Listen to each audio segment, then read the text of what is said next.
Before we begin, let us all stand for the opening prayer. Please remain standing for the national anthem. Recording in progress.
Bayang magiliw, pelas ng silanganan, hanap ng puso, sa dibdib mo'y buhay.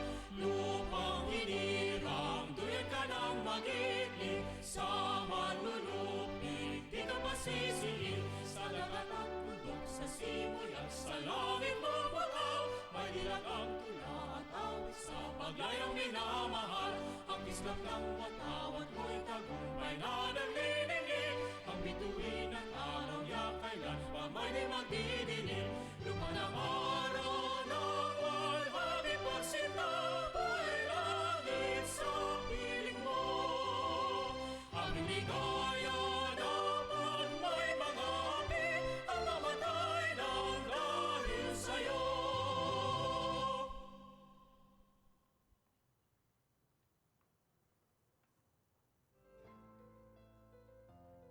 Right, thank you very much. You may all take your seats.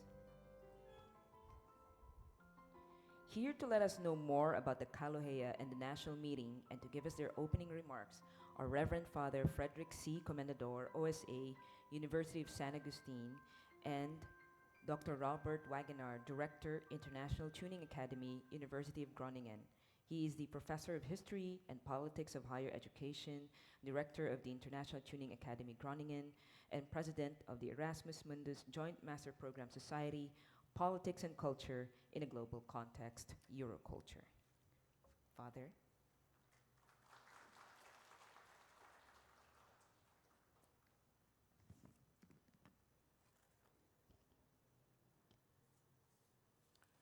To Dr. Robert Wagenaar, Director, International Tuning Academy, University of Groningen.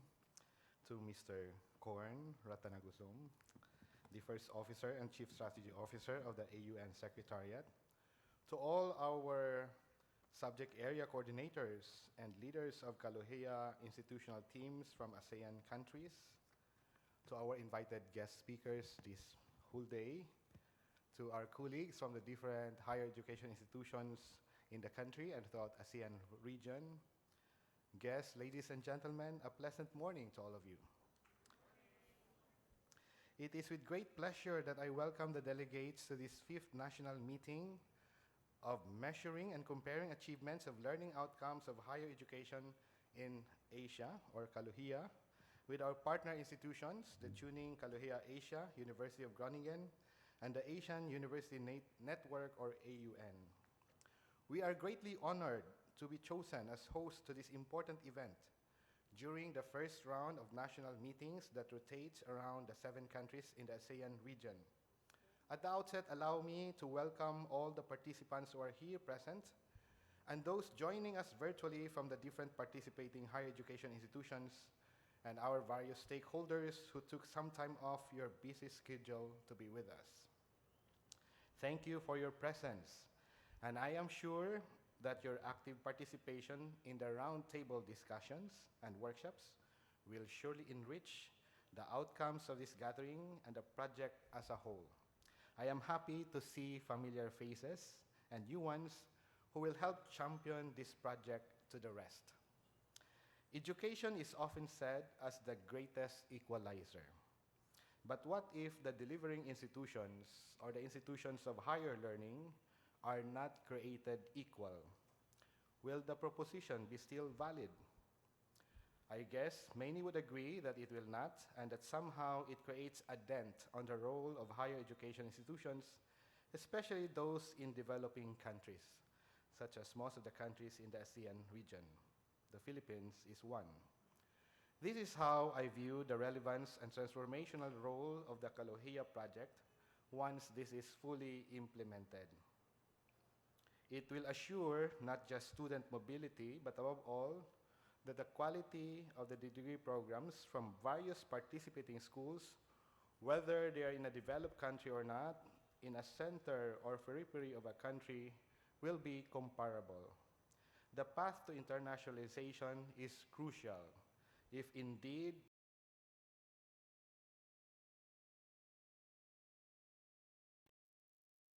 to offer a ray of hope to many of our struggling countrymen.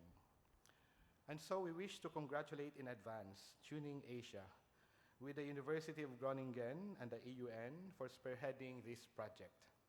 We are one with a desire to find ways, and that is in our case today, coming up with recognition mechanisms on how to standardize the quality of education offered by the various universities to facilitate student mobility, as well as the ease of employment, with the assurance that the quality of graduates from one university in a country in Southeast Asian region will have the same competencies as other graduates from other universities of the region.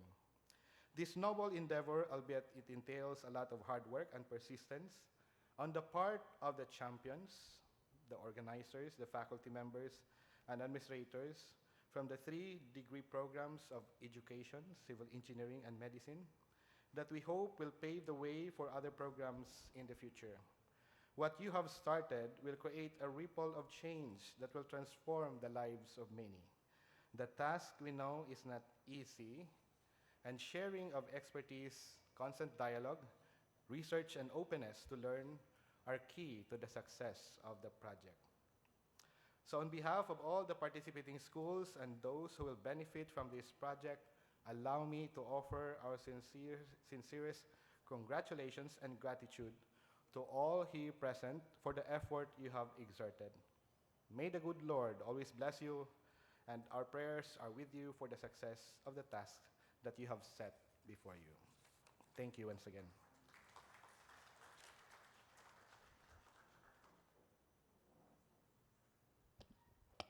Thank you very much, Reverend Father. Dr. Robert Wagner is unable to join us physically, but he has prepared a welcome remark for us. He is on Zoom right now. Yes, indeed he is. Dear authorities of the University of St. Augustine, dear colleagues of the project, dear participants in this event, dear students as well. It's a pleasure for me to make some opening remarks regarding this important event. An event relevant for our education not only in this town, Iloilo, but also in the country and wider the ASEAN region. Before doing so, I want to thank University of Saint Augustine together with the ASEAN University Association for organizing this event, which of course takes a lot of effort to make a success. And the fact that you're here, the fact that we are visible online, shows that we have been doing a good job. This event is important and it reflects the work of at least 2 years of work, maybe even more, with regard to this project. 11 universities have worked on this project, of which 7 are coming from region, assisted by 4 universities, representatives in particular from those universities from Europe. And it's a learning event for all of us.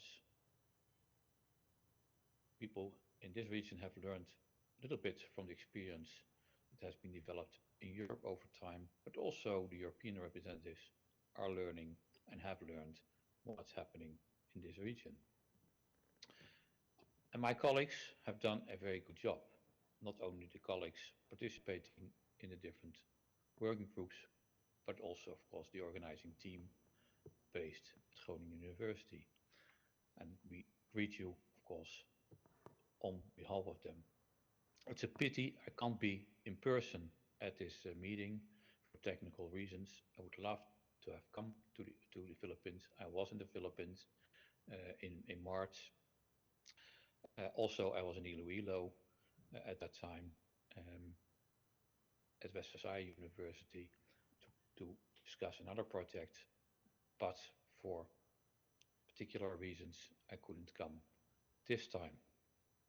Nevertheless, you can also do without me because the work has to be established by those who are present now in the room to discuss what will be offered by myself in a general presentation, but offered also by the colleagues who have worked in the 3 disciplinary groups in which Agustin is indeed involved, all of these groups. It's meant as a learning experience for all of you in the coming 2 days. Learning what has already been learned, but also reflecting what has been learned, and to see how we can improve what has been learned so far even better. So we really hope for your contribution and your involvement to make what we have established so far a better product also for the future. Also to be inspired to make change in your own institution or your own discipline. So I wish you a very successful meeting in the coming days. I hope you enjoyed the presentations, but in particular, I hope you will enjoy the discourse with your colleagues. A successful meeting, and I'll see you back later.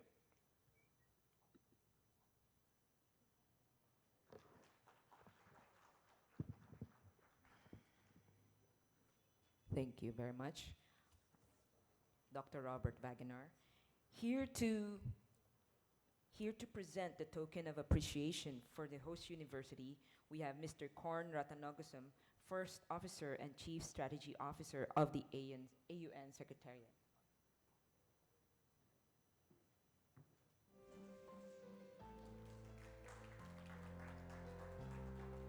A round of applause, please.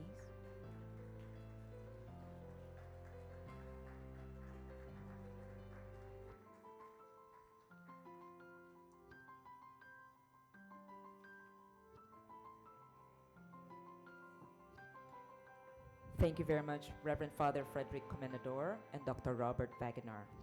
So at this point, we would just like to acknowledge our participants online and off-site, our University of San Agustin participants, okay, our administrators, academic supervisors, and our teachers, our participants from University of Antique, University of the Philippines Visayas, National University of Lao, St. Anthony's College, West Visayas State University, Carlos Hilado Memorial State University, San Sebastian College, Sri Nakarinwirot University, Far Eastern University, Cebu Technological University, Occidental Mindoro State College, Iloilo State College of Fisheries, University of Southeastern Philippines, Colegio San Agustin Bacolod, Ateneo de Manila University, University of the Philippines Diliman, Camarines Sur Polytechnic College, University of Santo Tomas, Central Philippine University,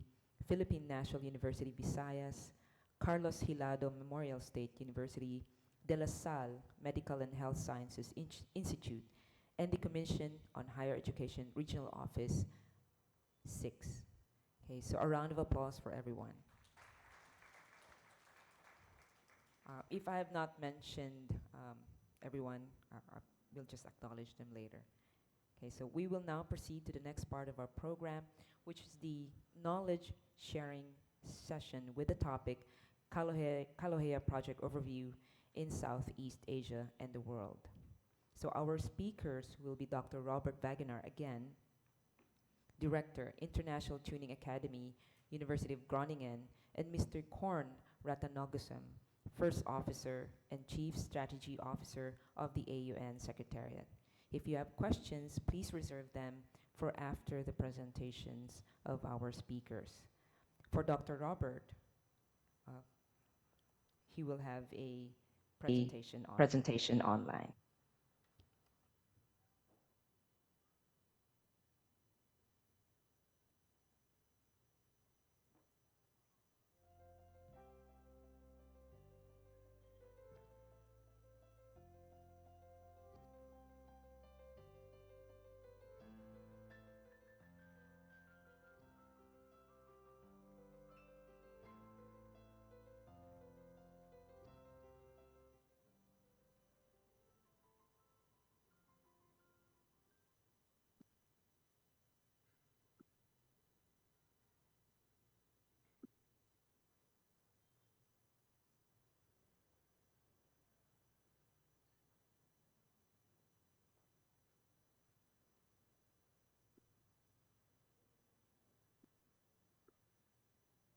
Yeah, can you hear me?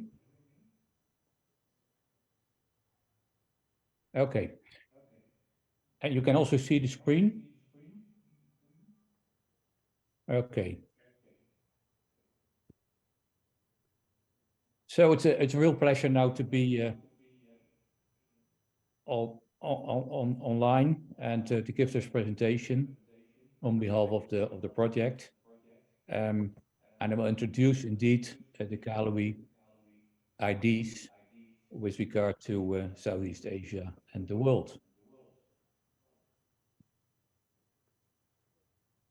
As said already, the title is Measuring and Comparing Achievements of Learning Outcomes in Higher Education in Asia. And we have a general objective, which is to contribute to the internationalization of higher education institutions through developing a series of interrelated measures indispensable for improving recognition for higher education degrees. So the basic idea indeed is to make higher education better, to modernize, to make it relevant for society, because we really think this is necessary in an international environment, also to boost recognition. As has been said already, in CALOHEA, 12 countries are involved, 27 universities, 3 subject area groups, civil engineering, medicine, and teacher education. And with a strong representation by definition from the ASEAN region, from 7 countries and 23 universities, and 4 universities from another institution from Europe. Of course, the program, and it has been said already by the chair, we focus on 3 disciplines because that is our typical approach, that we operate bottom up, focusing on disciplines, in this case, civil engineering, medicine, and teacher education, involving the institutions you can see on the screen.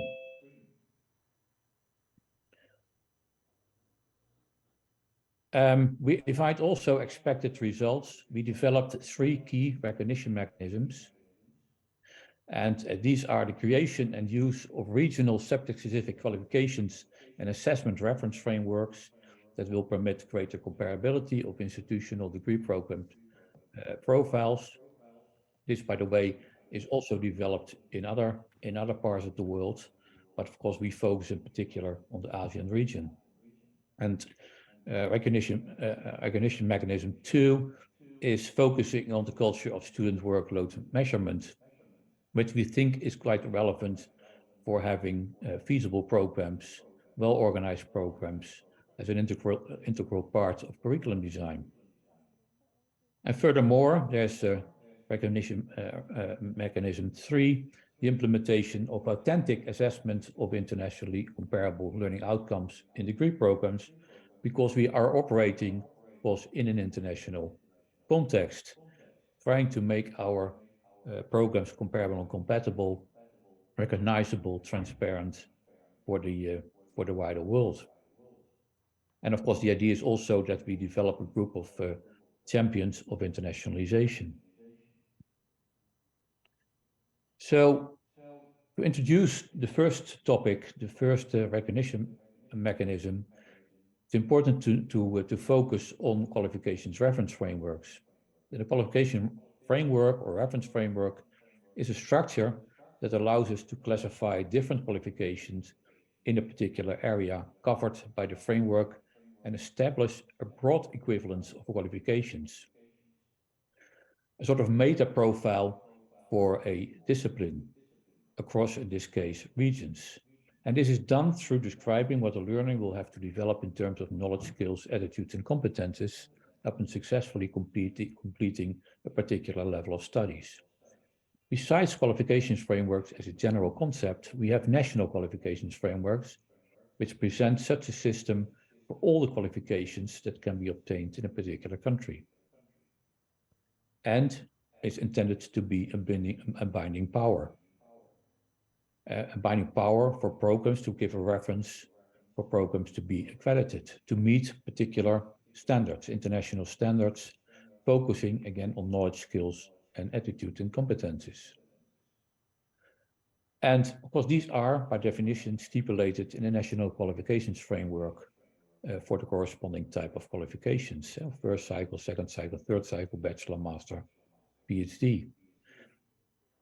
And in addition, we have regional qualifications reference frameworks. We have one in Europe, but there is also one in the Asian region, the Asian qualifications reference framework, which tries to link the frameworks of the different countries.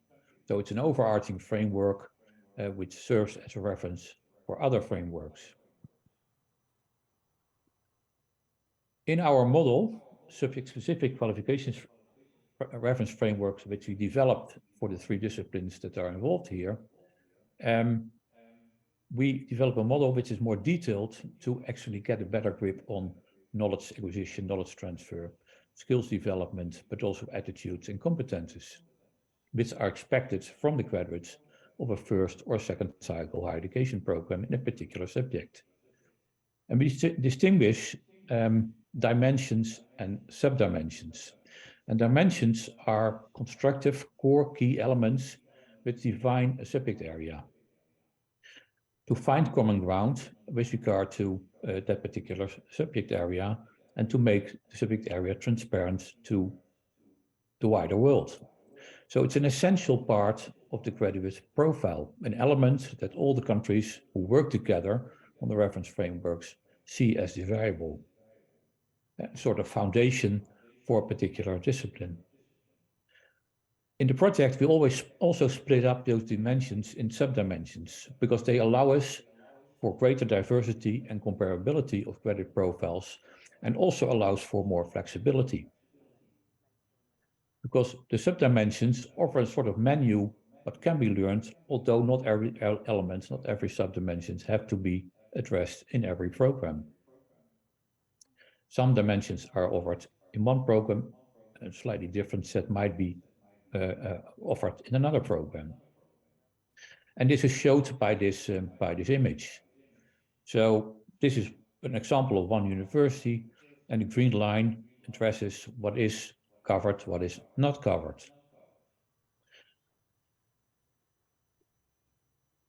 What we see here is that we make a distinction between knowledge, skills, and responsibilities.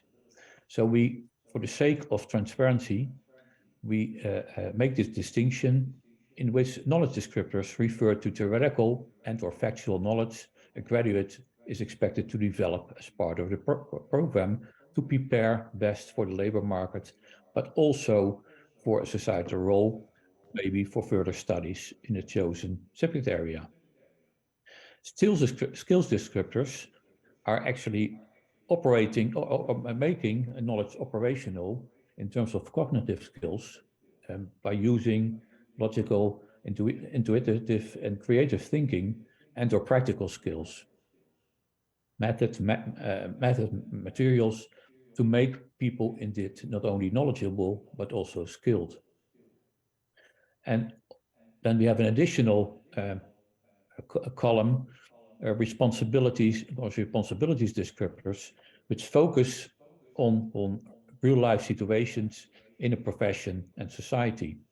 So what can we expect a graduate to perform in real time, in a real world situation, by focusing on autonomy and responsibility in the field to prepare for particular tasks and responsibilities. And this is all linked, of course, also to the regional subject-specific qualifications assessment reference frameworks, because that is what we actually developed together in the framework of the CALOHEA project. So we're trying to find common ground, which is also internationally based, nationally based, and maybe even regional based. So regional subject-specific qualifications and assessment reference frameworks facilitate recognition through allowing clarity with regard to the key dimensions, the common core of a particular discipline in relation to the program, establish equivalence between qualifications offered in different countries in terms of their level, and regardless how the qualifications are referred to in each of the countries. For example, level 6 of the AQRF. And also express specializations of a particular program, the twist of a particular program in terms of subdimensions that are addressed, and allow for comparison of the level of achievement aimed for each of the subdimensions in terms of knowledge, skills, and responsibilities. And it's also very useful as a frame to compare shorter periods of study as well, periods of study during which only a particular type of knowledge, specific skills, or capacity to perform is actually covered. By having those frameworks, we promote recognition because we have a reference, a clear reference developed by academics from the field. Here we can see that, that we can have different programs which cover different levels of subdimensions within the context of the dimensions that are outlined here. So every institution will have its own profile. So there will be slight differences in terms of the subdimensions that will be covered, but for sure, as you can see here, all the dimensions will be covered because that's the core that has been defined for the subject area. And if we take this example, this covers two programs which are compared here, we can see there's overlap. We can also see there are differences in terms of the profile of these programs. They all cover subdimensions, but slightly different ones. So the green one is a clear overlap, while we see in the red one, there is a difference in terms of the knowledge, the skills, and in this case, not the responsibilities. This regional framework, of course, has been developed also to be validated. And also it's a means to promote its exploitation in the Philippines.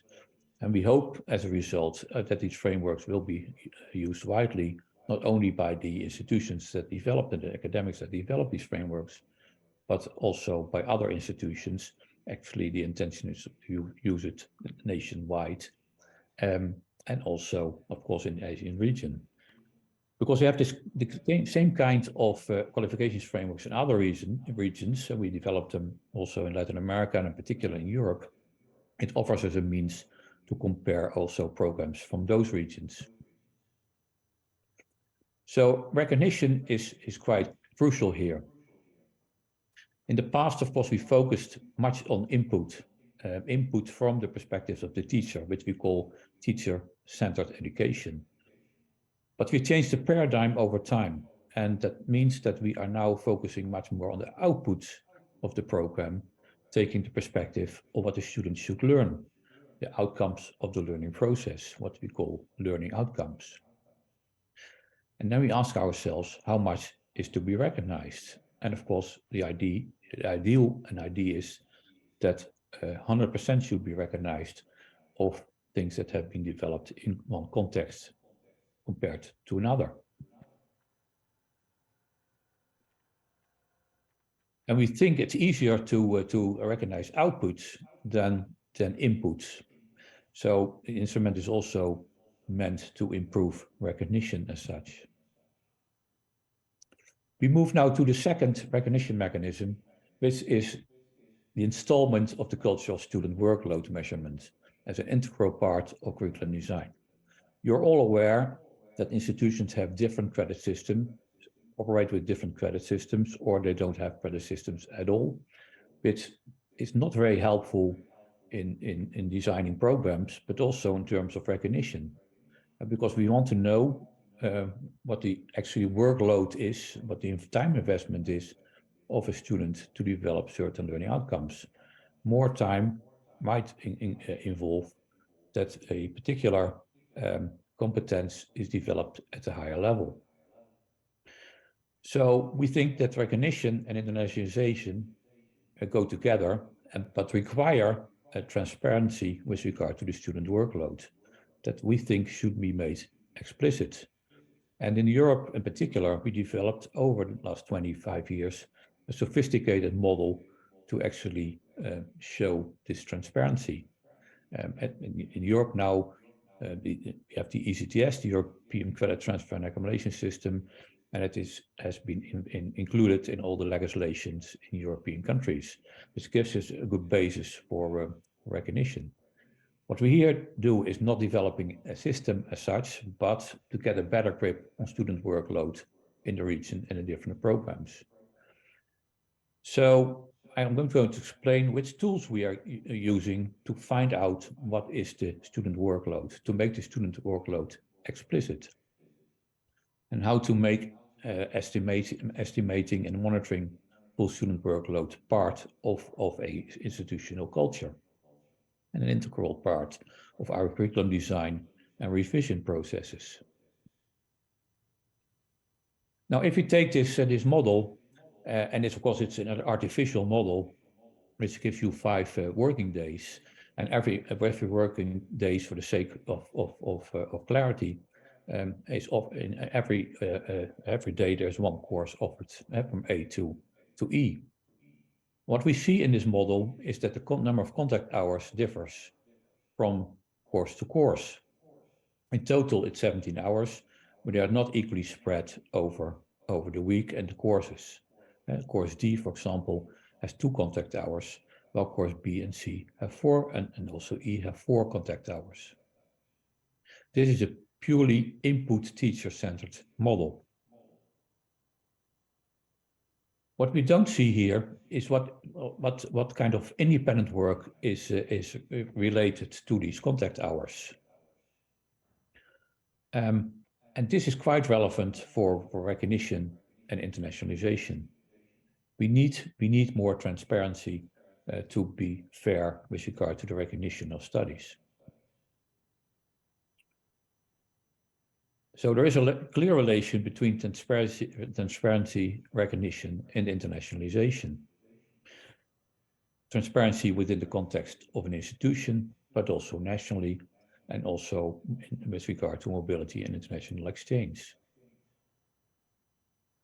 When we talk about independent work, the ICE work with regard to what is hidden, you can think about reading texts and literature, assignments, individual but also group-wise, field work, which is not supervised, laboratory work, which is not supervised, and preparation of interim assessments, final examinations, everything that is not taking place in the classroom. And this can be substantial, depending, of course, also on the topic at stake.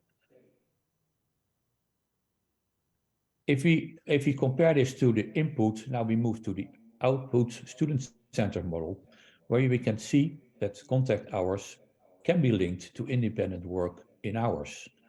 And we see tremendous differences. So if you operate the Carnegie system of the credit hour, it might be that there is an imbalance between the work that is involved in one course compared to another. And that we are over asking students in some courses and are asking to underperform in other courses, which of course is not fair. So here we can see, for example, in course C, that we have 12 a total of 12 hours related to a course, while there is also a course of 6.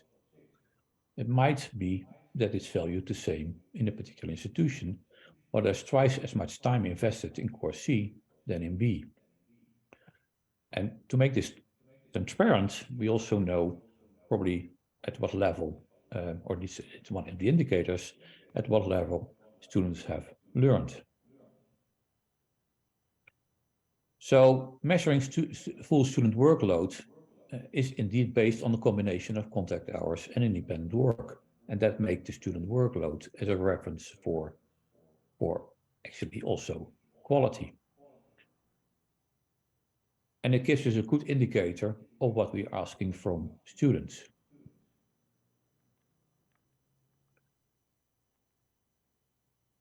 If you compare, for example, two different institutions, the green and the red one, you see that there are different approaches with regard to contact hours and independent work. But it also gives you an indicator how much work has been invested in a particular topic.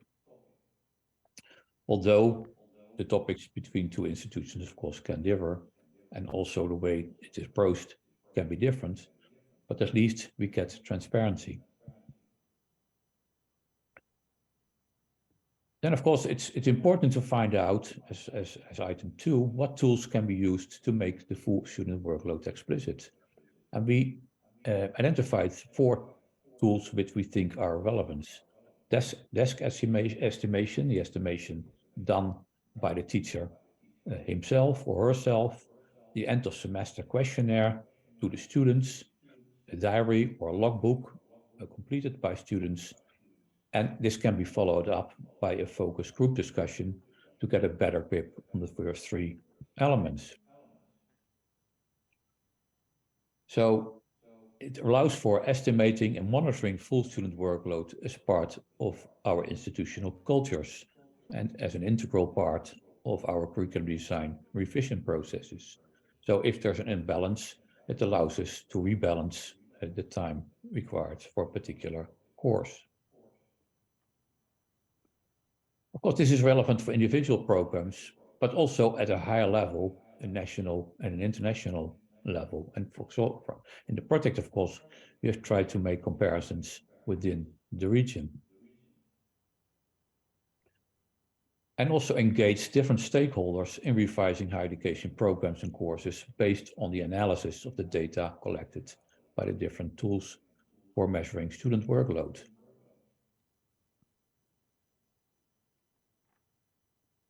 So what we did is collect data, identify tools and formats, and discuss the data and reflect how to enhance curricula. So having more data, more information, we can develop better and more efficient programs. Those which are fair to the student and are fair to the time available. The question is now, of course, is this already in place? And if it's not, there is, we think, work to do. As a result, we think that at the ASEAN level, we contribute to a discussion in order to promote the use of student workload as a basis for a more coherent regional recognition system. Of course, there have been a lot of efforts also in the ASEAN regions to develop particular transfer systems, but they are still not widely used. And the problem is that we don't really have a good grip on student workload. It seems to be a crucial factor, in particular when these programs are student-centered.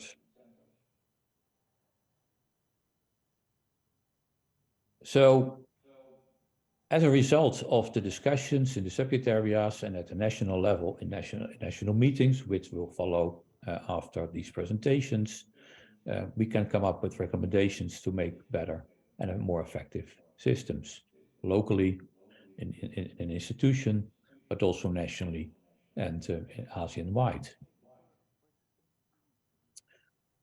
So it's also meant as a search to ensure sustainability and develop in the Philippines, in particular, the engagement with regard to this context, offering transparency, giving insight in the work in relation to contact hours, in relation to independent work.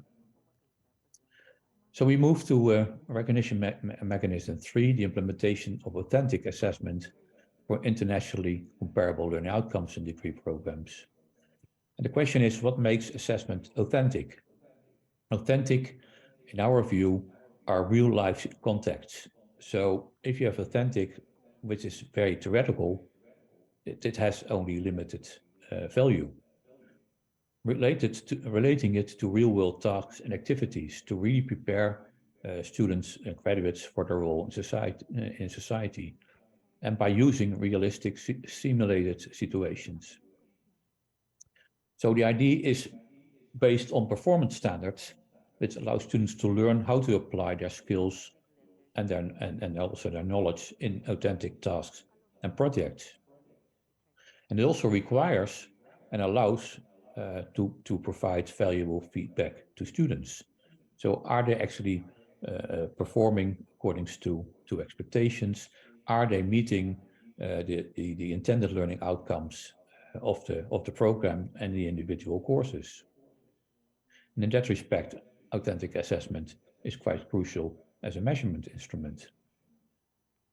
So this can be done in 3 steps: diagnostic of current assessment practices of learning outcomes, what is happening in practice now, developing an action plan to move towards a full implementation of authentic assessment of program learning outcomes, and creating compilations of inspirational examples of authentic assessments of program learning outcomes.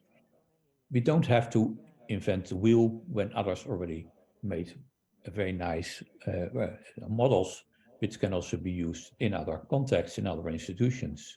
So the idea is to learn from each other with regard to best practice of assessment methods. So the idea is peer sharing and peer learning in this respect by identifying those examples. And also the idea of this project is to encourage more higher education institutions to focus on indeed this recognition mechanism on the basis of action plans. Now the last item, the whole idea of course is also to develop champions of internationalizations, people who can serve others, help others to make programs more relevant and more efficient, and also probably linking them better to the needs of society. And becoming a champion of internationalization, we make a distinction again between the 3 recognition mechanisms. And with regard to champion, let's say number 1 in relation to curriculum development and qualifications framework, it's important that those academics which act as champions are aware of the documents that have been developed in this context, do realize what competences a graduate has to develop in a subject area at the end of a higher education degree program. And also have an idea of differences, be able to identify differences and commonalities between degree programs, which currently aimed for, and which are relevant in a national, international standard setting documentation. Also identify the commonalities and differences between own subject area documents and comparable documents in other Asian regions, other Asian countries. And as a result, be able to actively contribute to the ASEAN subject area subject-specific qualifications framework, being known, made known to others in the own country, in the own institution, but also in the region. And to promote institutional steps that allow for this model, the use of subject-specific qualifications framework as a reference for quality. Now, with regard to number 3, focusing on student workload, be able to explain to colleagues and students why measuring student workload is seen as being very important.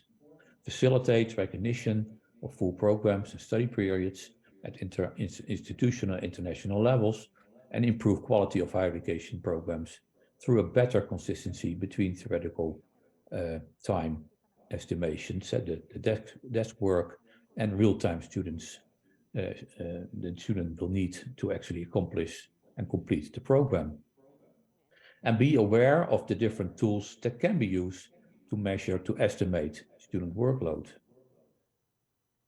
And indeed use in practice those tools to find out whether the estimations are indeed correct or have to be articulated or rebalanced. And also analyze the results of student workload estimations in order to identify possible inconsistencies, and so therefore repair those inconsistencies and take data-informed decisions for recognition of programs taken elsewhere. Engage different stakeholders in revising higher education programs and courses based on the analysis of data collected through different tools for measuring student workload, and indeed also contribute to the ASEAN broad discussion in order to promote student workloads as a means to improve the regional recognition system.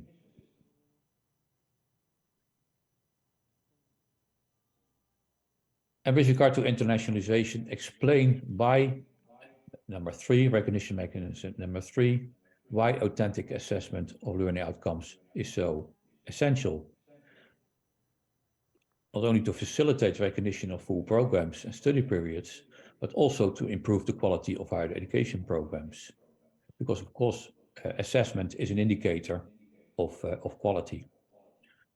And by being able to analyze current assessment practices, put a deep understanding of these concepts with regard to these principles, with regard to authentic assessment, and share concrete institutional experiences of learning outcomes of authentic assessment in order to promote international peer learning in one's own subject area and maybe also related subject areas, and develop a plan for gradual full adaptation of authentic assessment practices of learning outcomes.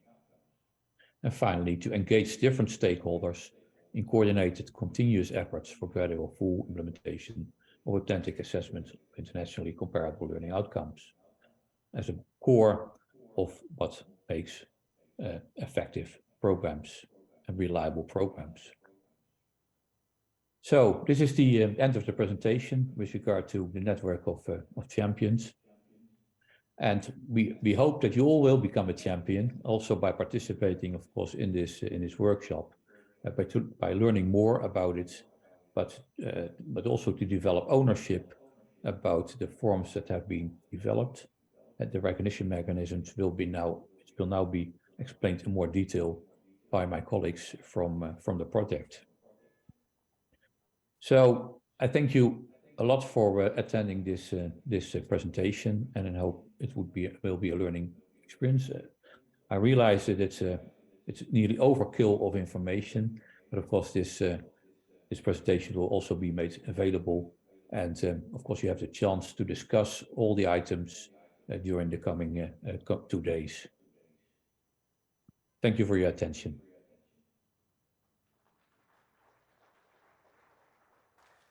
Thank you so much, Dr. Robert Wagoner. Um, you can review the video later on because it's on Facebook. It's live streaming there. But to deliver his own take, we have Mr. Korn Ratanogosum, First Officer and Chief Strategy Officer of the AUN Secretariat.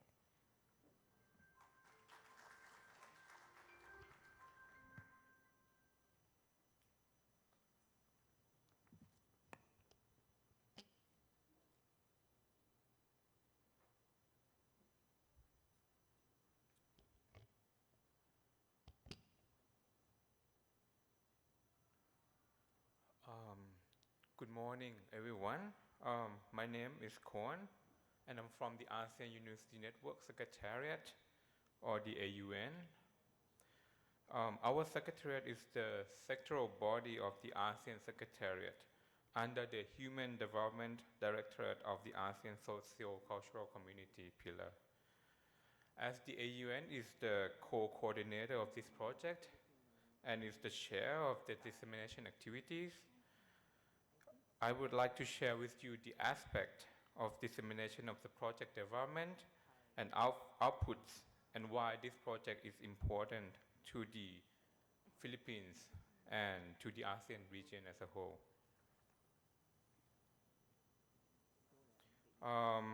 As you might have already learned from Dr. Robert's presentation, please allow me to provide you with the short recap that there are three main objectives of the CARIO project, which are to create region-wide subject-specific qualifications and assessment reference framework compatible with European frameworks, and to install the culture of verifying and taking into account the full volume of the student workload as to make institutional, national, regional credit transfer system fully compatible with the workloads and outcome-based credit systems. And lastly is to promote assessment of program learning outcomes. Please note the highlight in blue.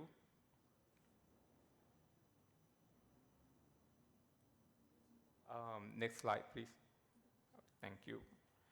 And as the ultimate aim of the project is to create mobility among the higher education institutions within the region, and also the inter-regional mobility between ASEAN and Europe, it is important that the objectives of this project are applied region-wide at the institutional, national, and regional level.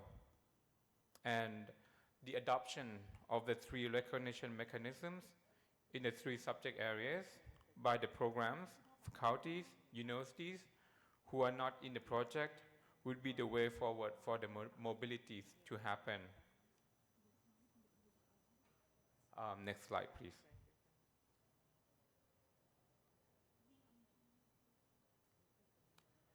And in order to bring the objective of this project into fruition, it is important that all stakeholders, including the students, the academic staff, the university executives, the alumni, the employers, the QA agencies, the Commission on Higher Education, and other government agencies to involve and to engage in the project in order to achieve and bring about the mobilities at the institutional, national, regional, and inter-regional level.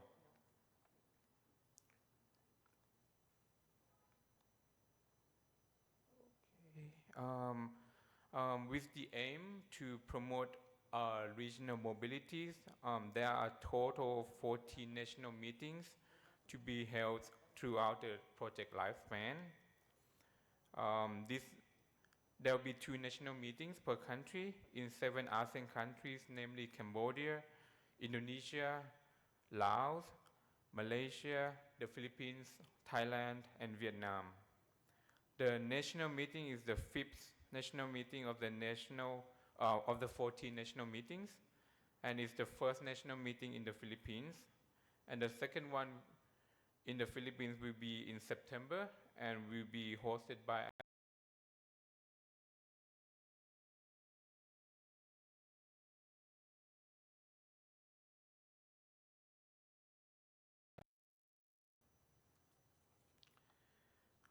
Let us look into the benefits of the project toward the higher education in the ASEAN region.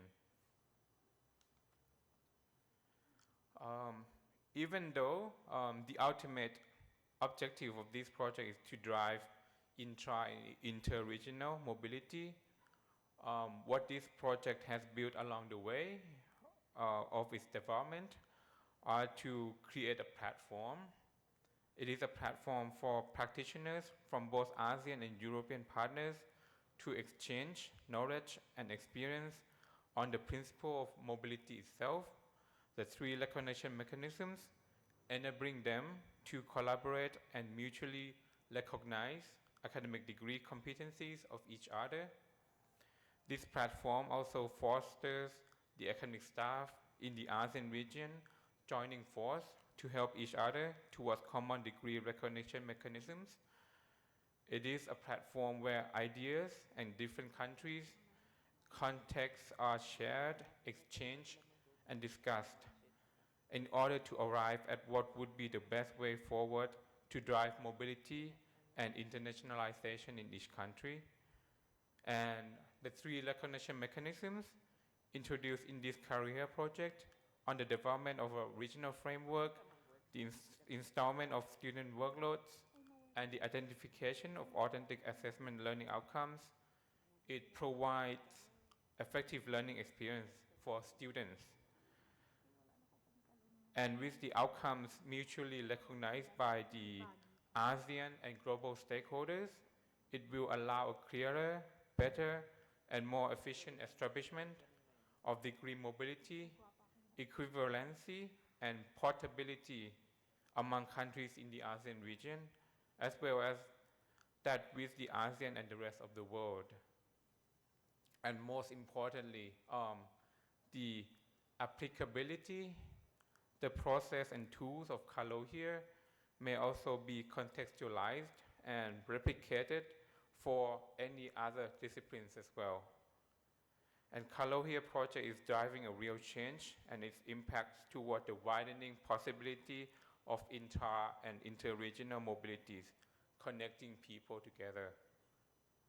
And in the end, it enhanced internationalization of the universities, not only in the Philippines and in the ASEAN region as a whole. So that's the end of my presentation. Thank you so much.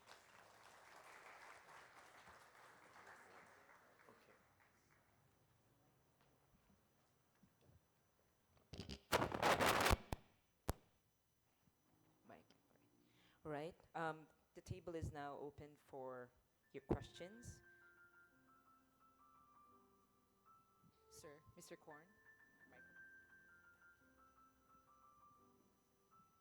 Right, so we have two microphones there at the back or in the middle of the conference room, so feel free to ask questions.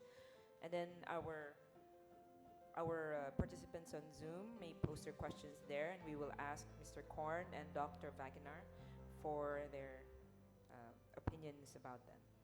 Okay, and our participants on Facebook can also post their questions on the comments section, and our speakers will be happy to answer them.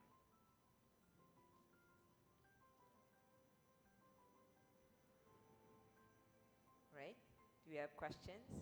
It's very interesting presentation. It's very exciting. Okay, so our CALOHEA project is here to help us internationalize and improve the quality of education all over Southeast Asia.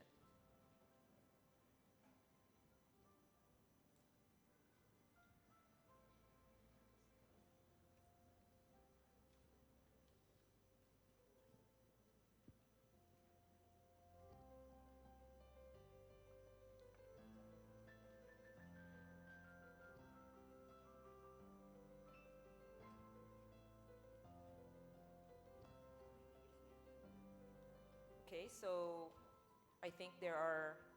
Okay, so we're still writing down our questions. So maybe Mr. Korn, I have for Mr. Korn and Dr. Wagener. Maybe I have a question.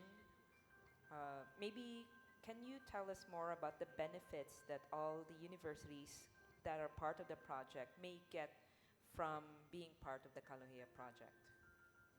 What benefits may they gain should they continue to be part of the project?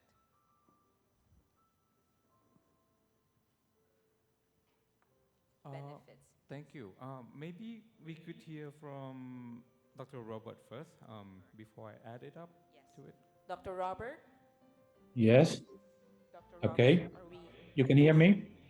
Okay. Yes, we can I hear think you. it, okay, this is a very relevant question, of course. What do you get out of it? Now, what we get out of it is more current programs, which are forward-looking, which are based on the needs of society, but also the labor market, and also the academic field, because they will be student-centered. They will be international referenced, um, and you can also use those transparency instruments for promoting the program and your institutions to the wider world, and to show that you're doing a good job, and that you're also becoming, as a result, a more attractive partner for hosting students, but even to send students to other institutions because they will be more welcome. So if you can show to the outside world that your program is state of the art, taking into account the current insights with regard to the disciplines and also academia, teaching and learning, um, then of course you have a winner. With regard to the graduates, of course, they are very, I would have to say, much better prepared for their role in society than there are in most programs at the moment. This is not typical for the ASEAN regions. This is a global issue.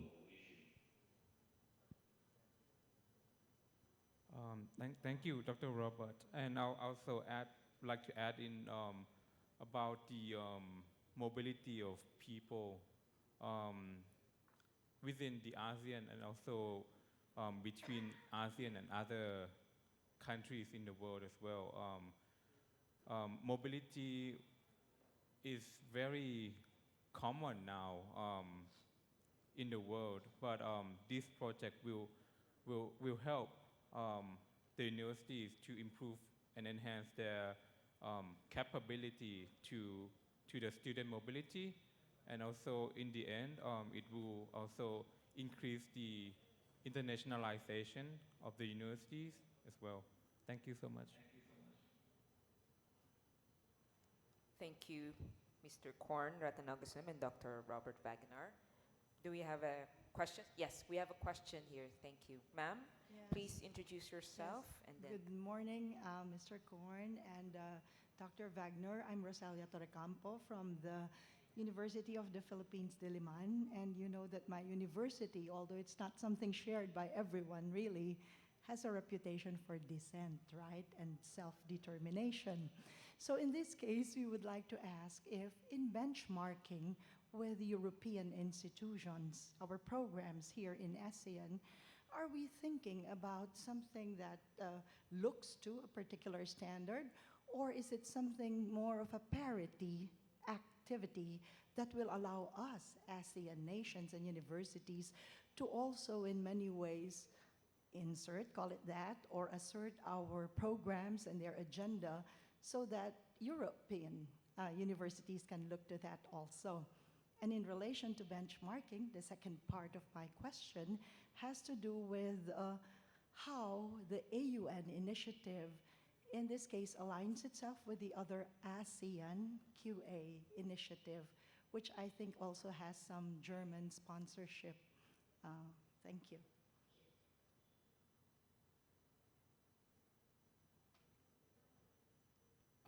Would Dr. Robert wants to go first? Yeah, a very relevant question. Indeed, what you're doing by participating in this project in an international context, you're promoting your system if it shows that it's according to global standards, because we're operating in a global world. By the way, the Philippines is doing already, in my view, a very good job. I'm responsible for an Erasmus Mundus program, as was stated at the beginning.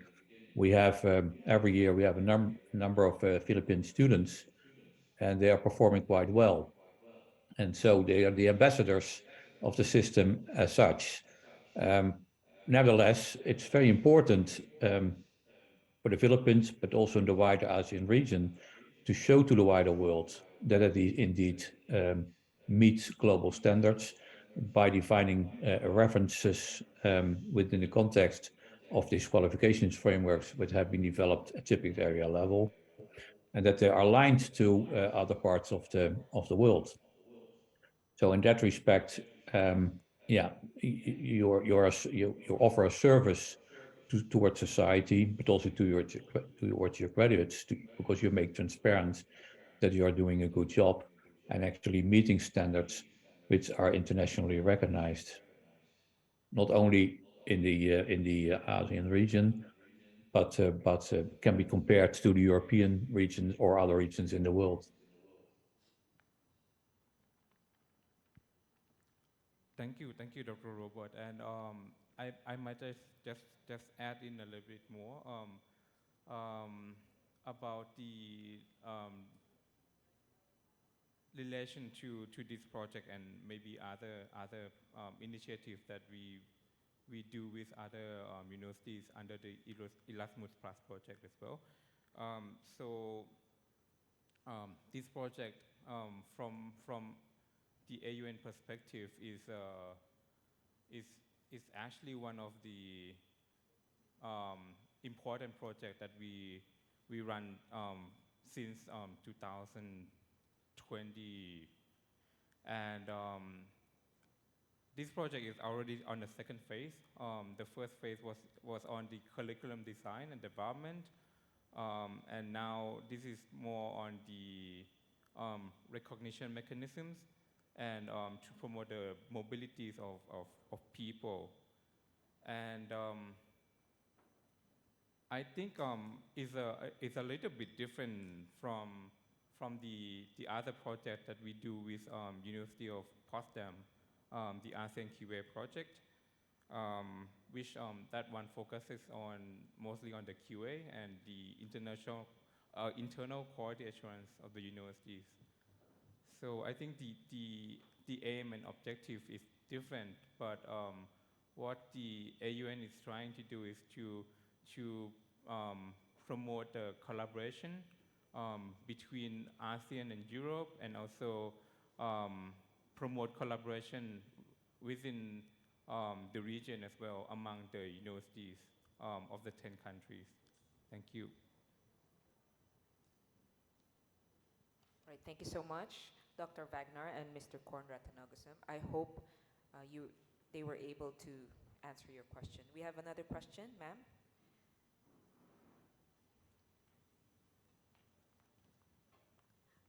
Good morning. I'm Dr. Rodina Gorospe from the Cagayan State University in Tuguegarao. My question, it is only my second time to be in the in the university, to be a part of the College of Medicine. So I'm quite new to all that you're talking about. So what I'm asking is, how can a university like ours, which is a state university, the College of Medicine, be a part of the program?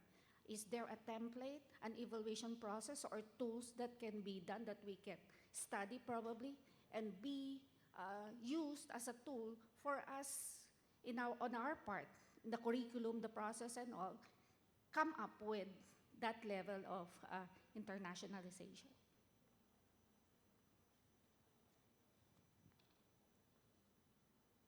Dr. Wagner. Yeah, the outcomes of the program, of course, of the project will be made visible to everybody, and to be used as a source of inspiration. Of course, there's autonomy with regard to the institutions. The institutions themselves have to decide to whether they want to take this approach on board. But when these qualifications frameworks, but also the methods with regard to measuring workload and authentic assessments are made public, are being published at a certain moment, they are free to use for other institutions. And of course, you can go through the same process, although maybe not in international context, but in your local context, to improve and yeah, let's say, improve your programs according to the same philosophy, and therefore make your institution probably visible in terms of the transparency of their programs.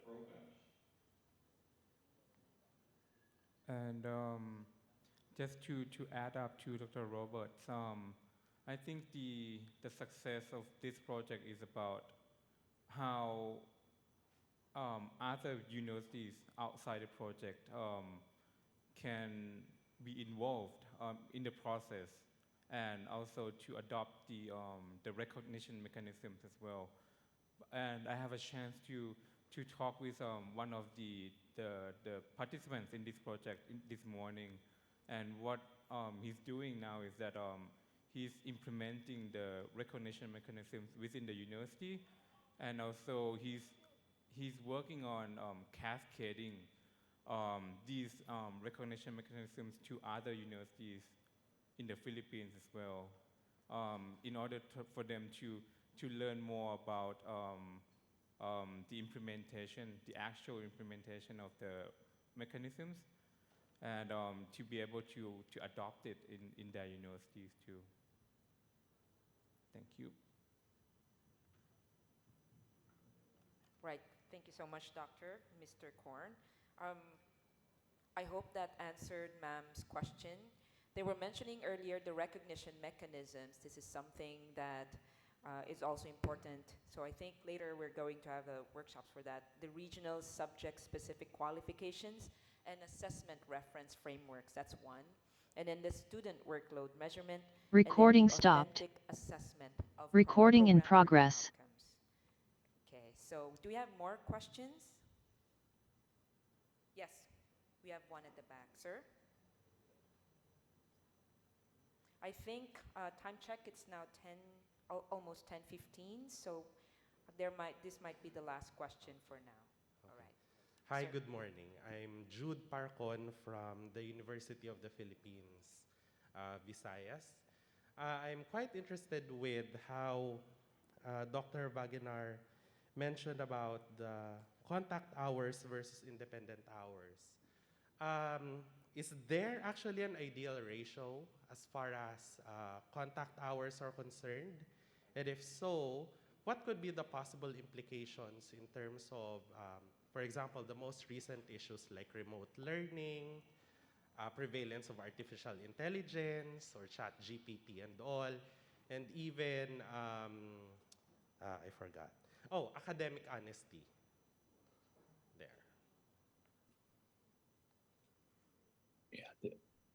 Yeah, I think this is a very relevant question. Every topic has its own format, or should have its own format. If you compare the American credit hour system with the European workload-based system, the workload-based system is much more modern and can take into account all these new developments.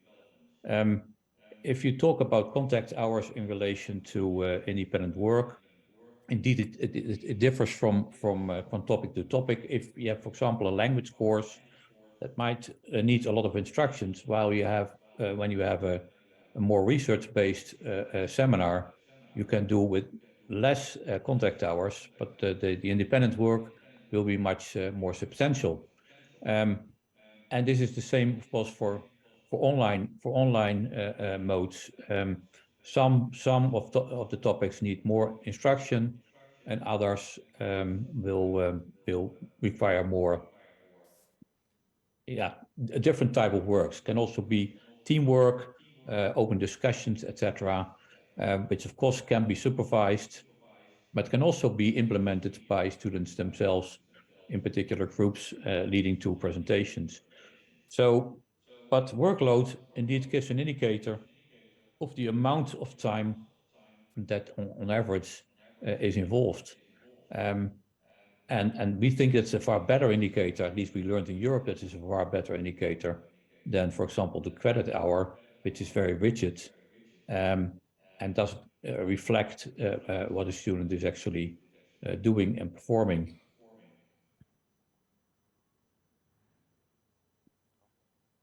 Thank you. Thank you, sir. Mr. Korn, do you have anything to say about that, or you're good? Okay, right. So very interesting questions from our colleagues. The one about AI and ChatGPT is very interesting because how do we authentically assess students' learning outcomes if they've used AI? So I had just one question from my students when I gave them homework. Can we manipulate the photos we submit in class? Can we use ChatGPT for our submissions? So this is a very genuine dilemma, I think, for our teachers.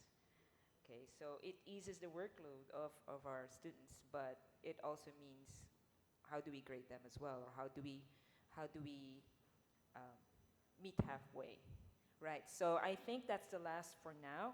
We are gonna go on a 15-minute break. There's coffee at the back, and then food there on the side. Okay, and then we will go back for another session of the knowledge sharing. Thank you.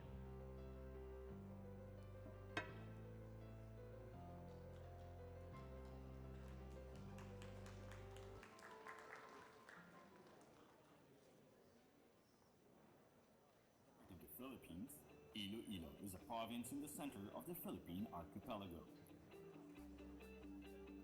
Its capital is the city of Iloilo, which is a major urban center in the country. Iloilo is the second city created after Manila. It is home to a number of firsts in the country and in Western Visayas, where it is clustered geographically. Iloilo is the first province to export sugar in Australia in 1859, the first to establish a modern custom house in the Philippines and a shopping center, the first province to have a foreign firm, international business community, and an international research center in the fishing industry, the Southeast Asian Fisheries Development Center, or SEAFDEC, the first to have a provincial branch of the country's first bank, and the first and only province to have two cities during the Spanish time, Iloilo City and Haro City. The province is an authority when it comes to educating young minds. Of course, Iloilo is home to the first university in Western Visayas, the University of San Agustin. Its establishment is linked with the arrival of the Augustinian in the Philippines. Established as Colegio San Agustin Iloilo in July 15, 1904, it earned the university status in March 1 of 1953. Today, the University of San Agustin offers more than 20 undergraduate programs, more than 5 graduate programs, and basic education. Students at the University of San Agustin are formed holistically in the spirit of Unitas, Caritas, and Veritas. Aside from the Augustinian education, centuries-old colonial churches, stately mansions, and heritage commercial buildings are also the legacies of the Spaniards in Iloilo City. Iloilo has attracted hundreds and thousands of tourists because of its festivals, food hubs, clean river, the Iloilo Esplanade, new Iloilo International Airport and seaports, high-rise buildings, Iloilo Convention Center, shopping destination, homegrown restaurants, heritage village, and beach resorts.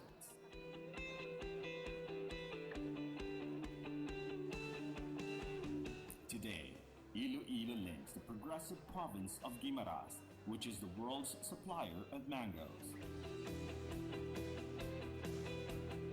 Aklan, where the world's longest white sand beach, Boracay Island, is.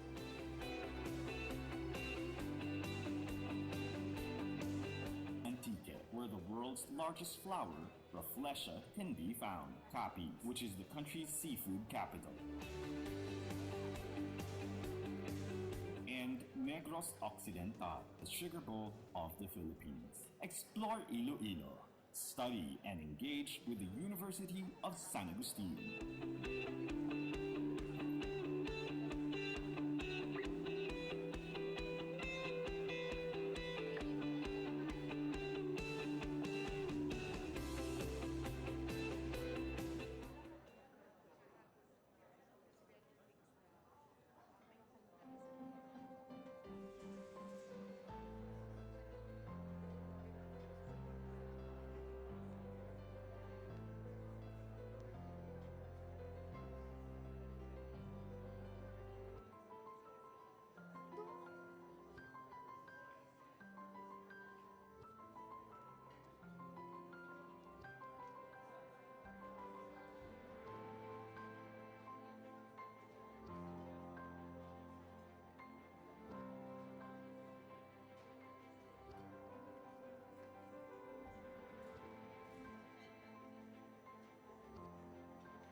Okay.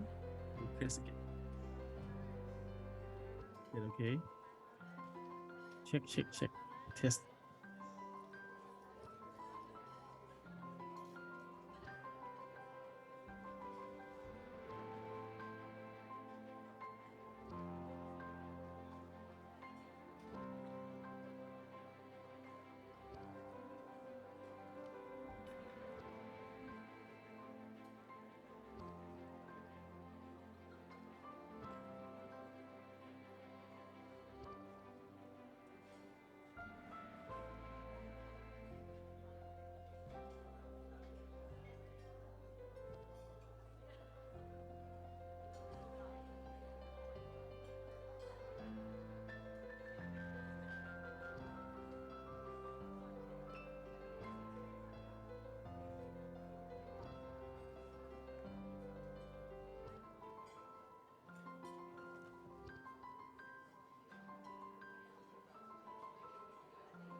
Mike. Okay. Mike. Mike. That's fine. All right, is everyone enjoying their snacks? I think our friends and colleagues from the other countries are really enjoying their snacks. Okay, so before we begin, I would just like to acknowledge our sponsors, gold sponsors, End-to-End Solutions Incorporated, Rex Bookstore, Stellar Automation and Technology Incorporated. We would also like to acknowledge our patron sponsors, Bellevue Booksellers Co. Incorporated, Forefront Book Co. Incorporated, CNE Adaptive Learning Solutions, CNE Publishing Incorporated, POT Page One Trading, Globe, Eastern Communications, CD Book International Incorporated. We have a sponsors exhibit room at room 602 if you're interested to check out our sponsors exhibits.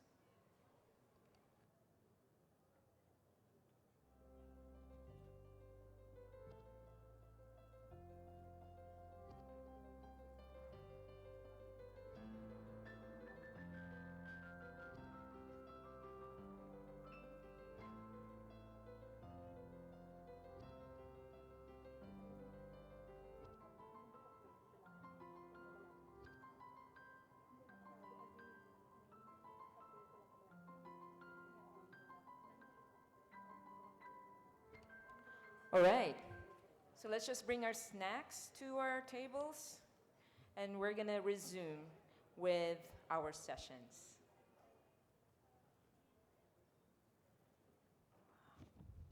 All right. So shout out to our Zoom participants, Zoom and Facebook. Like, share, and give us a heart reaction sign. Okay, for our participants on site, I know you guys are having coffee and eating, so just wave or raise your hand if you're enjoying the food. All right, they are. All right.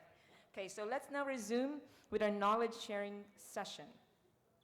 Okay, so the topic that's going to be presented will be an overview of the 3 recognition mechanisms, the ones that we mentioned earlier by Mr. Korn, in the 2 subject areas, medicine and teacher education.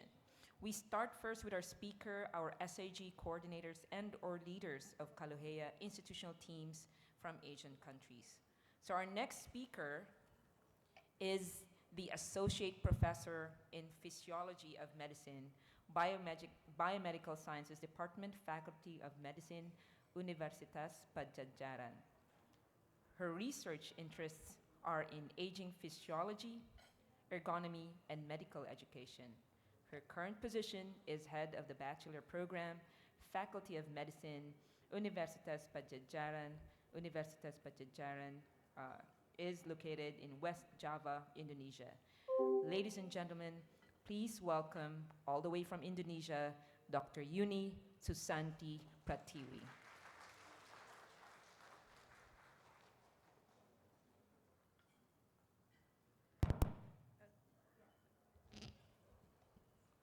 Bismillah. Thank you so much for the very nice introduction for me. Hi, hello, very good pleasant morning, mabuhay. Thank you. So yeah, that's me in the right, just to prove that I am truly in the SAG group. Okay, so this is our group in the CALOHEA SAG Medicine. We are from various country in ASEAN.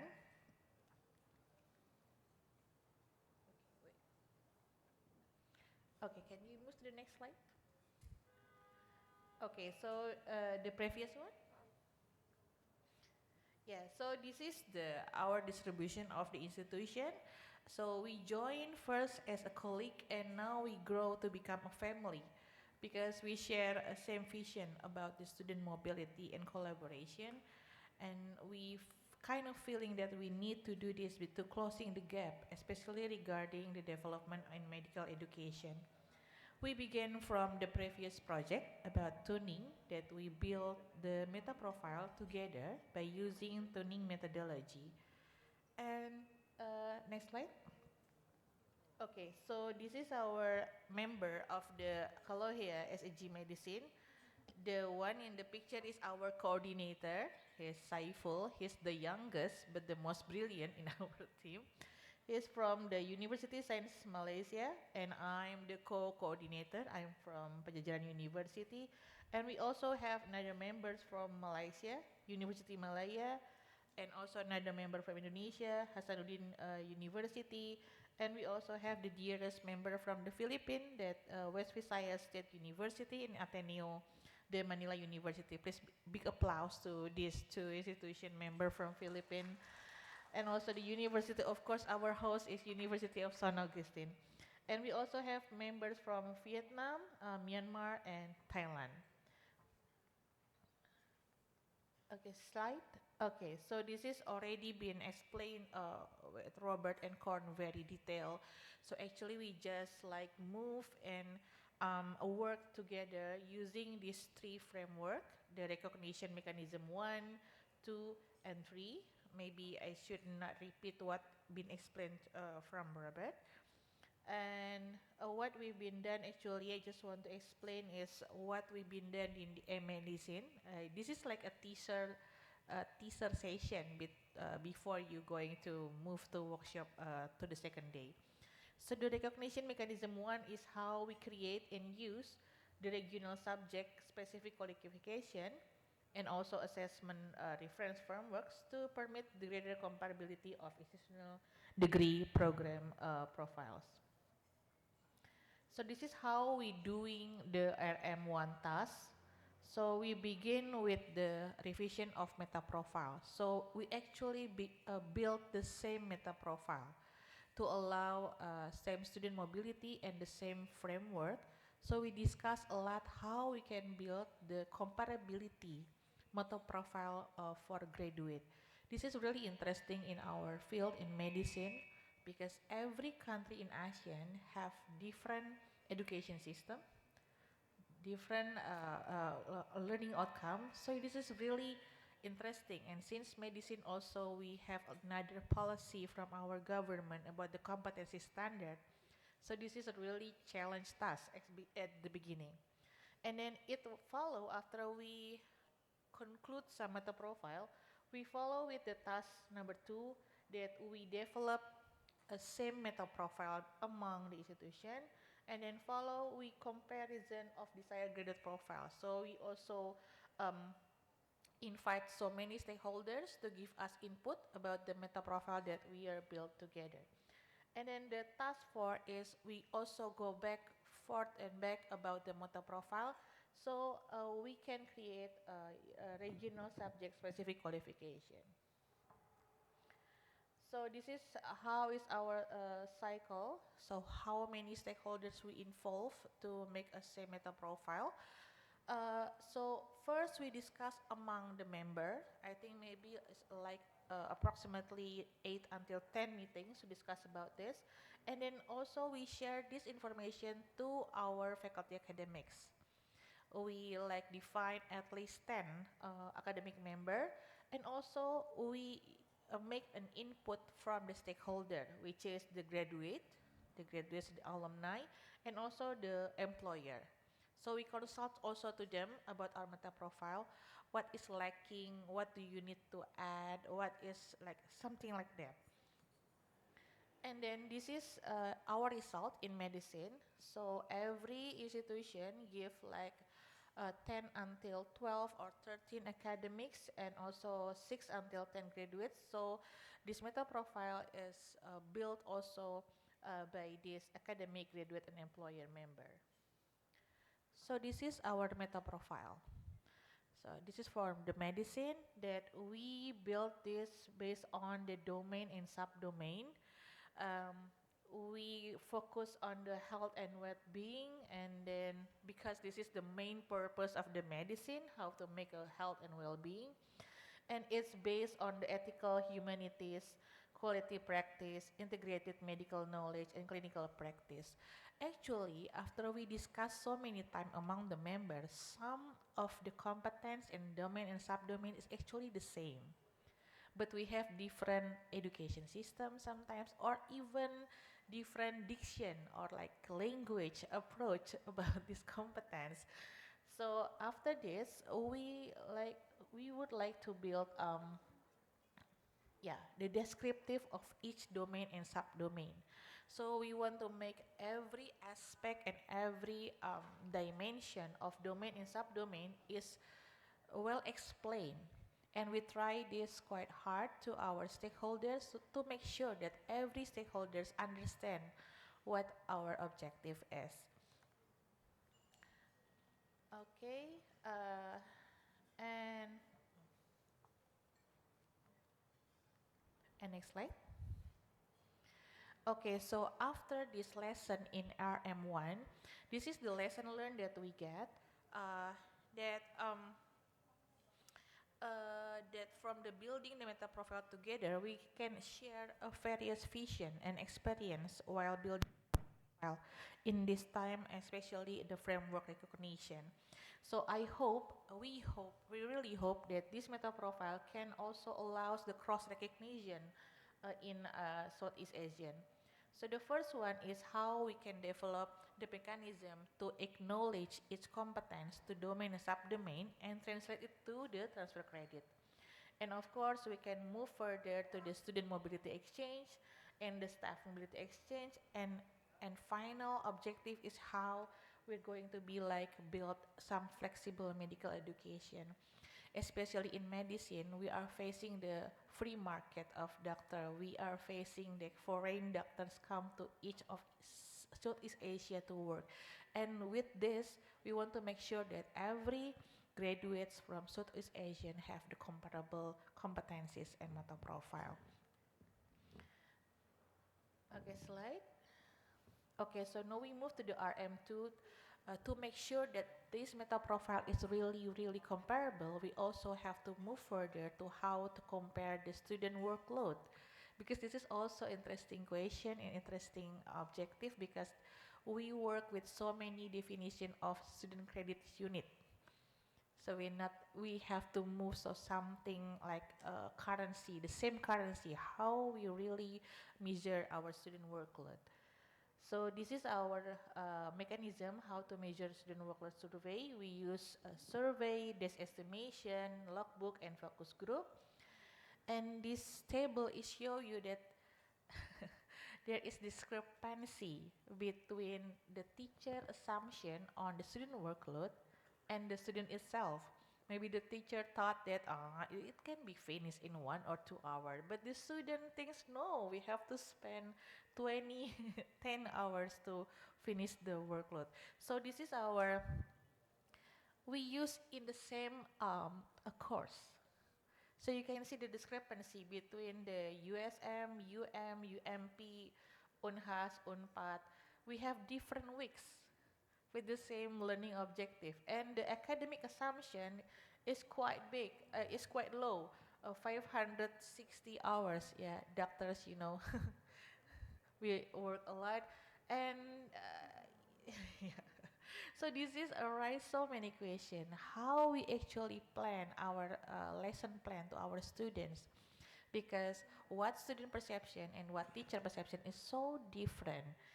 Okay, so this is like the total student workload across different institutions. The academic consistently estimated lower student workload than the students' estimation. Slide. So after that, okay, so this is the reflection of the student workload survey. I think we think that this is useful. This is a useful tool to provide an estimation of the student workload, and also this can be a reflective tool because the teacher in my institution just like shook and then realized, oh my god, every professor gives students every different task, right? And doesn't know each other. I mean, maybe Professor Azari give another task and I give another task, and we just like thinking like, ah, student can do it, but the student eventually like spend so many times to do the task. And after that, we like to improve the validity because the previous tools is only like we using like small amount as the student. So now each of our institution using the same tools to make a broader aspect. In from my institution, this is still the same. That the teacher estimation is much lower than the student estimation. And of course, for the students, this is a best way to do a reflective work on their work. So we kind of, in our tools, we kind of divide between the face to face and then our workload and then the task and also the staff independent. Slide. Slide, please. Okay, so now we going to move to RM3 about the authentic assessment. So after we build the meta profile and then how to make sure that we measure the student work time, and then now we move to assess. How we assess the competencies, how we assess the learning competence, the learning objective. And this table show that every institution have their own authentic assessment method based on this domain, the knowledge, the skill, the responsibility. We use a lot of methods. Now we're working on it and to really find what is the authentic assessment that we really use in our each institution. So this is our action plan for the medicine group that maybe we'll explain more for today workshop session. And slide. This is the summary. So now we are in phase 4 in the top of the triangle, and this is quite challenging, but we're going to share, of course, with you all the best practices of doing all of this. So I think that's all. Slide for my presentation. This is the what we've been doing in the medicine SAG. This is a really interesting work, and I hope we can meet together again tomorrow to work more deeply about that. Thank you so much. Good morning.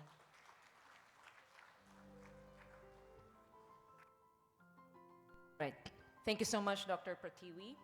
Now we will have our next speakers who will be talking for 10 minutes each, starting with Associate Professor Dr. Ekarin Sungtong, Prince of Songkla University, Thailand. Our speaker will be speaking online.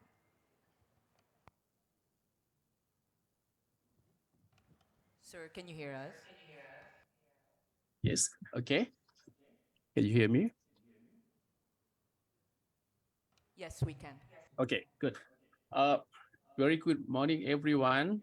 For teacher education, I am the representative of this group. So I'm Ikarin Sangthong. I'm from Prince of Songkla University, Thailand.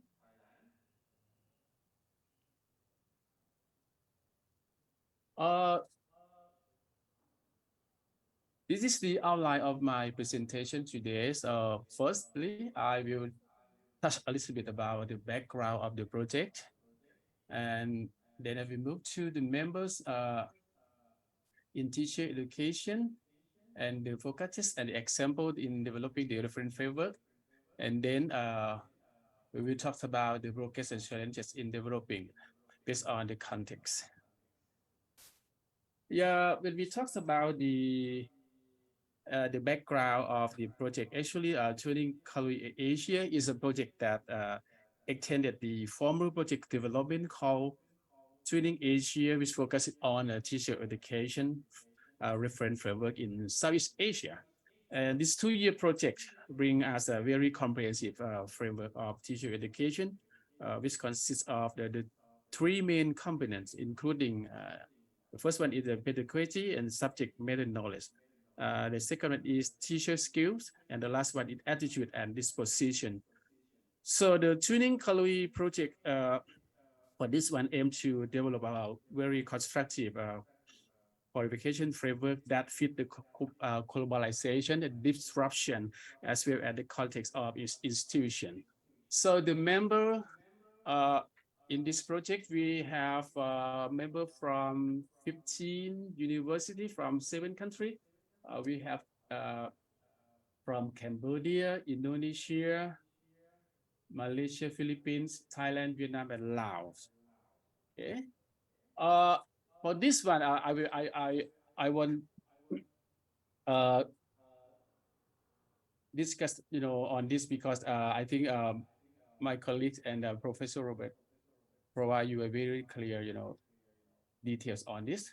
So I will have other presenter. We will talk about the three main recognition mechanism, especially the first one, RM1. We will have Professor Asuribin from USM, and for our M2 and RM3, we will have Mr. Pen Dino from Sverian University from Cambodia, and the last one we will talk about the progress and challenges. Based on the context, we will have Mr. Harley Min from Nong Lam University, from Nong Lam University, Ho Chi Minh City, Vietnam. Okay. Yeah. For the first stage in developing the subject-specific qualification framework, in this stage, the team member of its institution of teacher education will set up meeting so as to gather the input or the reflection from the related stakeholders, including academics, employers, and graduates. So this is the example that in my country from PSU and Chulalongkorn University. So this is the consultation of academics. So this is very interesting activity, because we have a very different idea about the competence, and this is the one that we did with the employers, and the last one with the graduate. Okay. So since we have the very different ideas, the process of the consolidation of the comments from each group of the university will do the synthesis again, and we will have the scholar from EU expert, to fulfill and complement, the idea. So we divide different groups, to sum up with the detail in teacher education about the reference frameworks. I understand that so far we have the 8th version, and my other presenter will keep you the details about the final version on the teacher education. Okay. For RM2, this is a very interesting activity as well. When we teach the student, we know that when we tell the student about the objective of the learning, but not very often that professor and teacher will consider the workload as the assignment. So this activity is very meaningful for us to reflect about how much we give the assignment for the student. And this is the way we do in this activity. We try to collect the data from the perspective of the teacher and the student when we assign the assignment. So in this activity, institution will choose a specific measure in teacher education and specific method, and also they have to identify the number of classes that are offered. And then after investigate the information in this activity, we will apply follow-through, including desk estimation and end of semester questionnaire, as well as the dialogue logbook with the student and for the focus group. So this is the example that we got from the activity. You will see that very interesting that, uh, the academics think that they still will use, longer time, Uh, I think this finding very similar to other university, but we will see, the final one when we gather all information from each institution. And for the last one, this is the authentic assessment.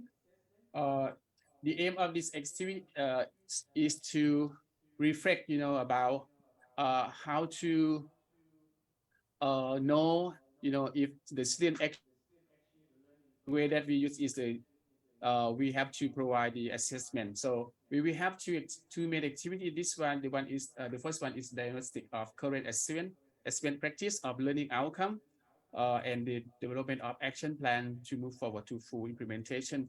So since I have very limited time, I think I will give some example. This is the one that we did in my university. We try to ask, the professor how they implement the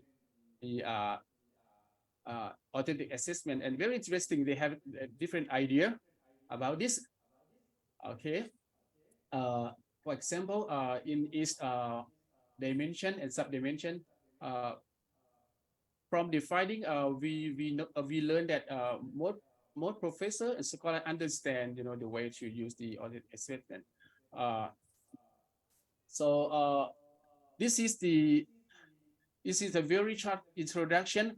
I think for more details, my teams from other country will give you more details about, the detail of each RM and the practice and the finding. So that's all for me. Okay, I have only 10 minutes. Okay, thank you.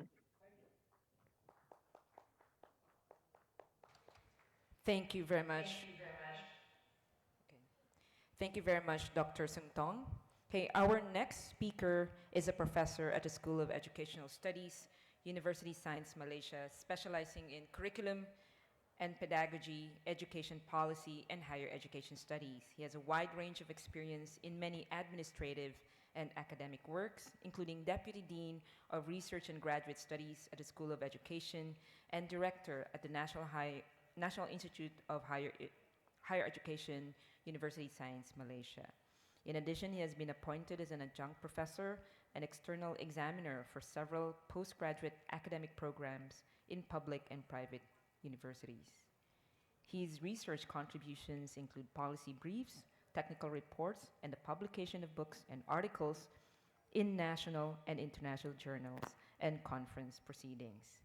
Ladies and gentlemen, please welcome, all the way from Malaysia, Associate Professor Dr. Hazri bin Jamil, University Science Malaysia. Sir?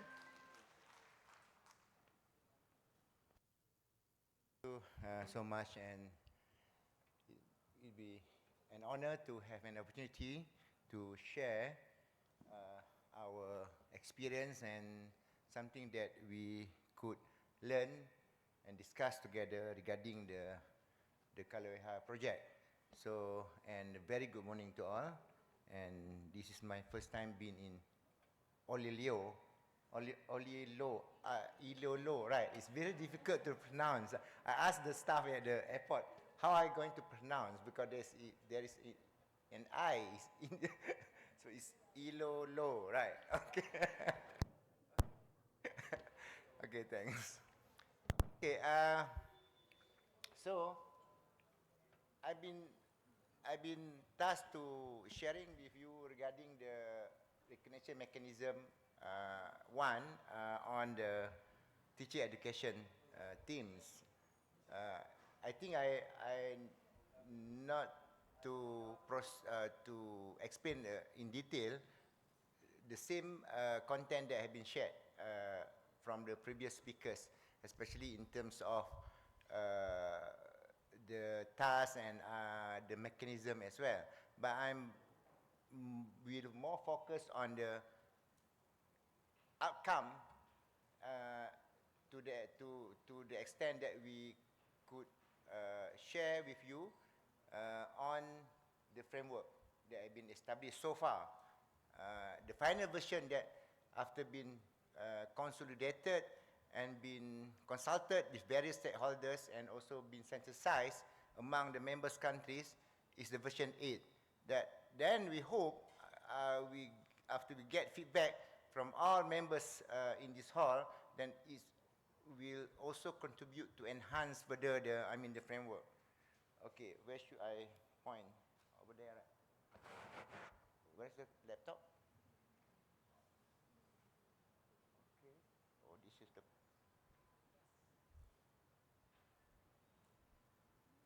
Okay. Okay. So this is the same. Task that been done by all of us. I think similar to other groups, medical education and engineering education as well. At the end, first we revise all documents that related to the teacher education quality frameworks. In our context, in Malaysian context, we do have several agencies and stakeholders that regulating our teacher education programs at the university level, and we also have different stakeholders that regulated teacher education program at the university and also at the teacher education college. So we do have a different stakeholders, which Ministry of Education and Ministry of Higher Education. So we all do also have a standard of teacher education that produced by Ministry of Education, when we also have the most important agency that regulated all kind of academic program, which is Malaysian qualification framework. Okay, so and at the same time we also have numbers of policies that also touch on the internationalization agenda for the Malaysia higher education. So all these documents we referred in our context, also our member countries as well, in their own context, Thailand, Indonesia, Philippines as well. And also we also referred to document that from the overseas as well, from other countries, to do some comparison and then come up with analysis, and then we come up with the domain that we think is important and fit with our context and also at the international and global level context. So then we come up with the framework, and then after we come up with the meta policy, we come up with the metrics for the framework, and then we engage with various stakeholders and make engagement to consolidate and to get their perspective and views on that kind of framework. Then we revise, and to the end, after doing all the scientific process among the members of the teams across countries, of members CALOHEA, and we come out with the final, not the final version yet. I believe this is not the final version yet, with the latest version, which is version 8, that I will share with you afterwards. Okay? Oh, not here. Okay. Okay, this is the next, please. Can you? Okay, this is I believe this is very rigor and robust methodology. Involve many process of getting data, information, and feedback from various stakeholders. Up to the end, we come up with the revision of the framework that we will share with you after this. Okay? We are at national and international document analysis. We consult via focus group interview, and also interview with student employers, and then we consult as well with academics as well, and then we consolidate all the input and data to come up with the framework, and then we revise it. This have went through several times up to the version 8 of the frameworks. Okay, next please. Okay, this is the version 8, the latest version. I'm not saying this is the final version. We still need to get input to come up. There are 7 dimensions that we recognize, we agreed to recognize, right? After repeating process of consolidation, process of consultation, and process of revision, then we come up with version 8.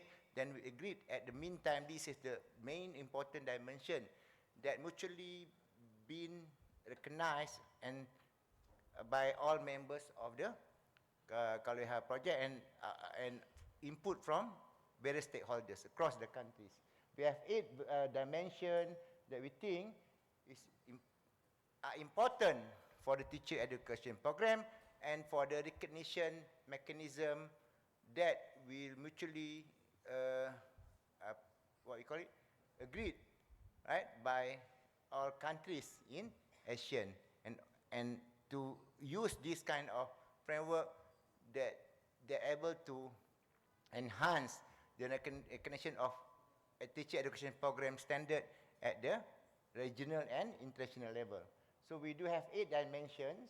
Okay, next please.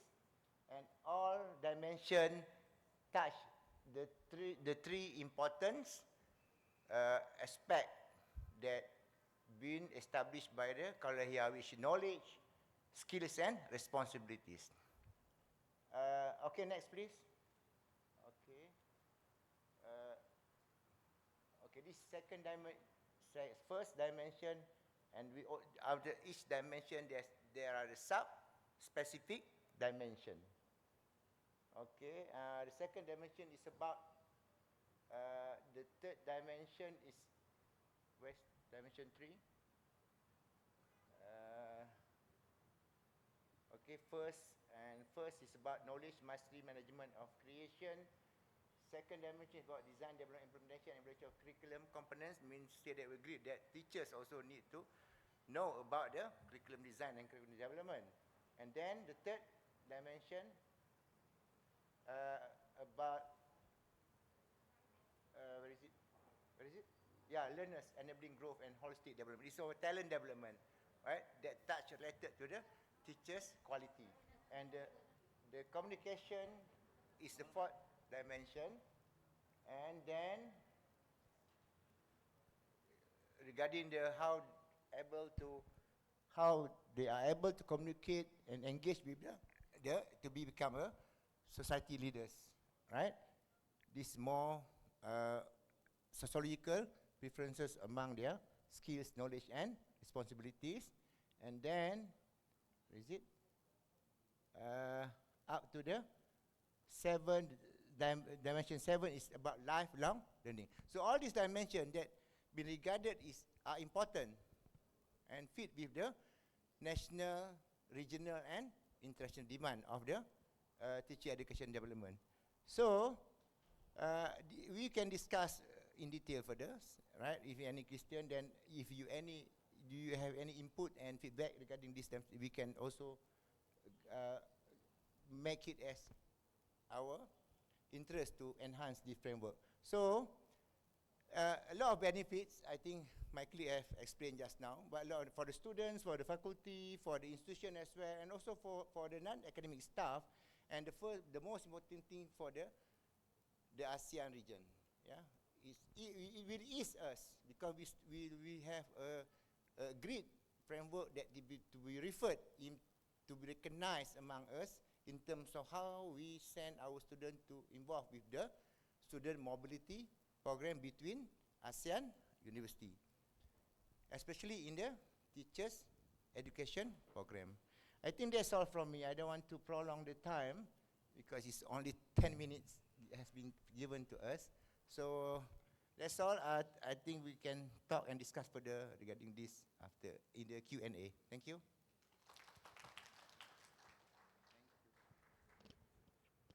Thank you very much, sir. We'll have a Q&A later. So if our participants have questions, you may ask them. Let's go to our next speaker.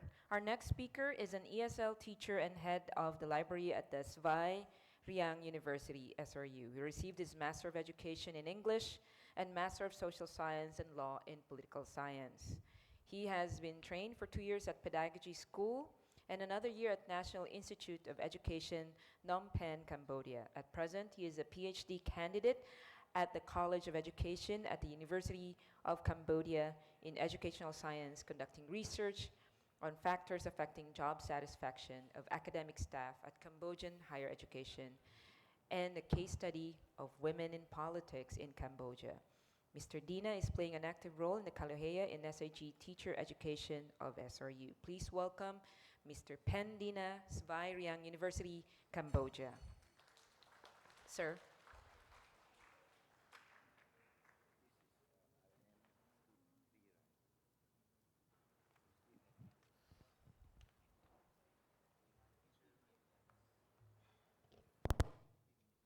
Hello. Okay. Kamusta? Yeah, thank you very much, and it's my pleasure. Very good morning. Okay, so welcome. Then this is my university, Svai Riang University, Cambodia. But Svai means mango. Yes.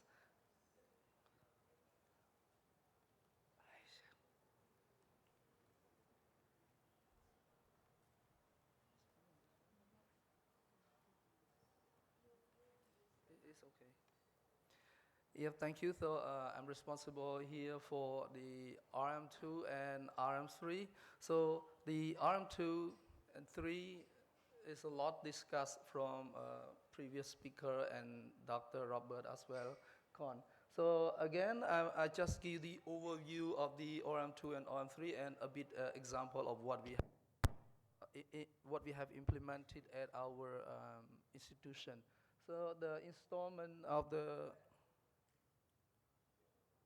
okay, so the DOM2 is focus. We focus and we use tool 1, tool 3, tool 3, and 4. So tool 1 is about the desktop estimation, academic holistic perspective. We want to find out the time spent teaching and learning. So in here, we have to decide which program we're gonna use in the desktop estimation. And for us, we have selected one.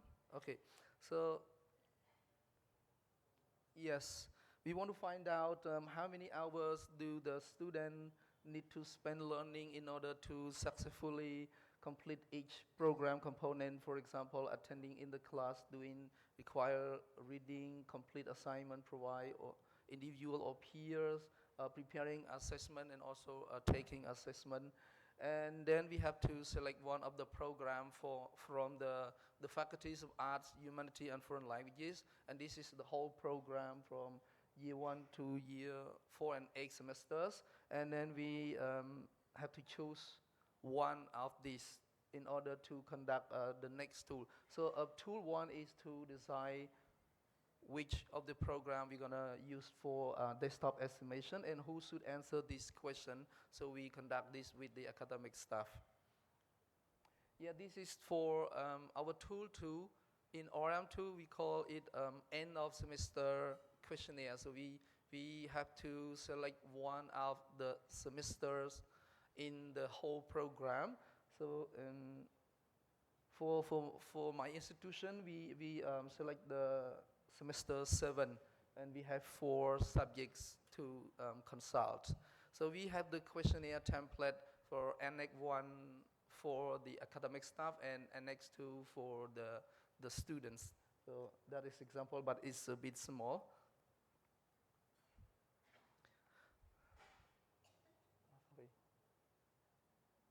Yes, and this is the tool 3 that has just been completed.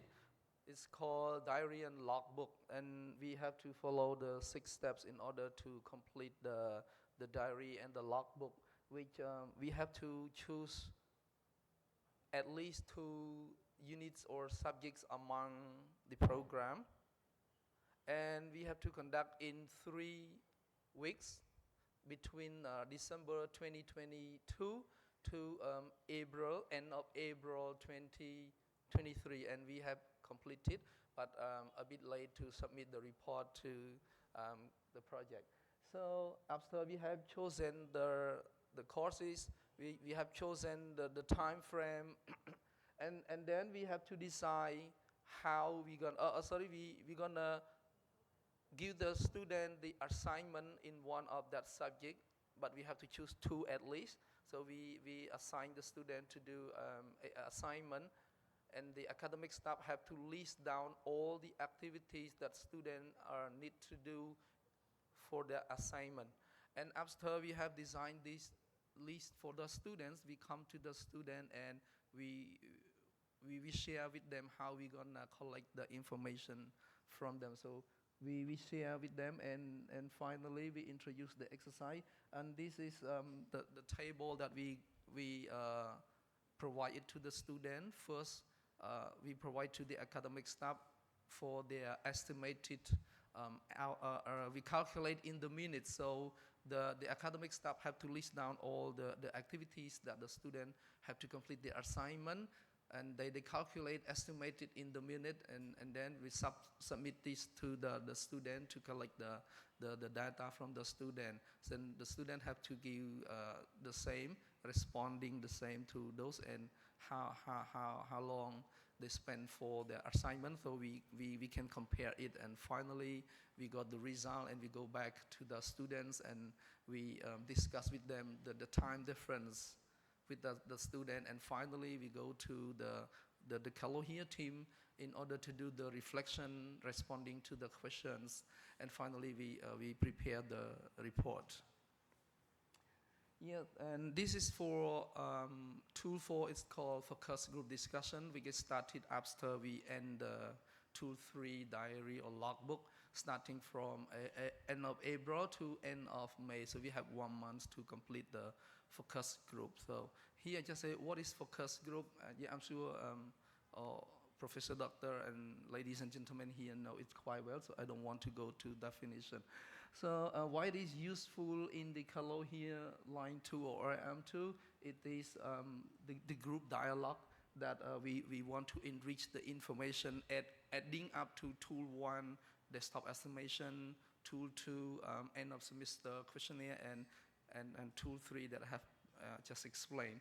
So we want to bring the information directly from the students, and what we have to do is the time frame that I have already mentioned, and out of there we have to choose between 6 to 10 students to do focus group, and the person who implement are from the CALOHEA team, institutional team.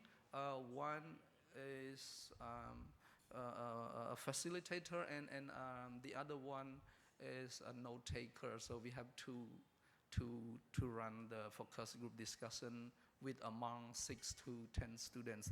But personally, I decided 8 students. We have a rank already, but we haven't started yet. So, and we have to ask the student to write the consent form. So we have already prepared the template, but after going back from the Philippines, I'm going to conduct the focus group. Yeah, this is for the step that we have conducted with the focus group from step 1 to step 6. But briefly again, we chose 2 of us to conduct it, and we have to decide how many students, and then the time frame, and we introduce the student. Yeah. Okay. Go to the ORM3 about the authentic assessment. So. Authentic assessment, the purpose is to engage different stakeholders. We want to engage different stakeholders in order to coordinate or continue efforts, implement the authentic assessment. So yeah, what makes authentic assessment, just repeated from Dr. Robert. Yes, it is also called a performance-based assessment. And actually to us, it's new too, because in our program mostly we conduct a traditional assessment on the paper-based testing, but after participating with the CALOHEA, we found out that it's very helpful. Actually, we have done some of that, but we never particularly call it authentic assessment. To some example, we have the student doing the practicum, going to the field work, role play, and some other practice. And okay, yeah, I just wanted to add up here for the learning outcomes and program learning outcome. So the students should be able to demonstrate after they finish a period of learning, and then for the program learning outcome, then we want students to be able to demonstrate after they leave the university, that is realized practice. And okay, here's time frame already presented by many other presenters. So what do we need from the academic staff? We conduct the consultation from the academic staff, and we want to find out how familiar are academic staffs beyond the institutional team, and do any of them already apply authentic assessment. And then the result we got is that majority of them feel familiar with the authentic assessment, but they rarely know it is the authentic assessment, but they have applied as I mentioned it. And a lot of them like a student to do presentation, but in real they don't have the rubric. So personally to my subject, I have just set up the rubric in order to assess the student on the authentic assessment, and I have presented in the fourth national meeting in Cambodia and Phnom Penh, and I got the feedback from Dr.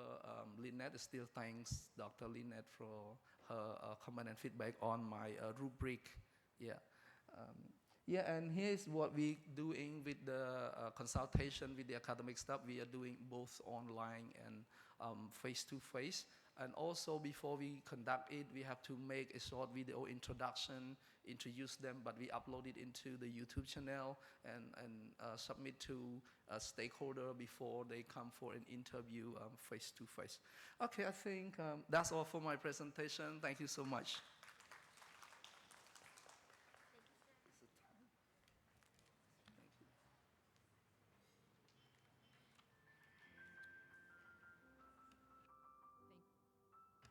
Thank you very much, Mr. Pandina. Our last speaker for today is a lecturer and chair of Linguistics, Culture, Literature Department, Faculty of Foreign Languages and Technical Education of the Nong Lam University of Ho Chi Minh City. He graduated from the HCMC University of Education with BA in English Teaching in 1994 and received his MA in TESOL from Canberra University in 2000. He teaches Introduction to Linguistics, Syntax, Introduction to Literature, and his research interests include critical thinking in literary analysis, learning autonomy, and student-centered approach. From Vietnam, please welcome Mr. Ha Le Min, Nong Lam University of Ho Chi Minh City. Sir? Thank you. Good morning, distinguished audience. I'm very happy to be here. This is Nong Lam University. Anyone here have been to Vietnam? Yeah, you're welcome to our school. I'm Lê Minh Hà. Lê is my surname. Today I'm going to talk about the progress and challenges of our project. We have talked a lot, a little bit long, so now I just briefly present the overview of all the tasks we have done together with the timeline, so you can imagine how the project going on. So we are here with the purpose to share, the middle one, we try to disseminate the result that we are collecting from our 3 RMs. So IM1 with the designing of the framework for teacher qualification and assessment, and IM2 workload, and number 3 authentic assessment. And we expect to later we disseminate and try to encourage the use of our result for higher level, the level of region and international level as well. So have a look at it. IM1, these are all the activities, the main activity we have gone through. Number 1, at first every country have to analyze the frameworks from different document and framework from even from the government and the school.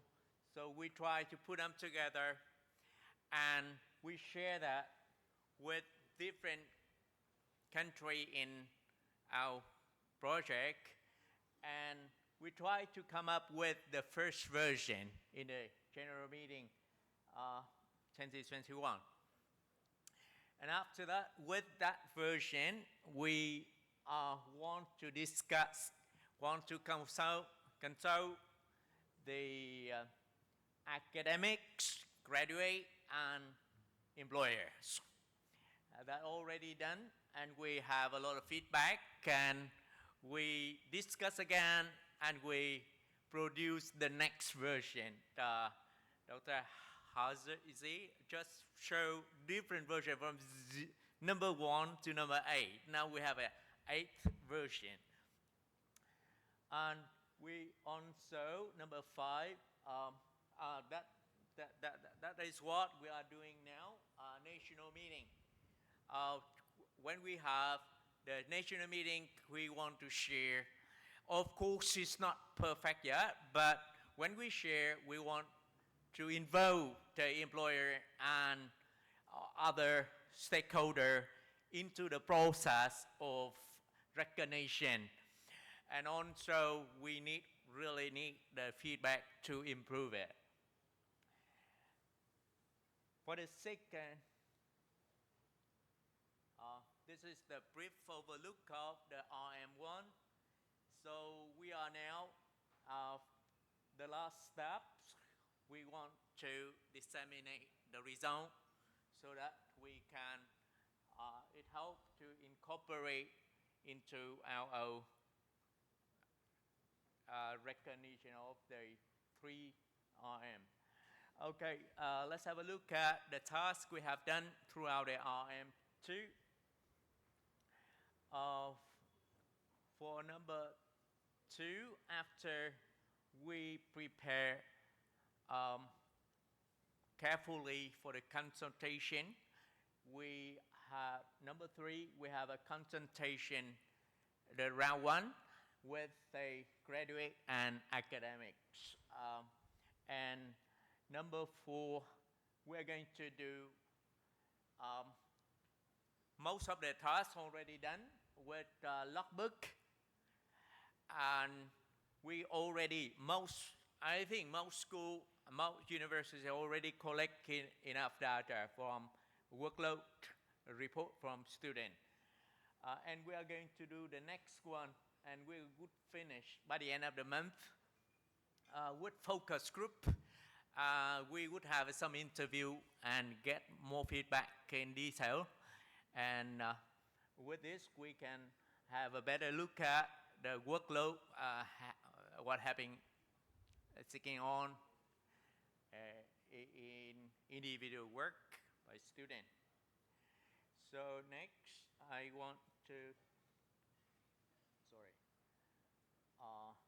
so for RM2, this is the overview of the whole project.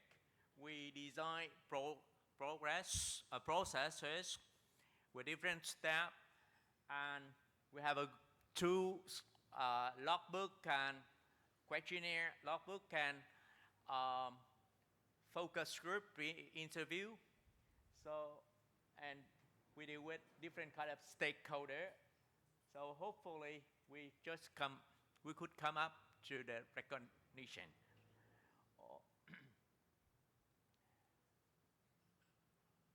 Okay, number 3, we have different tasks from beginning.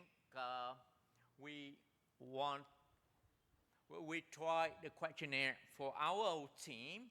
So we want to know whether the academics share the same idea about authentic assessment. And then we develop, number 3, we conduct the questionnaire toward onto the student and academic as well. And as Mr. Ben present, there are a lot of differences among what we expect the student, teacher expect student to do, and what actually student do, some differently. And sorry. And next, number 6, we are doing now with the short-term authentic action.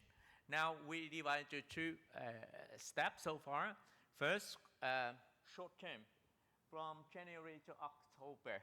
We haven't finished yet. And we design the authentic task and apply in classes. And we would get the feedback later.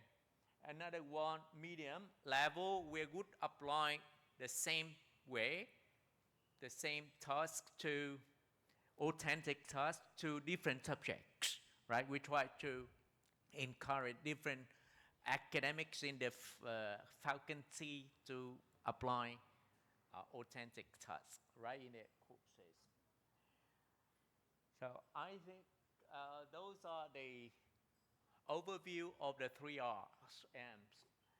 Hopefully, we have a general idea.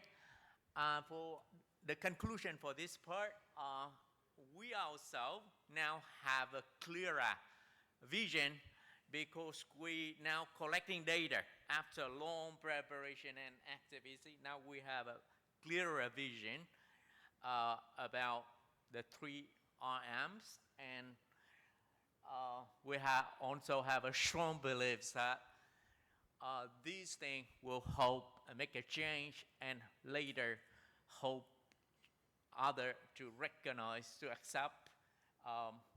We come up to something to similar and accept in different levels. And the last one, we try a feeling of strong professional strategy we are trying to do with process, with method, and with feedback from different stakeholders. And we now trying to discuss more the way how to overcome some problem we are facing also. And next step, I would like to talk a little bit about the challenges we are facing. For the RM1, I want to look at the dot number 3 and number 4 first. It's not easy to share the view about what we expect students to have. It's not even right in the team. At first, we have different views, and we have to combine them together and share the view with different team from different country. And we have to rearrange, we have to put it together and bring it back to the stakeholder. And they have different ideas. For stakeholder, like example in my country, they focus more on the skill. I don't care about they do not have the policy and the necessary guidelines, but and perhaps they in the framework we introduce a lot of academic works, and they seem not care about these things. They focus more on the skill, exactly what student can do. So that is what for IM1, IM2 with the we have a clear tools to measure the workload. However, one problem, perhaps the student cannot remember about the workload they have done. Perhaps they do not have the habit of using logbook or time management plan. So sometimes difficult to. And from my own experience last year when we collected students, we have to conducted the questionnaire after the exam, after they finished the exam. But the exam was in fact delayed 1 semester because of COVID-19. So a little bit long. So students said, oh, difficult to remember exactly. Next, at a higher level, engagement process with the stakeholder we want to share. We want them to accept the framework, the mechanism. So it's not easy. And also, right in my school and many different university in Vietnam, we have, for example, authentic. Have a look at it, the last one. Authentic task. We can design a lot of authentic tasks, but the academic affairs office just allow us to have 50% of the score for formative assessment only. But students say, oh, I have to work a lot during the at home with team, but the score so low. And so we discussed with the academic affair to make it even more weight for scoring. So the final score, if flexible, can be 10%, 20% or so. So the last thing is we think we should have some more investment on the deeper research when we work with a different kind of stakeholder and other academics, so we can get a better feedback from that. Everyone, that is the overview of the 3A, and I just showed some challenges from some team only, but we need to collect more challenges from different teams. We talk a lot about 3RM, and I want to use that as an acronym.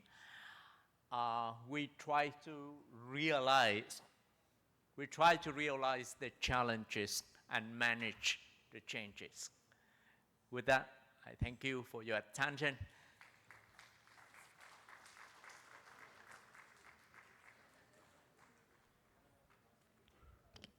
Thank you so much, Mr. Ha. And now we have come to the Q&A session. May we request our speakers to come in front. There are chairs provided for you. With our chair, Dr. Pratiwi will be the one to moderate for this Q&A session. I will just be assisting. Okay, so for our participants on Facebook and Zoom, please feel free to post your questions in the Q&A section. For our participants here on site, you may ask your questions to our speakers. Any questions?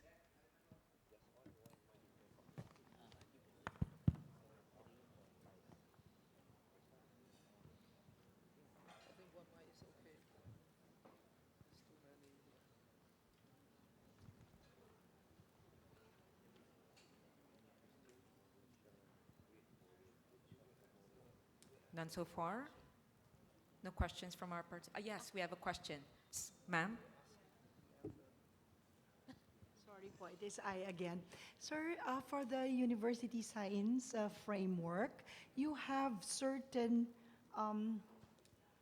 the table that you showed us had certain domains or the values. So one has to do with, excuse me,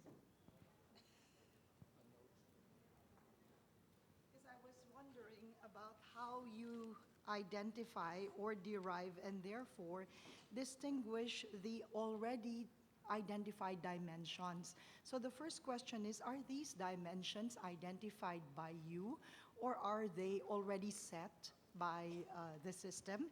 And then how do we differentiate certain dimensions that are worded as responsibilities from the other descriptor, which has to do with responsibility also?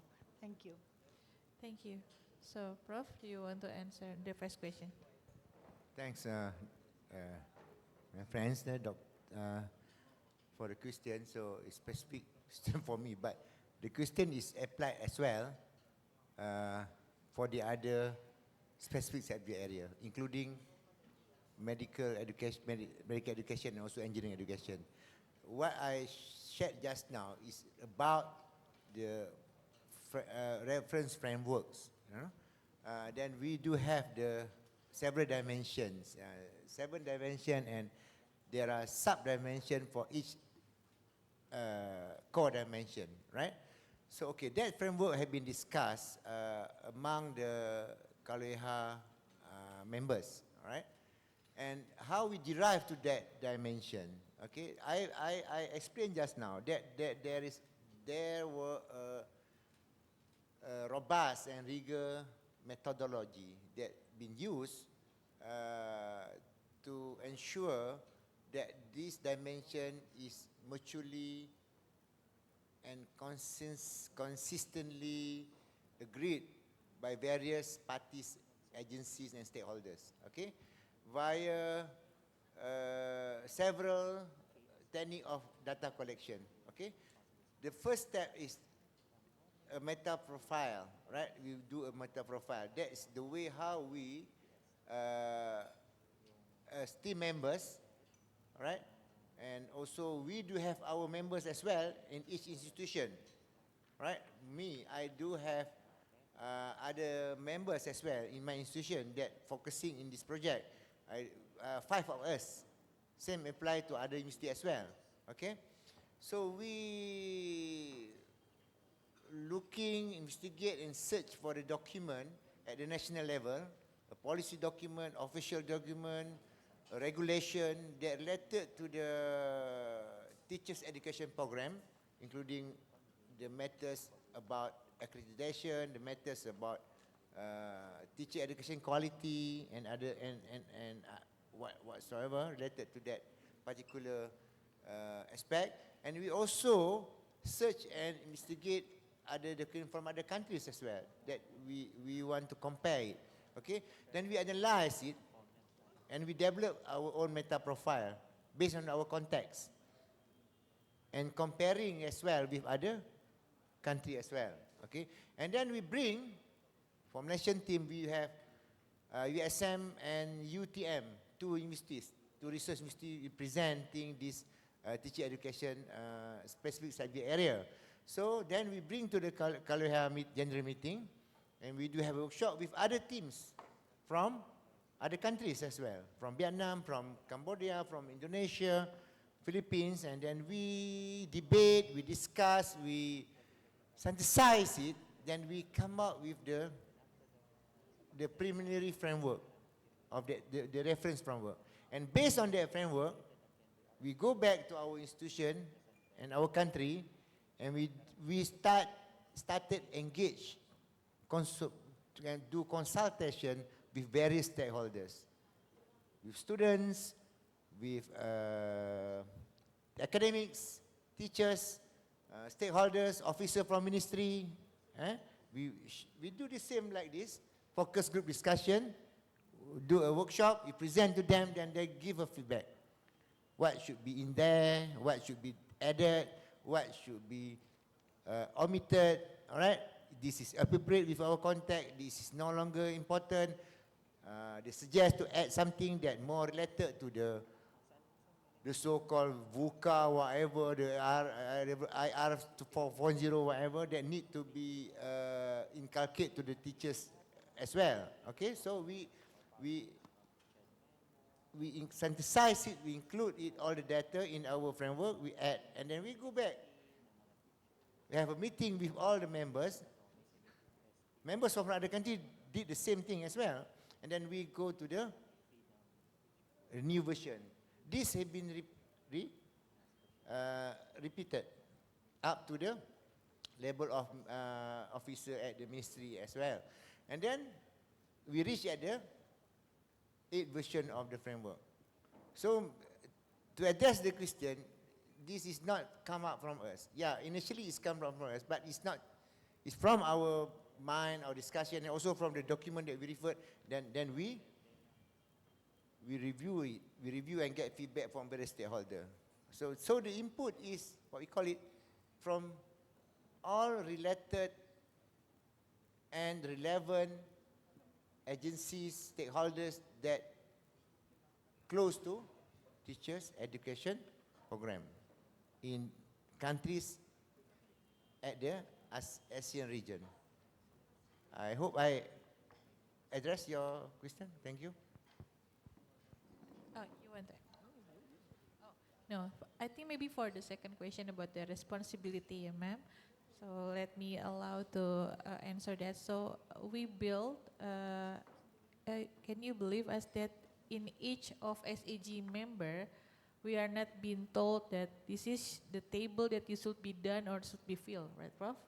We just discuss it in our own group, and then we decide that to make this meta profile more communicable and can be visible, so we just come up with the descriptor of domain and subdomain, etc., Prof. So we can ask to the stakeholder what could be added and what could be omitted. In a medicine area, why we add responsibility? Because we have a multi-degree of the competency. Let's say we are now focusing on the general practitioners. So we have to define what is the responsibility we mean in this professionalism, let's say, because every profession in medicine should be professionalism, but we should add some context. What is the authority for the general practitioner? Because maybe another framework can be different with another level of authority. Let's say the specialist or maybe the subspecialist and so on.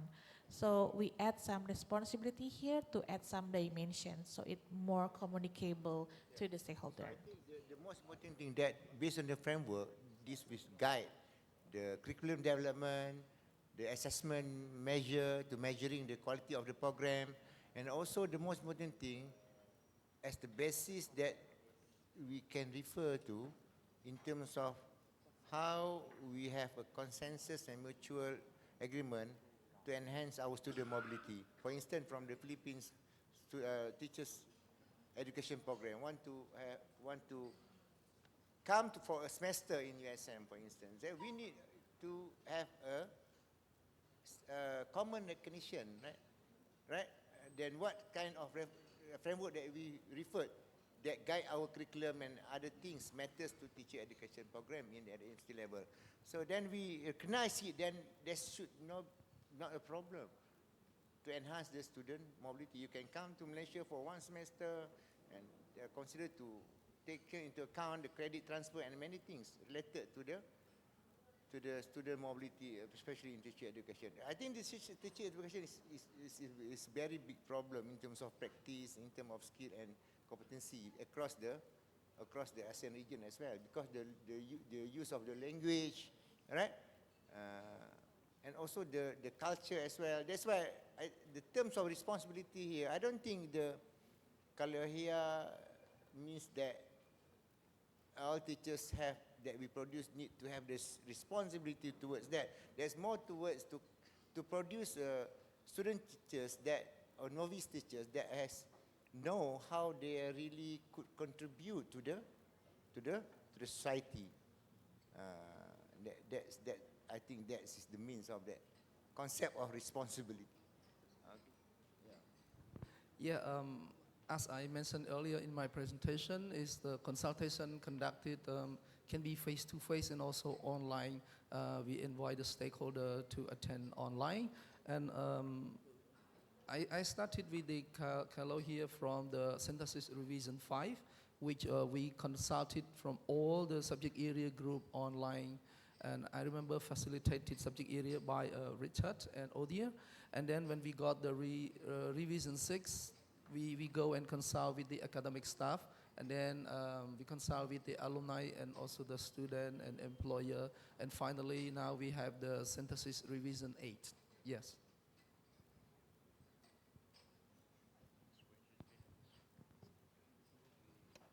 Okay, so thank you so much for the question. So a lot of national meeting, I think, enrich us, yeah, Prof, because there's a new challenge, and then we kind of know what is your career about. So do we have a question from the online, maybe? Yes, we do have a question from Zoom. This is from Miss Coralie Therese de Macali. So how do you reconcile workload assessment in planning for subsequent course schedules? I repeat, how do you reconcile workload assessments in planning for subsequent course schedules? Okay, so actually how we plan develop. You want to ask answer Prof. Fazri? I think among the three RMs, for me personally, I think this is the most interesting part. Among the three RM, this is the most interesting part. But how we perceive about the student workload is different. How the student perceive about the load, and also we have different views of among us as academic as well, and across the subject area as well, that we perceive different understanding about the student workload. It's very difficult to determine what is the actual appropriate student workload in terms to come up with the ideas of meaningful learning and excellent learning experience of the student. Whether it's very heavy, whether it's very less, or whether it's okay for the high and medium and the lower ability of students. So some students, when we did this exercise, to get feedback from the academics as well, and the student as well about the student workload.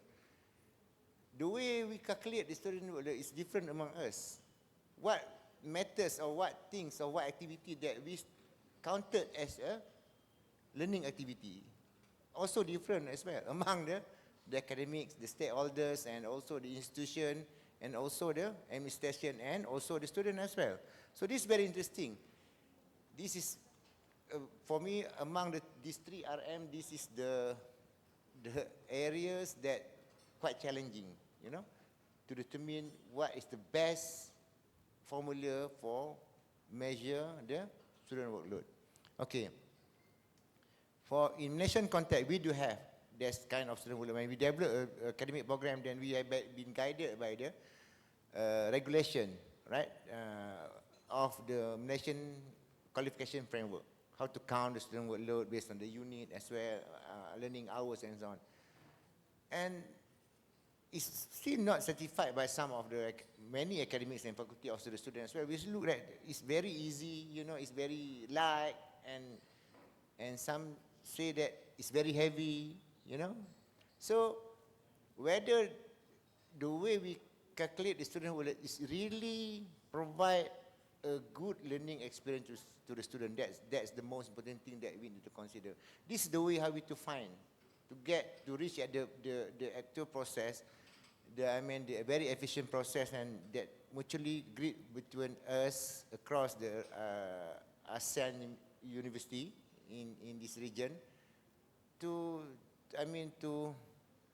ensure that we get the consensus formula in calculating and measuring the student workload. So this also can be affected the student mobility as well. When students from Indonesia come to Malaysia, want to transfer credit, then feel very easy. In Malaysia, the students very relaxed and so on, compared to a lot of excitement and many things, right? Compared to Misti in Indonesia. So, especially in teaching education program. So, I think this is the most interesting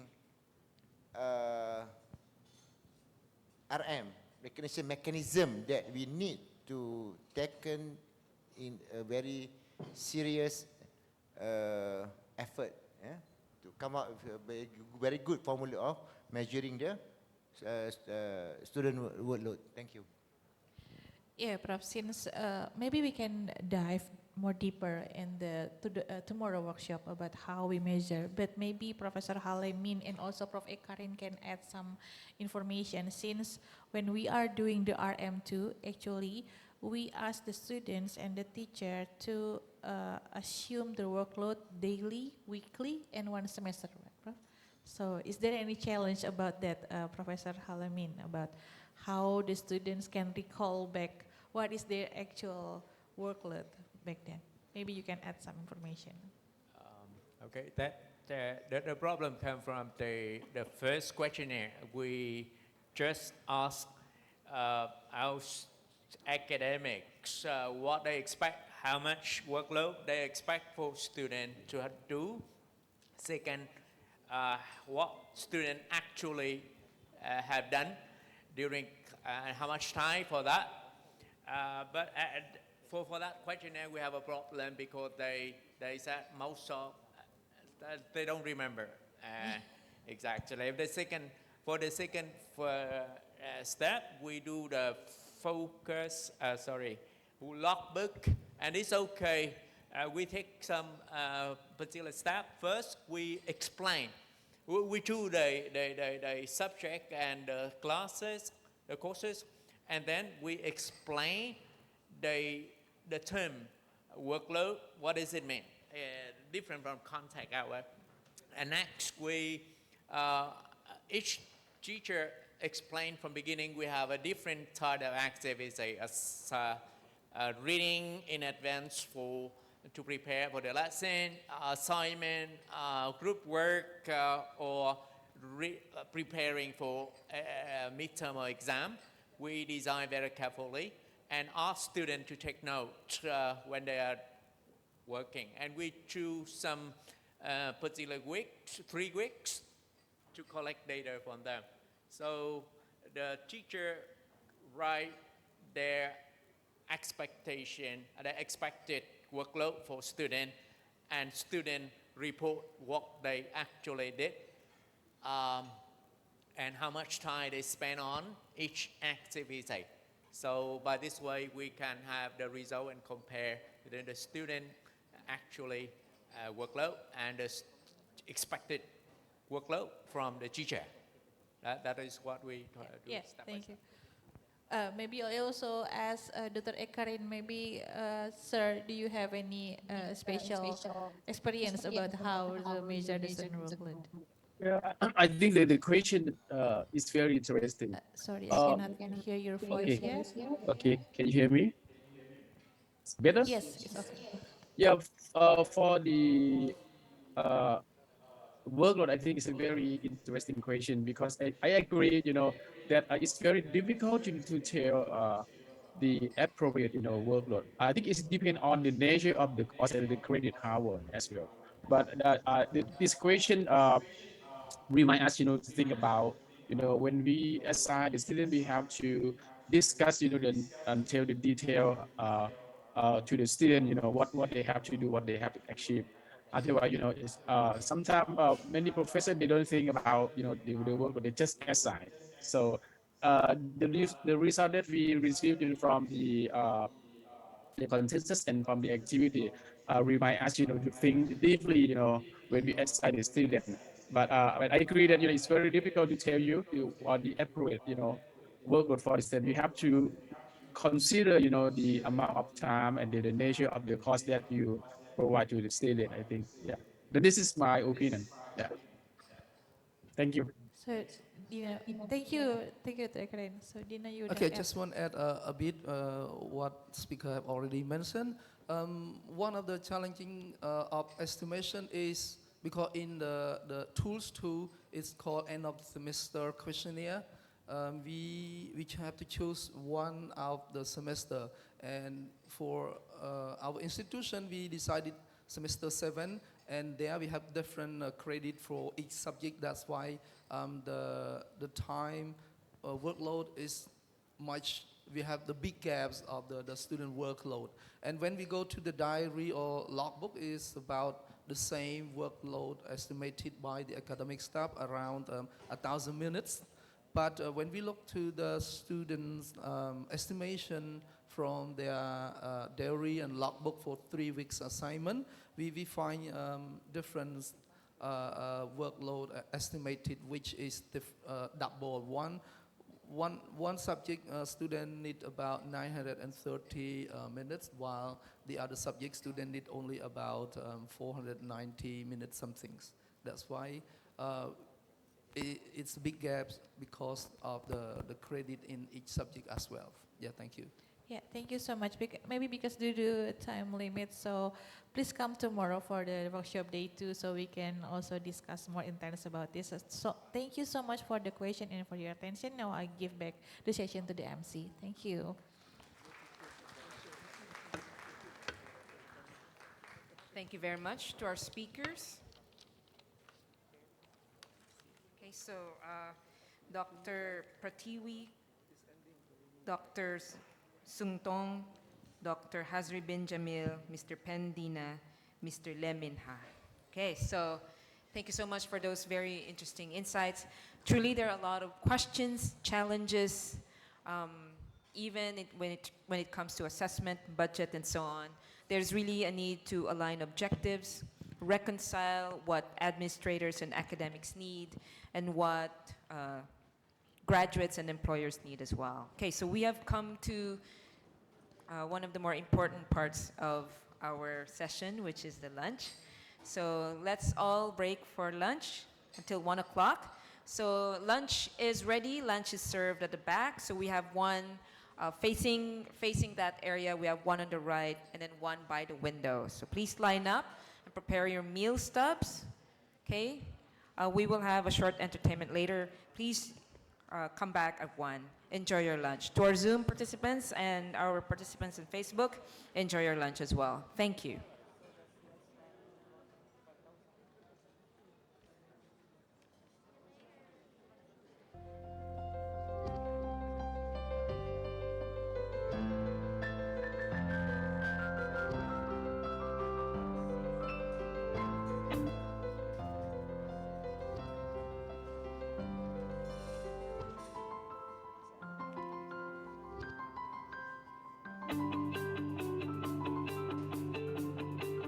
Nicknamed as the heart of the Philippines, Iloilo is a province in the center of the Philippine archipelago. Its capital is the city of Iloilo, which is a major urban center in the country. Iloilo is the second city created after Manila. It is home to a number of firsts in the country and in Western Visayas, where it is clustered geographically.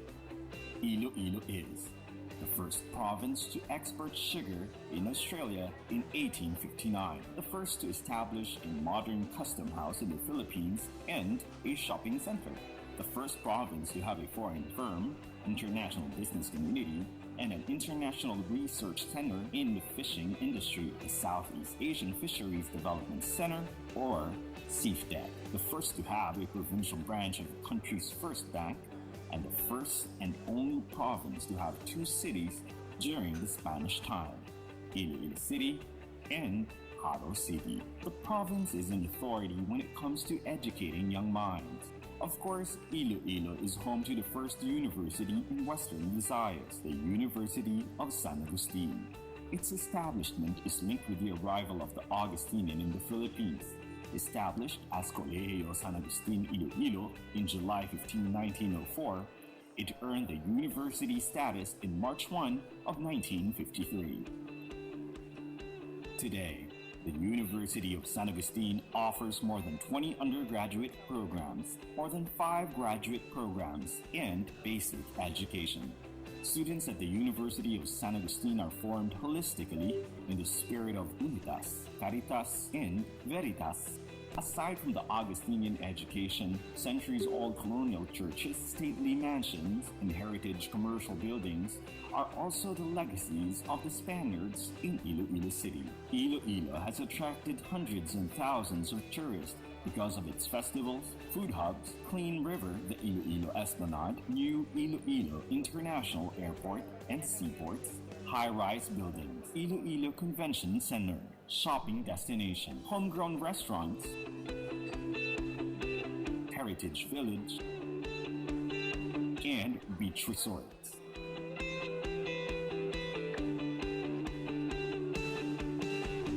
Today, Iloilo links the progressive province of Guimaras, which is the world's supplier of mangoes.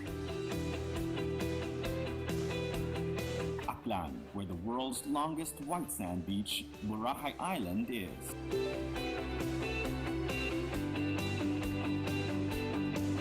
And Antique, where the world's largest flower, Rafflesia, can be found. Capi, which is the country's seafood capital. And Negros Occidental, the sugar bowl of the Philippines. Explore Iloilo. Study and engage with the University of San Agustin.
Sound check, one, two. Sound check, sound.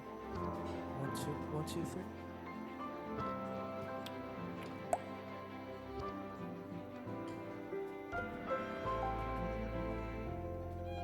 One, two, 1, 2, 3. Check, check.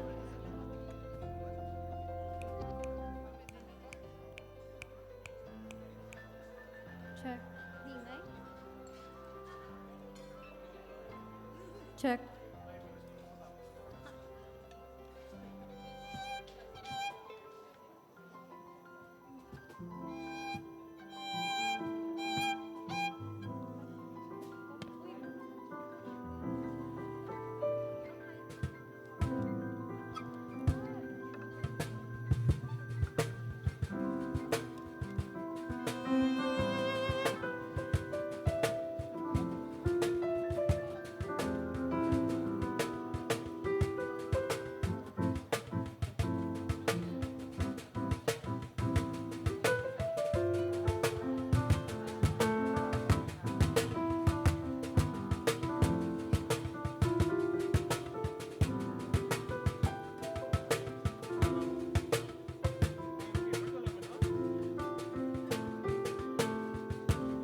One, two, three. Sound check, sound, sound, sound.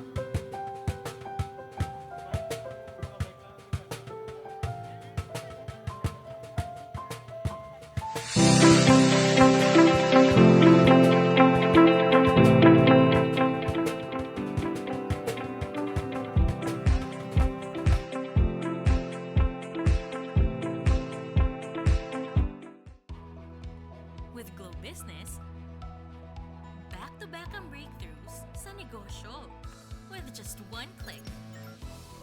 Atin ang tuloy-tuloy na success. Globe Business.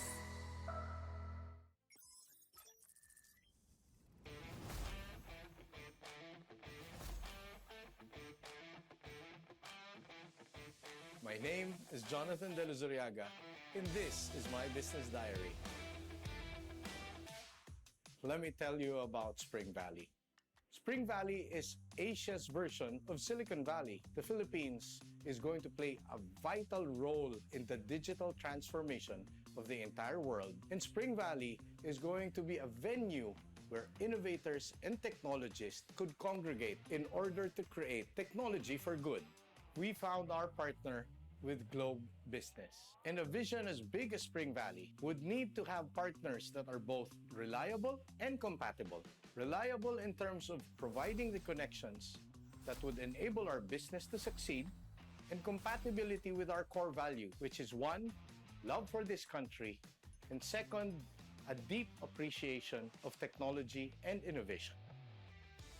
These are very exciting times for Spring Valley and for the Republic of the Philippines. We are now at the precipice of realizing the first Filipino-owned technology company that will have its own township. And we intend to help all the founders in the Philippines by empowering them and by providing them a venue where they could be the best version of themselves. And I intend to continue this journey together with Globe Business. Philippines, it's time for us to lead.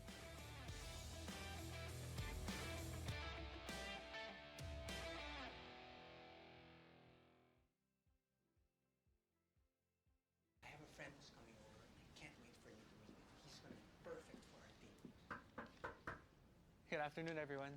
Everybody, I'd like you to meet Nico. Hi, it's so nice to meet all of you.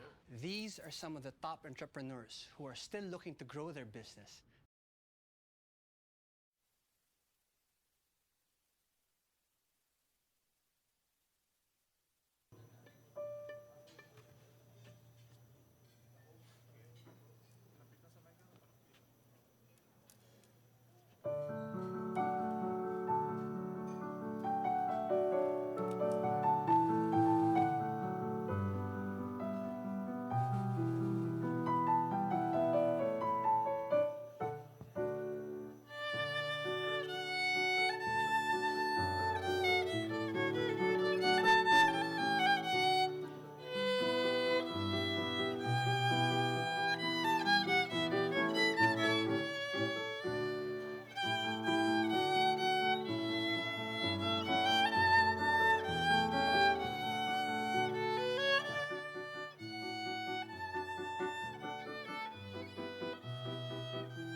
So next piece would be Kundiman, titled Dahil Sa'yo by Mike Villarde.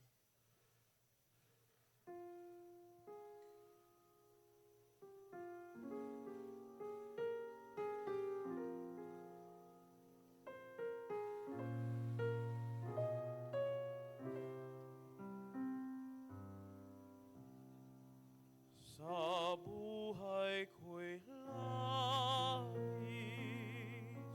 ang hirap at pasakit ng pusong umibig,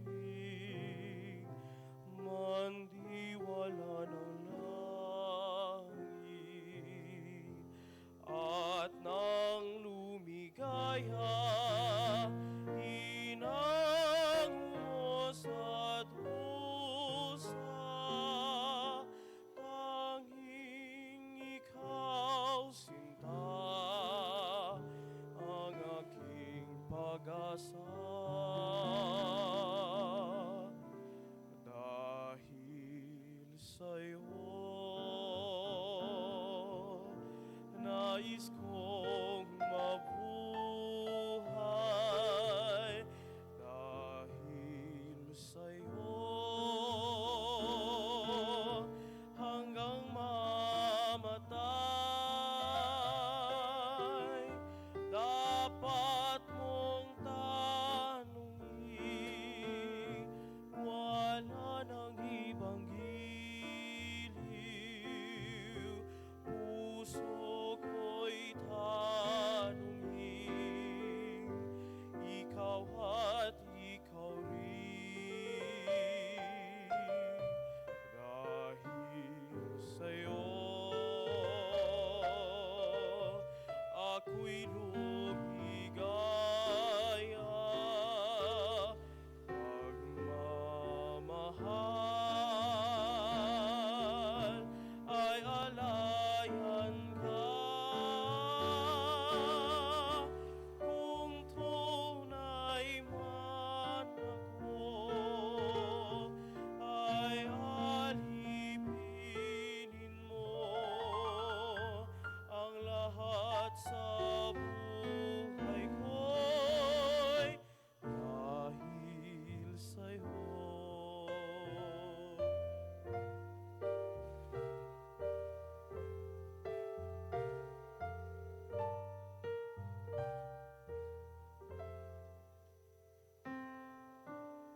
Sa'yo,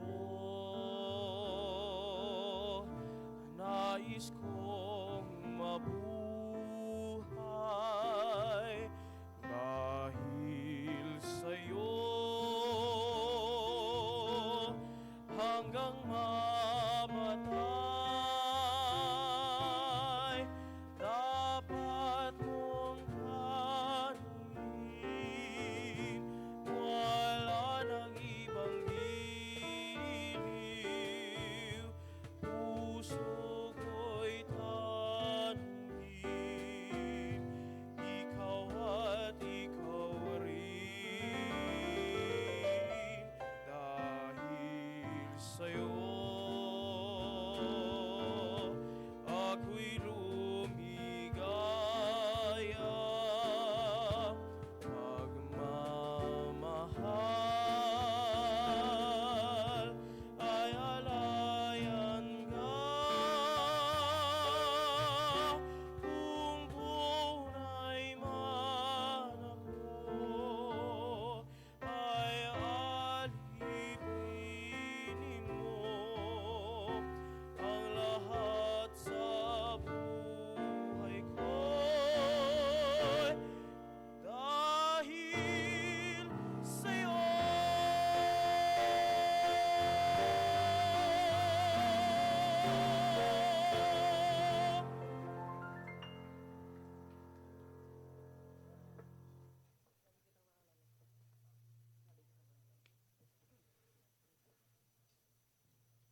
This next piece will also be a Kundiman, titled Lagi Kitang Naaalala by Leopoldo Silos.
Kung tunay ang tanging pagmamahal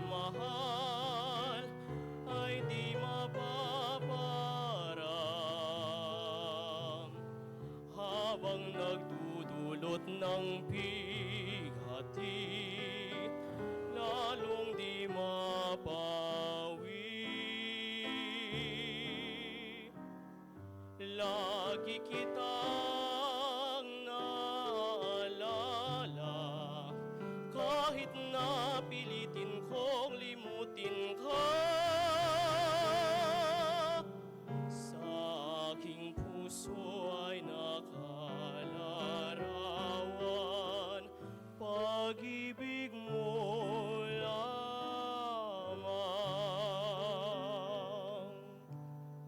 Kung tunay ang tanging pagmamahal ay di mapaparang habang nagdudulot ng bighati, lalong di mabawi. Lagi kitang naalala kahit na pilitin kong limutin ka. Sa aking puso ay nakalarawan pag-ibig mo lamang. Pag-ibig ko'y laging ikaw.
I know your eyes in the morning sun. I feel you touch me in the pouring rain. And the moment that you wander far from me, I wanna feel you in my arms again. And you come to me on the summer breeze, keep me warm in your love and you softly leave. And just me you need to show how deep is your love. It's your love, how deep is your love. I really mean to learn, 'cause we're living in the world of fools, breaking us down when they all should let us be. We belong to you and me. I believe in you. You know the door to my very soul. You're the light in my deepest, darkest time. You're my savior when I fall. And you may not think I care for you when you know down inside that I really do. And it's me you need to show how deep is your love. It's your love, how deep is your love. I really mean to learn, 'cause we're living in the world of fools, breaking us down when they all should let us be. We belong to you and me.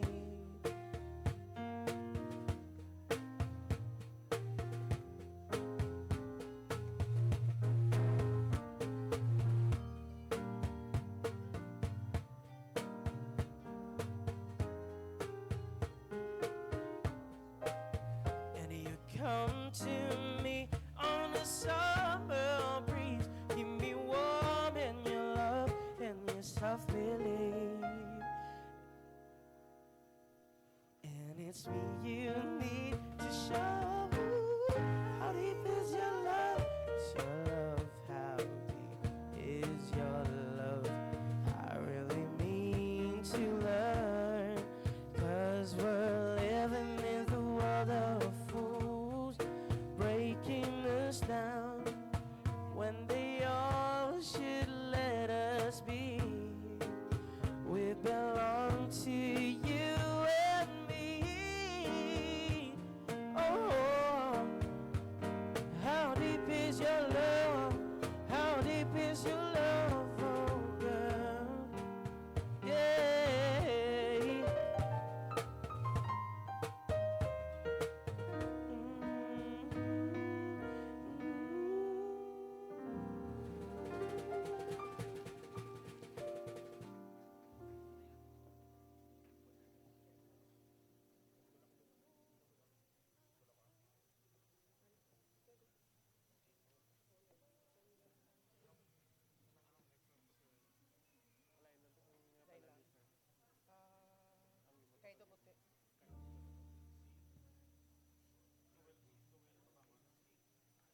Ano kita kay gina?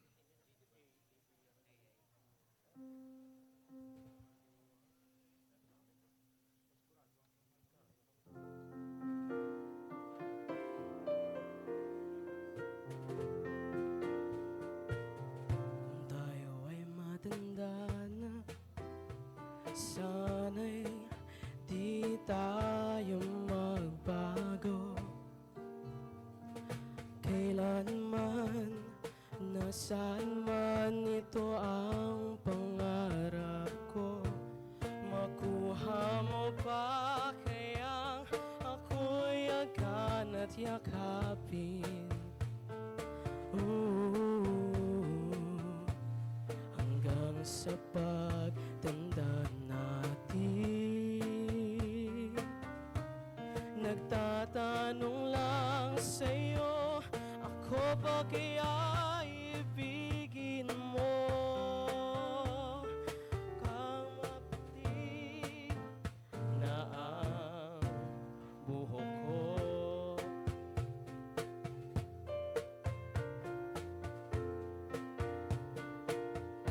Pagdating ng araw, ang iyong buhok ay puputi na rin. Sabay tayong mangangarap ng nakaraan sa atin. Ang nakalipas ay babalik natin.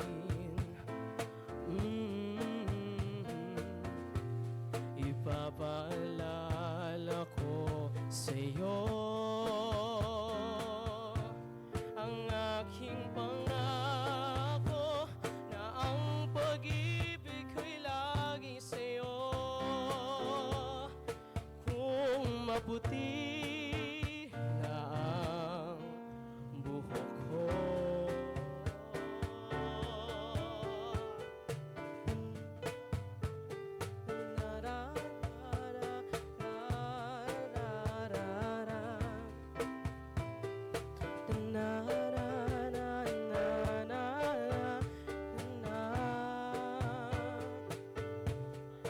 ang nakalipas ay babalik natin. Ipapaalala ko sa'yo ang aking pangako na ang pag-ibig ko'y lagi sa'yo. Kung maputi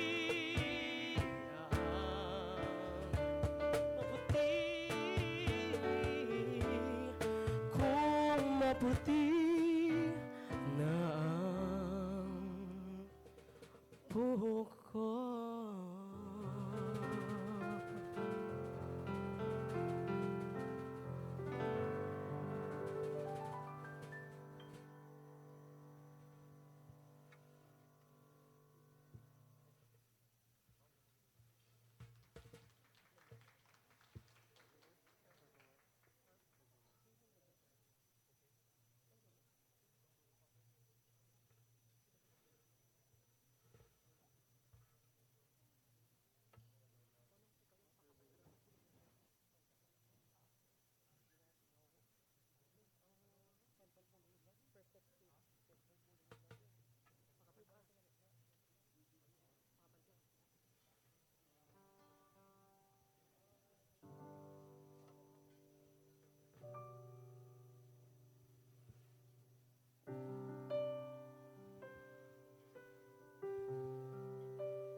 only fools rush in,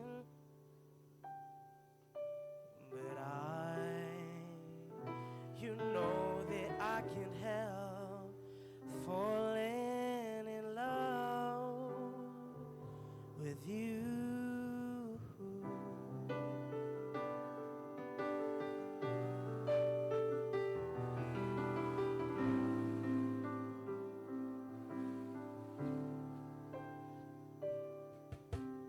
Wise man said, only fools rush in, but I can't help falling in love with you. Like a river flows surely to the sea, darling, so it goes. Some things are meant to be. Take my hand, take my whole life too. But I can't help, I'm falling in love with you.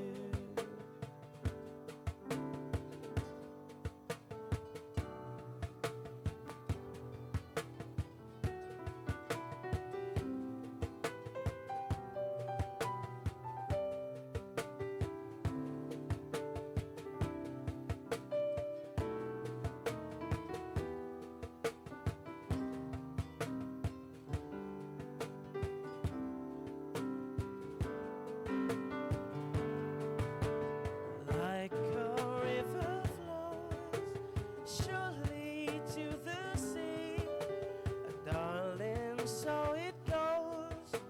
Something are meant to be. Take my hand, take my whole life too. Though I can't help falling in love with you, for I can't help, I'm falling in love with you.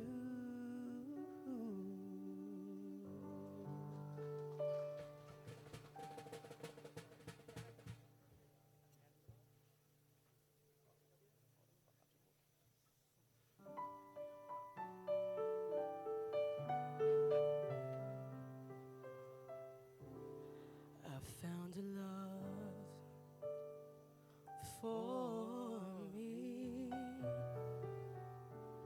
darling, just dive right in, follow my lead. Well, I found the girl, beautiful and sweet. Well, I never knew you were that someone waiting for me.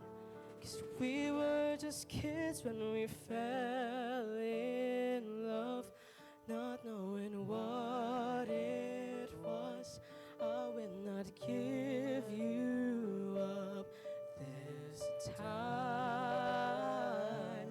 Darling, just kiss me slow.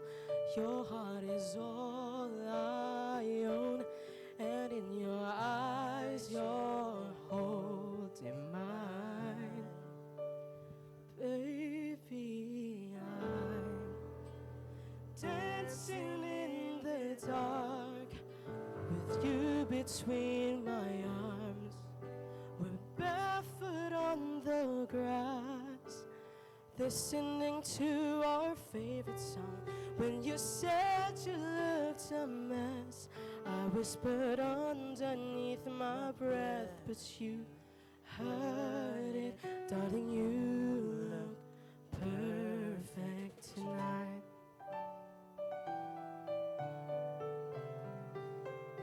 Well, I found the woman stronger than anyone I know.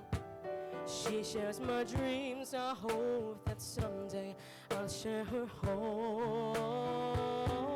Well, I found the lover to carry more than just my secrets, to carry love, to carry children of our own. We were just kids, but we're so in love, fighting against all odds. I know I'll be alright this time, but darling, just hold my hand. Be my girl, be your man. I see my future in your eyes. Baby, I'm dancing in the dark with you between my arms. We're barefoot on the grass, listening to our favorite song. When I saw you in that dress, looking so beautiful, I don't deserve this. Darling, you look perfect tonight.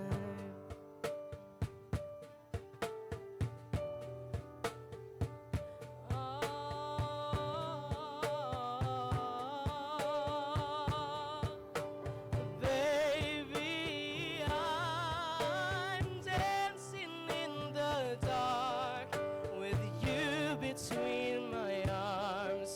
We're barefoot on the grass, listening to our favorite song. With her faith in what I see, now I know I have met an angel in person, and she looks perfect. I don't deserve this. You look perfect tonight.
billion people running around the planet.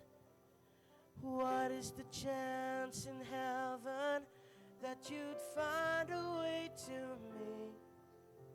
Tell me, what is the sweet sensation, or is it a miracle that happened?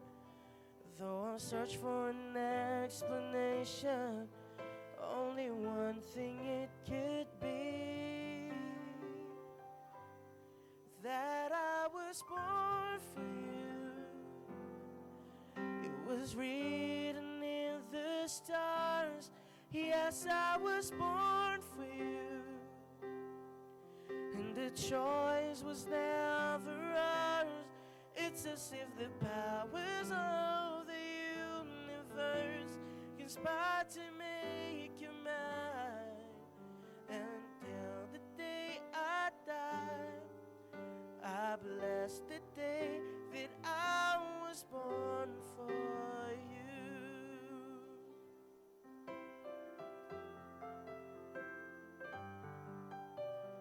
Too many foolish people try to come between us.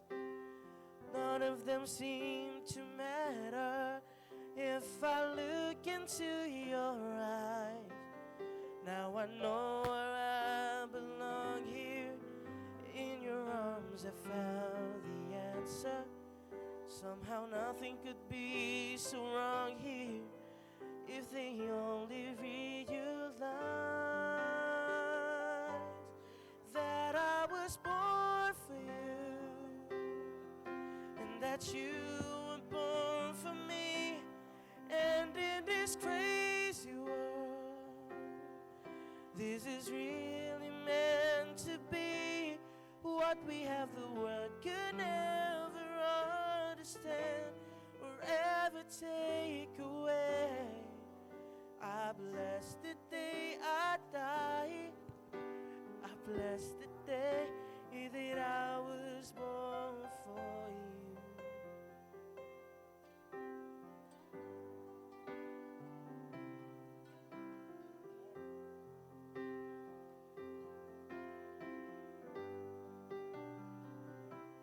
What we have the world could never understand or ever take away. And as the years go by, until the day I die, I bless the day that I was born for you.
Right. Mic test. Thank you so much, Conservator of Music, for that wonderful entertainment. Okay, that was a trip down memory lane. A round of applause, please. Thank you. All right. So, once again, we would like to thank our sponsors. Okay, so they were flashed in front. Okay, so we have gold sponsors: End-to-End Solutions, Rex Bookstore, Stellar Automation and Technology, Bellevue Booksellers, Forefront Book Company, CNE Adaptive Learning Solutions, CNE Publishing, POT Page One Trading, Globe, Eastern Communications, CD Book International, Incorporated. Okay, so once again, our exhibit room for our sponsors is at room 602. Right, so I hope everyone had a good lunch. Okay, so while we're waiting for the others to finish up, grab some coffee or some juice at the back, or some water. May we just acknowledge the presence of our Vice President for Academic Affairs, Dr. Regina Eileen May Vergara. She's seated here at front. She's been here this morning, hard at work, just supervising us. Okay, so we would also like to acknowledge our deans from our colleges here at San Agustin. Okay, so we have Dean Neneline de la Fuente from the College of Liberal Arts, Sciences and Education. So she's the one helping us with the teacher education program. Then we have our Dean, Dean Jose Perez from the CPMT, College of Pharmacy and Medical Technology. I think he was here in the morning. Okay. And of course, our participants from the different universities and colleges here in the Philippines and abroad. Okay, and once again, hi to our participants as well on Zoom and Facebook. Okay, may we also recognize our participants from CHED, from the Commission on Higher Education Region 6. I think they're here right now. Dr. Danny Beth Narzoles. Oh, there. All right. Hello, sir. Okay, so let's now begin.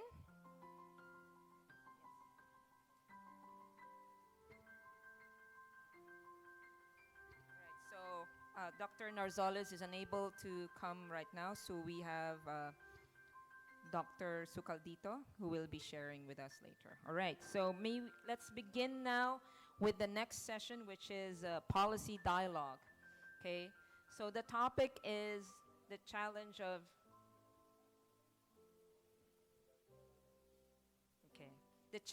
student mobility, degree recognition, internationalization, prospect and challenges under national and HEI's context. Okay, so we have each speaker, aside from our chair, will be given a specific number of minutes to share their experiences. Starting from, once again, Dr. Yuni Susanti Pratiwi from the Universitas Padjadjaran, Indonesia. Dr. Pratiwi, a round of applause, please. Thank you. Thank you. Here, meet me again. So after delicious lunch. So ladies and gentlemen, distinguished guests and fellow participants, a warm welcome to this policy dialogue session. My name is Yuni and I am honored to facilitate this insightful session. Today we have gathered here to explore the challenge of student mobility, degree recognition, internalization, and prospect and challenges under national and higher education institution. Before we delve into the depth of this engaging conversation, I would like to take a moment to express our gratitude to our University of San Agustin again for bringing us together and giving us this platform. It is through such collaborative efforts that we can foster intellectual growth and address the critical issue facing our world today. Now let's introduce our esteemed panelists. We have the Reverend Sucaldito, that representative of Education Program Supervisor, Commission of Higher Education, Regional Office 6. Already here? Okay. Yeah, thank you, Reverend Sucaldito. And of course, Dr. Joselito F. Villarus, President of West Visayas State University, our longtime colleague, and Brother Kenneth Martinez, FSC, President of University of Saint LaSalle Bacolod, joining online. Can we already see Brother Kenneth online? Okay.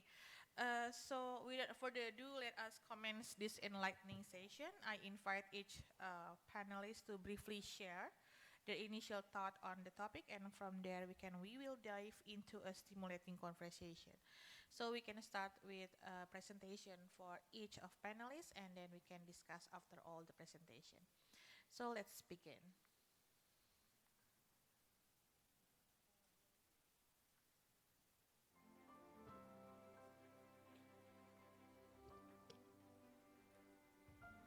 All right, so may we now call on Dr. Efren Sucaldito, Education Program Supervisor, Commission on Higher Education, Regional Office 6.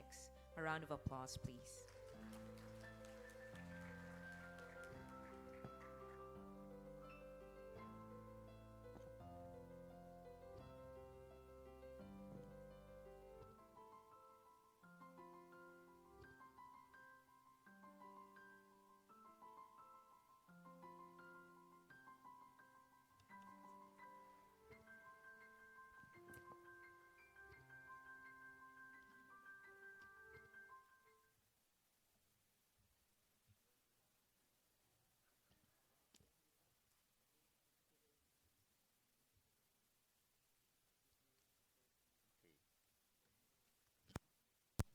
Good afternoon, everyone. I'm happy to see all of you in this particular opportunity to gather as an internationalization family, no? Because we're supposed to be a community that will work together in order to make internationalization possible, right?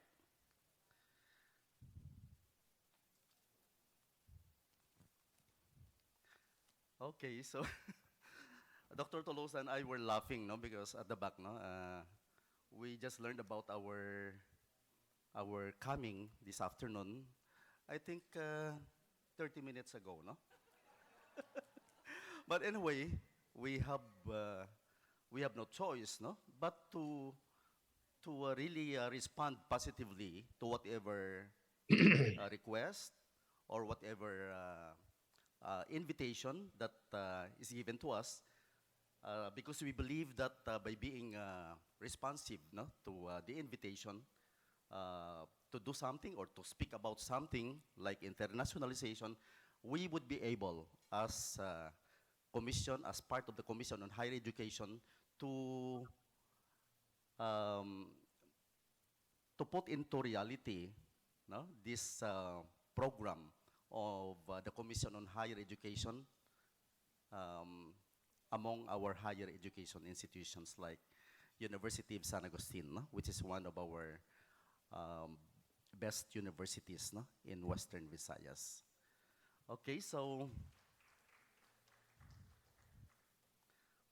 I think everybody who is present here this afternoon has asked this question: what is internationalization for?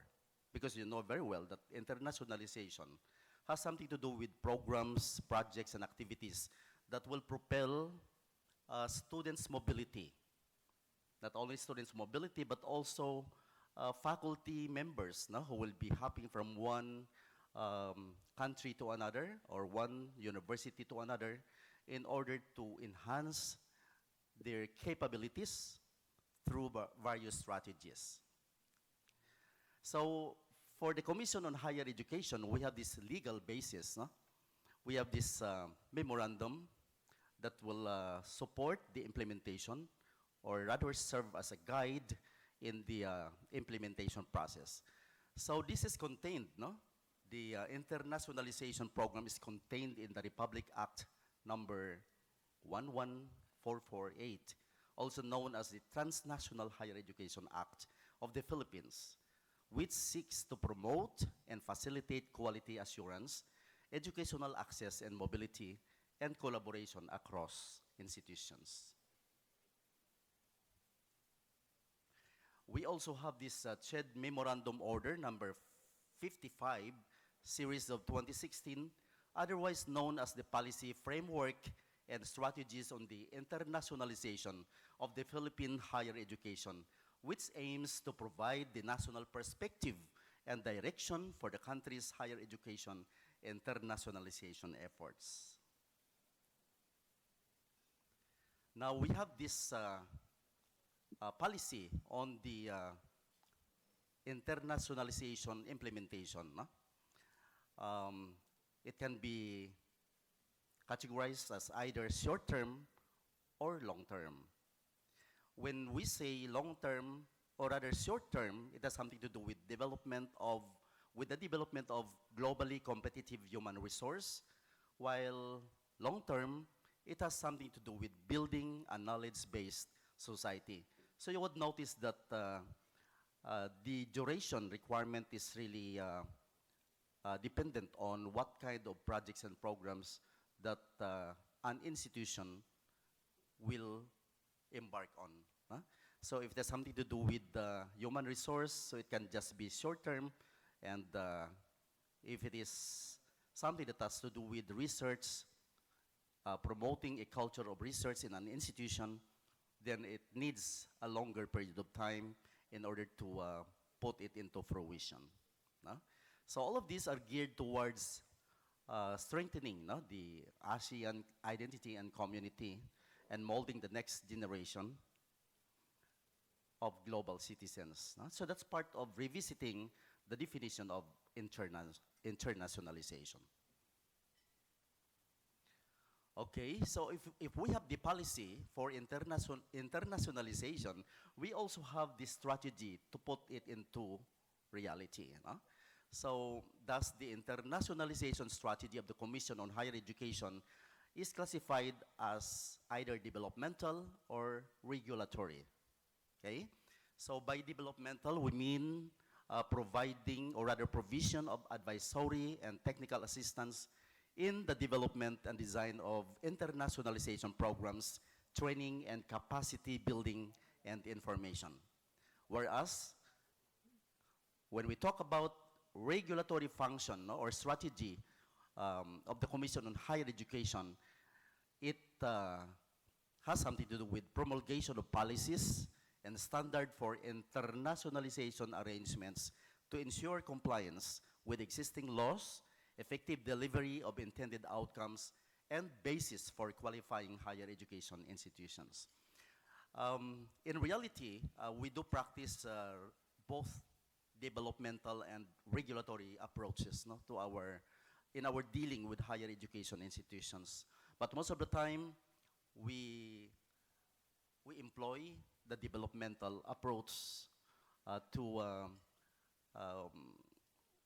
our dealings, with higher education institutions in matters regarding the implementation of instruction, research, community extension, and in the case of SUCs, we have production.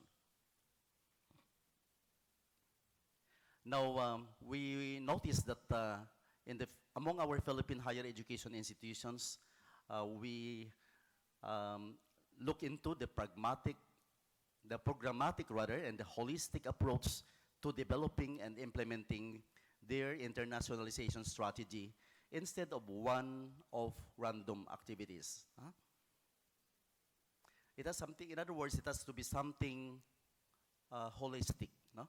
We have to deal with internationalization activities, programs, and projects in a holistic manner. It cannot just be done individually, by any sector, because it will fail. So therefore, internationalization does require or does necessitate us to work together harmoniously, to work as part of a network of components. No? Because if one of the components is not working well, all the rest of the other parts of the network will be affected, and it will become a failure. No? Internationalization cannot really happen without people working together, without networking or effective networking or linkages among these participating institutions. All right, so here, this is the framework of internationalization. As a network of components, excuse me, as a network of components, all the different parts should be working together to come up with an intended result. So we have here the sectoral component, the institutional component, the system-wide, and of course, the individual persons working in a certain organization. No? So all of these are necessary uh, for us to put um, into reality the so-called internationalization program. Huh? So under the sectoral component, of course, there are some strategies involved, like the creation of the Philippine Higher Education Brand and Niche programs. No? And also the developmental, or rather the development of bilateral and multilateral partnerships and the wider community engagement. And of course, all of this, if put into consideration, can contribute towards the elevation of reputation of the Philippine higher education. So all the sectors have to work together in order to make all these things happen. Huh? Now, in matters regarding institutions, this is something institutional in nature, we look into the role of every individual higher education institution in fostering stronger internationalized schools, colleges, and universities. Okay? So here, we take into consideration the capacity building in the development and operation of internationalization strategies, plans, and programs. And also the institutionalization of best internationalization practices. So we encourage higher education institutions, of course, to benchmark, to benchmark with the different schools, colleges, and universities, not only here in the region, but also in other regional, in other regions of the country, because there are higher education institutions which implemented effectively or rather successfully the so-called internationalization program. So it's good really to for higher education institutions wanting to become a part of this internationalization program. They really have to do some benchmarking. And it's not just an easy task to replicate, because in the process of replication, there are some problems that can be encountered along the way. Okay, so another thing is about the system in which we need to have this, to put into place the system that we need in order to have a globally aligned higher education governance, policies, and standards. With the Commission on Higher Education, we have the so-called OICAG, which is one of the divisions of the Commission on Higher Education that looks into quality assurance of institutions, of higher education institutions in the Philippines.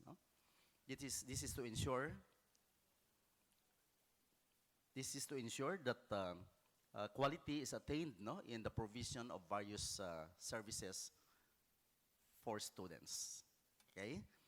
Now, we need systems in order to come up with an alignment of processes and procedures so that this will facilitate the implementation of the so-called program. We need to do the harmonization of policies and regulations to the ASEAN regional conventions. By harmonization, we mean policies, coming up with policies that are not that will not go contrary to one another, so that it will be facilitative, or rather something that can facilitate the implementation of whatever internationalization program that you would like to come up with. So there are some policies kinaga sinumbaganay, and we need to harmonize these policies.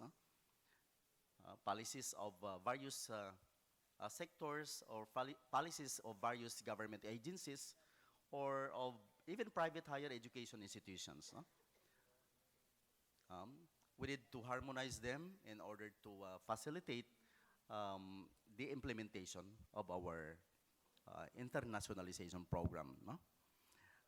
We also have to harmonize them to the policies and regulations of the ASEAN regional conventions.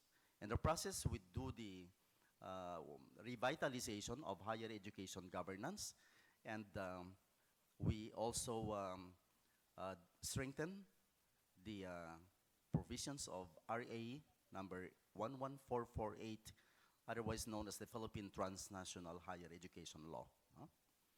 On the other hand, everything cannot be made possible without persons working together as part of the network. Persons, individuals in the organization who have the knowledge, who are capable to make plans, to dream, no? And to imagine what is supposed to be the kind of internationalization program that we can implement in the organization. So people in the organization are an asset, no? in the institution for the schools, colleges, and universities to put into reality the internationalization program. So here, we need persons who can work for the integration of the internationalization in the curriculum. Also for the provision and promotion of mobility opportunities. There are lots of, especially nowadays, no? There are lots of opportunities that our students and even our faculty members can avail of in order to enhance their knowledge and skills and their competencies, so that when they get back to their respective organizations, they can replicate the learnings that they have gained out of their participation in various mobility opportunities. Okay, and of course, we cannot discount the need for us to revitalize the fundamentals and lifelong learning. So there are lots of people who have not what you call this, have not done or have not finished, no, their educational educational degrees or learning anything, no, or any program that can help them attain sustainability. There is a need for the institution to look into what possible lifelong learning programs or processes that we can avail, or we can give to other people, no? As part of the opportunity. Now, internationalization program is such a beautiful thing. And a lot of higher education institutions are now looking into the possibility of embarking on this, right? But of course, knowing that there are lots of constraints along the way, some higher education institutions, like the small colleges, the small institutions, are afraid or are hesitant to try, no, internationalization program because of, you know, the cost, no, or the degree of problem that is attached to that. So that we know very well that there are some challenges, no, on student mobility. There are some risks that need to be taken into consideration, right? And even in our implementation of the so-called local off-campus activities in the Philippines, there are lots of problems that the Commission has encountered because of, you know, some institutions have not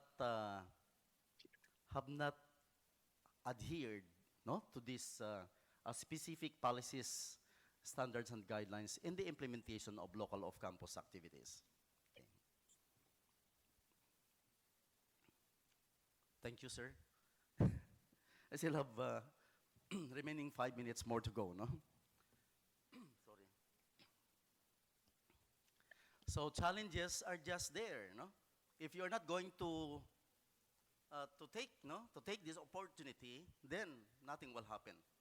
So uh, our higher education institutions are encouraged, or rather enjoined, no, to do their best, no, to look into the possibility and to try to benchmark, no, with the other higher education institutions how they go about implementing internationalization program. No?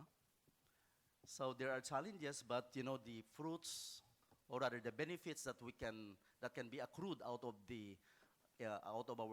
your involvement, out of your participation in this kind of thing, especially among your students. I think this will really go a long way in the promotion of excellence, no, in higher education.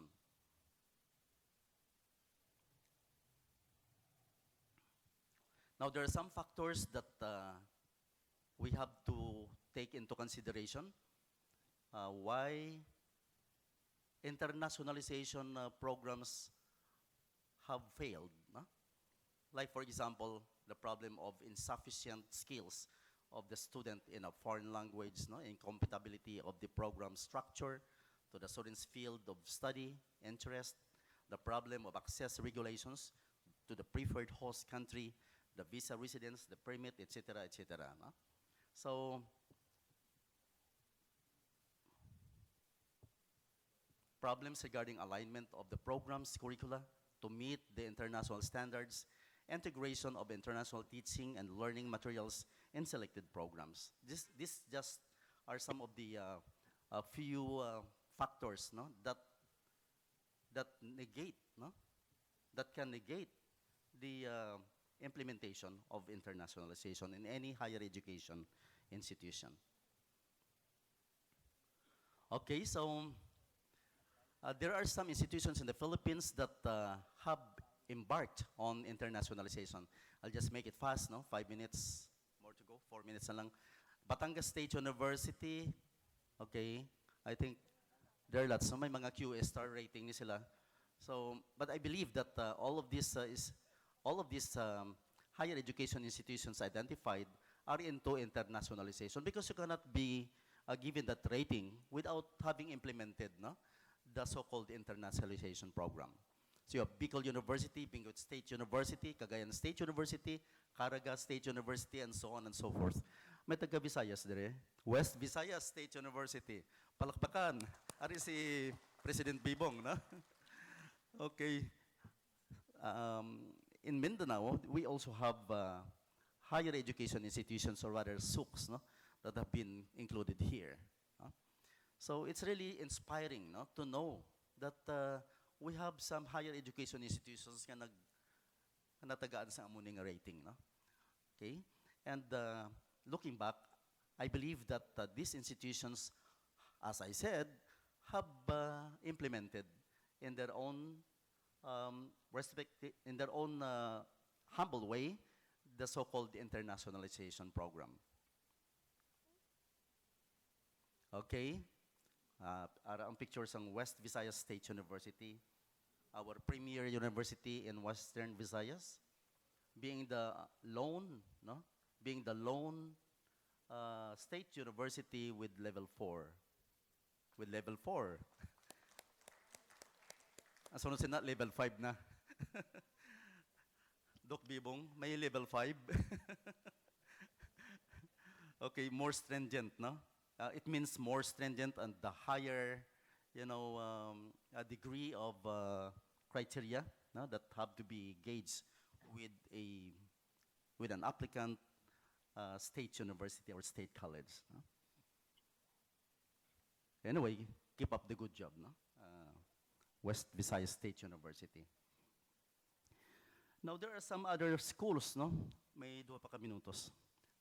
There are some other universities, no, state universities in Western Visayas that implemented internationalization program. No? I think in every province there is one. No? Okay, we have Capiz State University. Capiz State University is also known as uh, is known for its implementation of the so-called Study Philippines program, thus promoting edutourism. Huh? Capiz State University. I've been there several times, and I joined the group from Manila, visiting or monitoring the implementation of the program in that university, and it's so amazing. Huh? It's so amazing. I hope other universities in Iloilo can replicate the same. All right, so 1 minute na lang and 59 seconds. All right, so I think I'd like to end my talk with a saying that, yeah, it's a saying, everybody knows this. Because you want to implement internationalization program, and you have benchmark on other universities and colleges that have implemented the same. I think you can also do it. So the saying is, if others can do, why can't you? Right? So think about it, ladies and gentlemen, presidents and heads of and school officials of different higher education institutions in Western Visayas and other parts of the Philippines present here this afternoon. It is a big challenge on your part, but if there is no challenge, then there is no glory if you're not able to attain that, huh? And to work for its realization. So then, thank you very much and wishing you all the best. God bless and more power to all of you.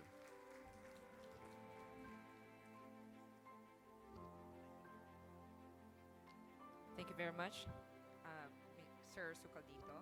Okay, so our next speaker is a graduate of West Visayas State University College of Medicine. He went on to complete his residency training program in pediatrics in 1996 at the West Visayas State University Medical Center. Okay. He completed his Master of Management degree from UP Visayas in 2004 and PhD in Education Management at West Visayas State University in 2012. He has served as training officer and chair of the Department of Pediatrics at West Visayas State University Medical Center, designated Associate Dean of West Visayas State University College of Medicine in 2009, and Dean of West Visayas State University College of Medicine in 2010 up to 2017. He was appointed president of the same institution on October 16, 2019 up to the present. His current designations and appointments outside West include Chair, Technical Committee for Medical Education, Philippine Pediatric Society Hospital Accreditation Board, and Accreditor of PAASCU. Currently is a Fellow of the Philippine Pediatric Society Incorporated and a professor at the West Visayas State University College of Medicine.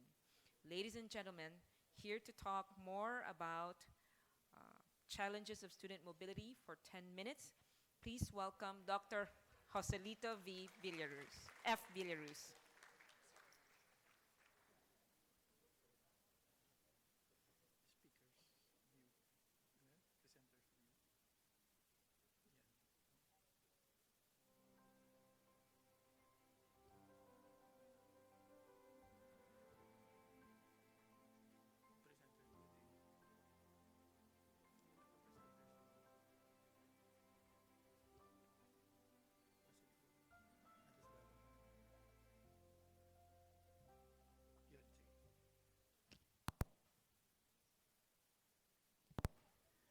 Maayong hapon sa inyo tanan. Good afternoon. Hello, my friends from the CALOHEA, the delegates from the other parts of the country, especially those who came from the different schools in Western Visayas. Good afternoon. So I was told that I will be speaking for only 10 minutes, and I will obey by presenting to you a very short presentation. So I would like to have a disclaimer beforehand that I will be presenting a few slides about my university, but this is going to be within the context of student mobility, credit or program recognition, as well as internationalization. So I'm very happy to be invited in this gathering. And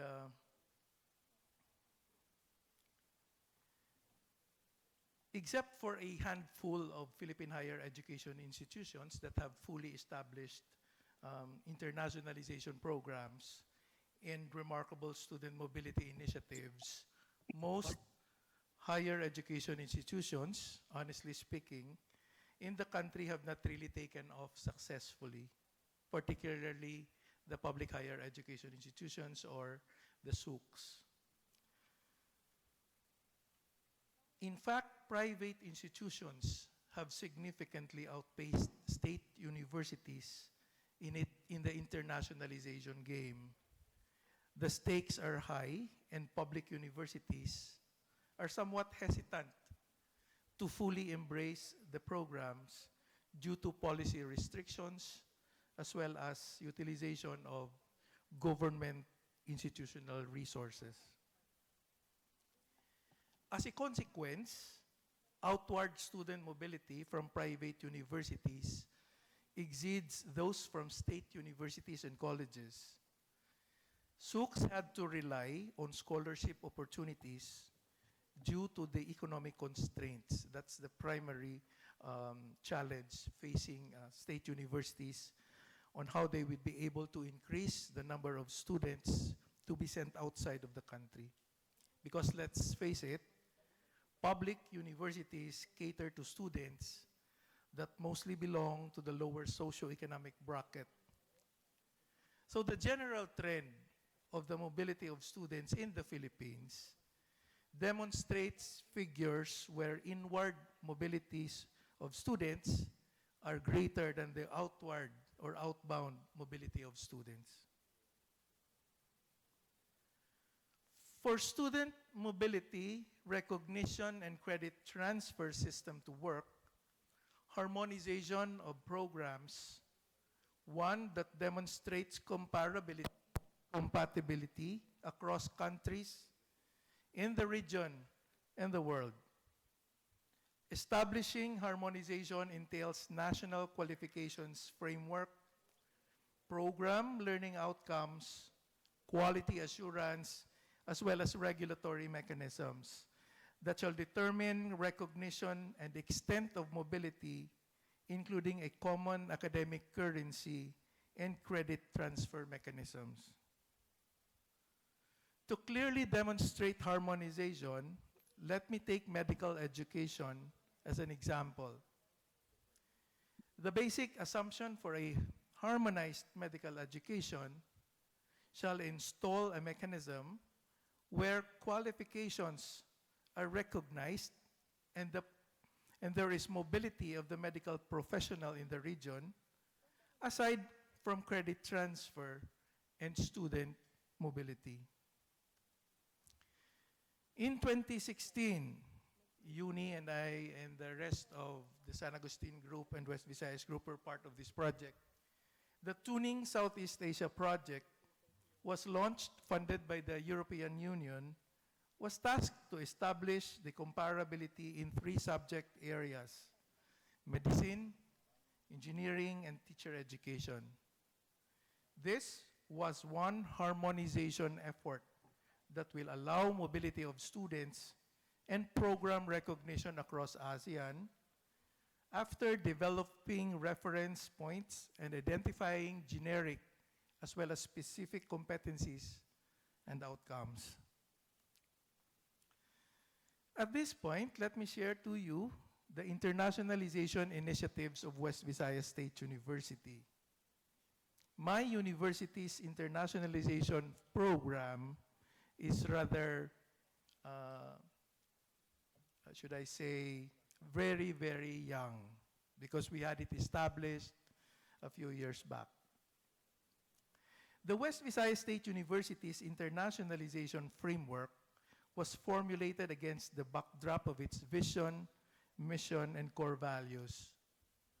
The framework is correspondingly anchored and guided by the policy framework and strategies on internationalization of Philippine higher education, the one that was presented by Dr. Socaldito CHED Memorandum Order number 55, series of 2016. West Visayas State University's internationalization, I should say, could be considered an infant, considering the program has just been established during the past couple of years. And I would like to agree with what Dr. Calito has said, that internationalization should be imbibed and institutionalized by every sector or every stakeholder of the university. It is not a one-shot deal. It is a daily engagement of everyone in the university. We have conducted a series of study visits and cultural immersion as well as benchmarking activities during the process, both in person and virtually, especially during the pandemic, which resulted to eventual collaborations through memorandum of agreement and understanding. We are on the next stage of identifying areas of cooperation and partnerships that will benefit parties in areas of instruction, research, and community engagements. Harmonizing curricular offerings and program outcomes are essential elements necessary to allow such collaborations into fruition. We have sent faculty and students abroad.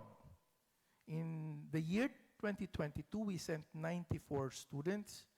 We were able to hold a research and innovation festival with the collaboration from our international partner universities. Students have participated in online virtual exchanges and immersion. Amidst these efforts and more, there were challenges that we encountered. Here are some of the challenges for the university when it comes to the implementation of our internationalization program and student mobility. The biggest challenge that we had to hurdle is the paradigm shift, because not all students and faculty were ready to embrace the internationalization program. We also had to encounter problems with travels of our students and faculty, the processing of documents, oftentimes nail-biting because of the protocols and the unique procedures that are being asked from other external agencies. Visa requirements is also a hurdle, including data privacy issues. We have issues on the alignment of the programs and harmonization, and I would like to believe that it is a major constraint, the economic reasons or the budgetary restraints. However, we have implemented strategies by taking on the opportunities that came our way. So we conducted trainings and workshops to help our stakeholders internalize internationalization. We formed our student ambassadors, and we also created or assigned internationalization focal persons in every college and campus of the university. We also had to prioritize travels of our students, the checklist of requirements, as well as close coordination among the units concerned, and negotiating with our partners, asking for some adjustments and waivers. In the alignment of the programs, we are closely working with the Commission on Higher Education in the drafting of the policies, and we are also maximizing the budgetary allocations given to every college and campus to send these students and faculty abroad.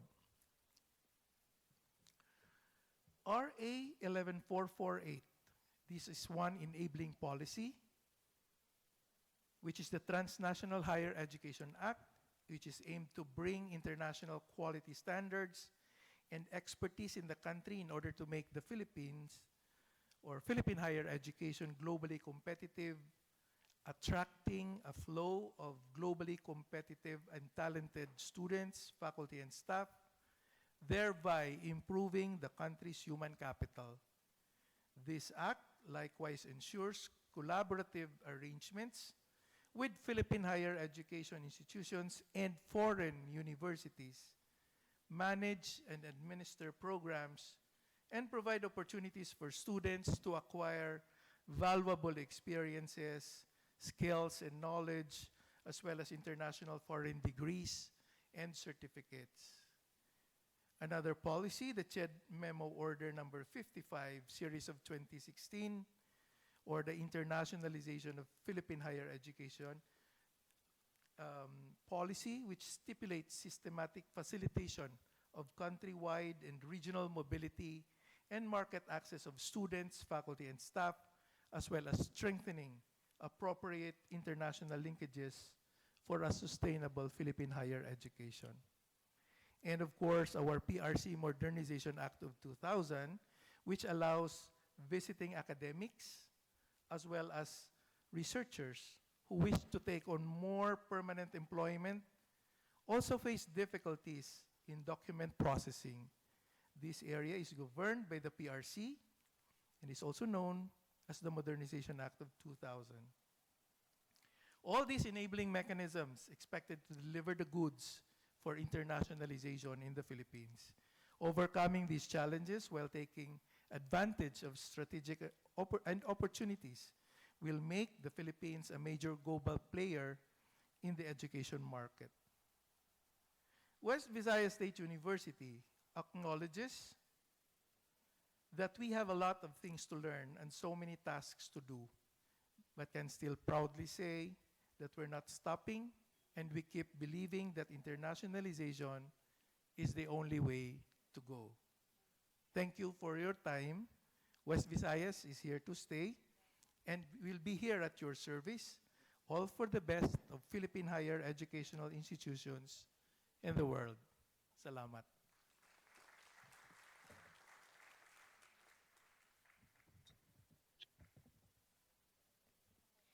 Thank you very much, Dr. Villaruz.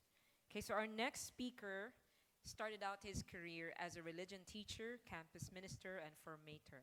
Over the years, his assignments have included serving in various capacities in different Lasallian institutions such as La Salle Green Hills, De La Salle College of St. Benilde, La Salle Academy, De La Salle University Laguna, De La Salle Lipa, and currently St. Joseph's School La Salle and University of St. La Salle Bacolod, having served as president and chancellor of the last three schools mentioned. He had his education and training in schools here in the Philippines and the United States, completing his pharmacy degree at the University of the Philippines in Diliman and his theological studies at Ateneo de Manila. He earned his doctorate in ministry at San Francisco Theological Seminary. Aside from leading the busy life of a university administrator, Brother Kenneth has remained faithful to his early mission work as formator for midlifers, resource speaker, and facilitator in faculty and staff retreats and recollections, and brother formator for discerners of the De La Salle Brothers. Ladies and gentlemen, please welcome Brother Joaquin Severino Kenneth S. Martinez, FSC. Sir? Thank you very much. He Can will you be hear joining us me? online. Can you hear me? Thank you very much. Sir, can you hear us? Yeah, I can hear you, but can you hear me? Yes. All right. Thank you very much, and good afternoon to everybody. My nickname, I have a long name, but I can be called Brother Kenneth, so that to make it simple. I am very pleased that Dr. Socaldito and Dr. Villaruz has already shared a lot of reflections, but you can really see that I will not no longer go over some things that they had already mentioned, but let us go to the primary challenges that have been already briefly mentioned by Dr. Villaruz. Indeed, again, the world has become smaller because of the digital world. No, there are so many opportunities for students, teachers to cross boundaries without having to leave their own homes or their own schools. But there is really a special experience to those who do really face to face and on the ground um, experience in a different country, in a different academic tradition. Can we look at the next slide, please? All right. So I think aside from the degree recognition, this is maybe important not only during an exchange within the course, but when you graduate from a course, when your transcript of records is sent to another foreign university for further degree, masteral or doctorate, is basically also a very important how much of our degree, Philippine degrees, are accepted in other foreign universities. And how do our own national degrees accepted in work abroad? So, and then I think Dr. Villaruz has mentioned on course equivalency and alignment. It's one of the most tedious things, partly because most students don't want to be delayed by their semester abroad or their study abroad. And some often have to go overboard by taking the regular courses, and on top of that, taking the semester or courses abroad within the 4 or 5 year degree program. So they end up studying every summer. So that's one possibility, but it's very tight arrangement. Dr. Villaruz has also mentioned access to marginalized students. For example, it's not only for state universities, but in our university, we have a socialized tuition fee scheme of 5 tuition fee categories, depending on your ability to pay and your school of origin. We have difficulty, not necessarily an impossible difficulty, but difficulty encouraging more marginalized, economically marginalized students to apply for study abroad because there are certain costs that they have to bear and they have to answer for. Because even with degrees or scholarships offered abroad, there are still costs that the students must take on upon themselves. Some of the challenges is maybe we don't look really beyond just a degree course because in many instances, certifications, badges, instead of a degree, may be the quicker way in which we can do a lot of international exchange. There is a growing concern that a 4 year degree might not bring them to an employer or to a job. So some people will think that maybe a shorter courses that will give them the skills and talents and capacities for the workplace may be an easier route for employment given that economic problems are plaguing not only our country but worldwide. And they're looking for shorter ways to get into the work pool. And I think this is something that we need to look at certification, badges, maybe instead of degree programs. I think I'll share something also that maybe some of the challenges may be also in volunteer programs because many of internationalization really is happening through volunteers coming from abroad working in our community extension programs, and there's not enough recognition of that kind of learning opportunity. Next slide, please. So I think, again, this is again already mentioned, but I think as an international student, you understand that not even a foreign language, which is very difficult, learning in a foreign language is very difficult because we have brothers, our own LaSalle brothers from Africa are studying here and across the world. They sometimes study here in the Philippines.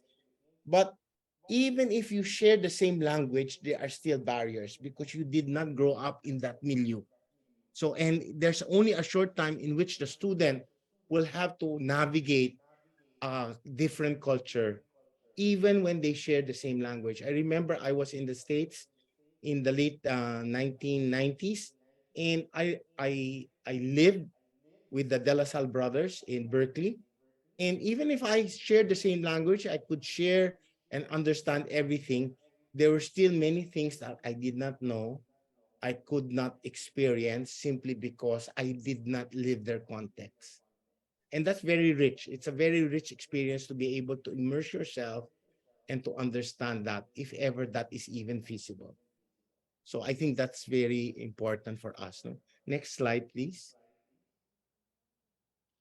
Now, I think one of the good practices of mobility internationalization carried by my own respective university is student exchange programs with Korean and Japanese universities. For example, Kim Yong University for the Campus Asia AIMS program, or Asian Mobility, International Mobility for students. The University of Tsukuba for CHED AIA AIMS program, the Southeast Asia Teacher Program for pre-service teachers in Southeast Asia of the College of Education, and Project Fourth of the European Commission. I think Dr. Villarus knows this very well. Um, and I think Robert Wagner, if he's not mistaken, was in the opening program. He was really very instrumental, along with other foreign European universities, in crossing the barrier, where we were able to collaborate with other College of Education in the entire country, about 4 or 5 of us, with three or four European universities, to come up with interventional programs for poorly performing DepEd ed schools. So this was really a deep collaboration and deep dive that brought different stakeholders into looking at interventional programs for in challenged areas. So part of the output here was the development of a Master's of Arts in Teaching in Challenge Areas. I think West Visayas, the West Visayas State University has already opened this program. We will open this program this school year in our university. So I think that the good thing about this is basically we really need an initiator who will open up the avenues, and we will need people who will see the value of sending their students and or teachers to these schools. Next slide, please. Am I talking too fast? Okay. I think what has happened is, okay, we have COVID-19 pandemic has significantly impacted student mobility and internationalization. Travel restrictions, shift to online learning, physical student mobility has been greatly reduced, and in fact probably has not gone back to the normal levels. However, virtual mobility has emerged as an alternative, allowing students to participate in international conferences, workshops, and courses from their own home countries. So this is a shift. I like to caveat this that sometimes this might work, but there are certain courses that are very much value and virtue and social, really requires a lot of more social interaction. And this might not be really totally solved by the completely online modality. But definitely, this has really brought in so many people across the world together. And this is a sign of really true solidarity and true unity. And this is also very much a way of democratizing access. You really need just a gadget and Wi-Fi ability, and you're there across the world. I think this is fantastic. But again, a caveat that maybe a lot of interaction and how do you call it, face-to-face experiences, on-the-ground experiences will be lost if we totally rely on this. Next slide, please. So one of the things that I think we did experience is that we really did adapt. We had to adapt because we had to survive. We had to ensure continuity of learning all the time. We could not say that this is it. We are stopping any kind of so in 2020 in March, we hardly did not even have final examinations. We had to figure out how to do the final examinations, and we had to do something about how to do the graduation. Eventually, by summer, we did online through various means. We asked the teachers do whatever it takes to be able to reach out to the students, and by August or September, of 2020, we had a learning management system that we did training on. Many of us have many stories how from completely online, we did hybrid. And then from hybrid, we did limited face-to-face. And then from limited face-to-face, we did face-to-face with online.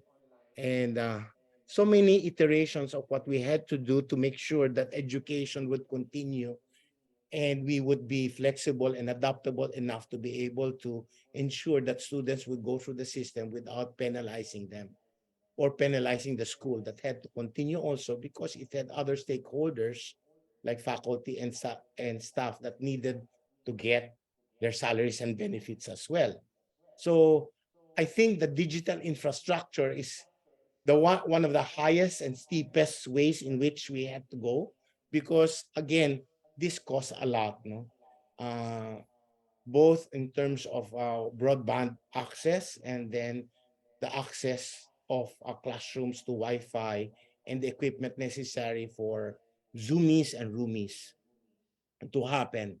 So I think this is one. Capacity building for teachers and students, again, this is ongoing, never ending, partly because we can't really figure out how can we fully assess a student on a completely online manner. Have we Can we be certain that they are already competent after going through a completely online modality for the last 2 to 3 years? So that's a question that we still ask ourselves. And what is the future of our structure and delivery of education? Will it be like this forever? And this is something that really challenges our ability to adapt, to be flexible, to be on the ground in figuring out what students really need and how can we help them in their need to become competent and confident professionals and graduates. Next slide, please. I think one of the greatest help is in 2014, we were part of the CHED, ASEAN International Mobility for Students. This is under Attorney Lily Milla. And we have continued to get a lot of help from this office of Attorney Lily Milla. And I think one of the things that this is ongoing and it was stopped for about 2 to 3 years, but now we have restarted, no? And that is tremendous help for us, including perhaps again opportunities for scholarships for our teachers and students to look into, which I continue to get with a lot of frequency through my email about opportunities of study abroad. I think one of the things that really need to look at is how do we encourage, how do we put the structure and organization so that we can encourage people to study abroad, to spend a year or 2 or 3 years abroad, so that they will find that this will be, in fact, beneficial to them, especially for teachers and faculty. Um, the level of internationalization of a university really is in due part to the level of exposure of our teachers and staff to international higher education institutions. Uh, Unless they see something different, then they will not understand what they need to do to make their home countries, home institutions international in their outlook. And this is easily said than done, no? Because again, many of our teachers and staff are really actually with families, with young families, and who are hesitant even to leave their families for study abroad. And that is only useful for most part for our single faculty members, young men and women who have a lot of prospect in research and study abroad, who has demonstrated their capacity to do so. But for a good number of married men and women, that is one of the biggest hurdles. Next slide. I think the Philippine qualifications framework is an important initiative also, but it needs to be rebooted again again and again because we want to think how can we strengthen the programs that are tech voc. No, in many countries abroad, tech voc doesn't have the stigma of being a lesser degree. These are in Singapore, where I taught for a year. Polytechnic institutes are 2 to 3 year programs that really do a lot of on the ground skill-based training, and they have also very strong academic and theoretical foundations, but very, very pragmatic. Most of our programs are really on TESDA programs are very short term, and we have yet to figure out a stronger program that is maybe 1 or 2 years that is deep enough for them to really see both also a theoretical backdrop to their skills. I think Singapore is one of those that have done it very well. Next. Okay. I think again, investment in training and capacity building for staff and students. I think so that we can ensure that they can navigate the digital environment, but actually also has to do with a lot of change, a mentality of change. I think many of us have to understand that our students are no longer studying because they want to work in the Philippines. There was a survey before some time ago where we surveyed students, and young people, majority of young people want to work abroad. How do they do that? If they want to work abroad, what can we do to make that possible? And is there anything that we can invest on that will allow them to say at some point that we want to work, if possible, here in the Philippines? So we're not only encouraging work abroad, but we have to figure out also how in the ecosystem of our country we can build a beautiful ecosystem where they will stay after learning from the best of our schools. I think this is it. I think that's it. Did I finish 20 minutes? I hope I was not too fast. Yes, sir. Thank you so much. So, Right. lastly, Okay, do thank you I so want to hear much, from you? Brother Kenneth Martinez. We now have the Q&A session. Dr. Villaruz, it was actually 20 minutes. Sorry. Okay.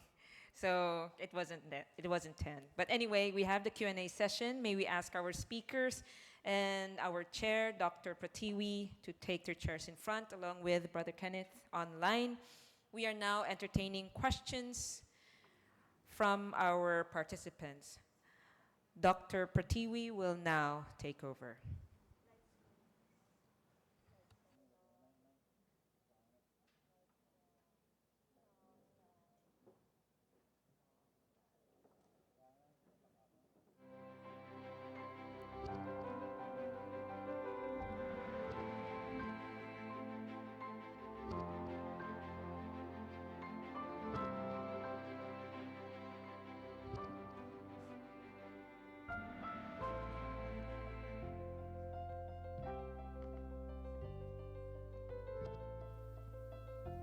Mic test, mic test, mic test. Like this. Yeah, thank you so much. Thank you so much for all the speakers, the really interesting speaks. So now is in our policy session dialogue. Actually, we can see the challenges and the experience from the higher authority and also the higher education institute who already been undergo it. So I bet you have a lot of question about this. Maybe we can open for 1 or 2 question from the audience. Okay, this one. Thank you. Would you kind to please mention your name and to whom the question is addressed? Hello.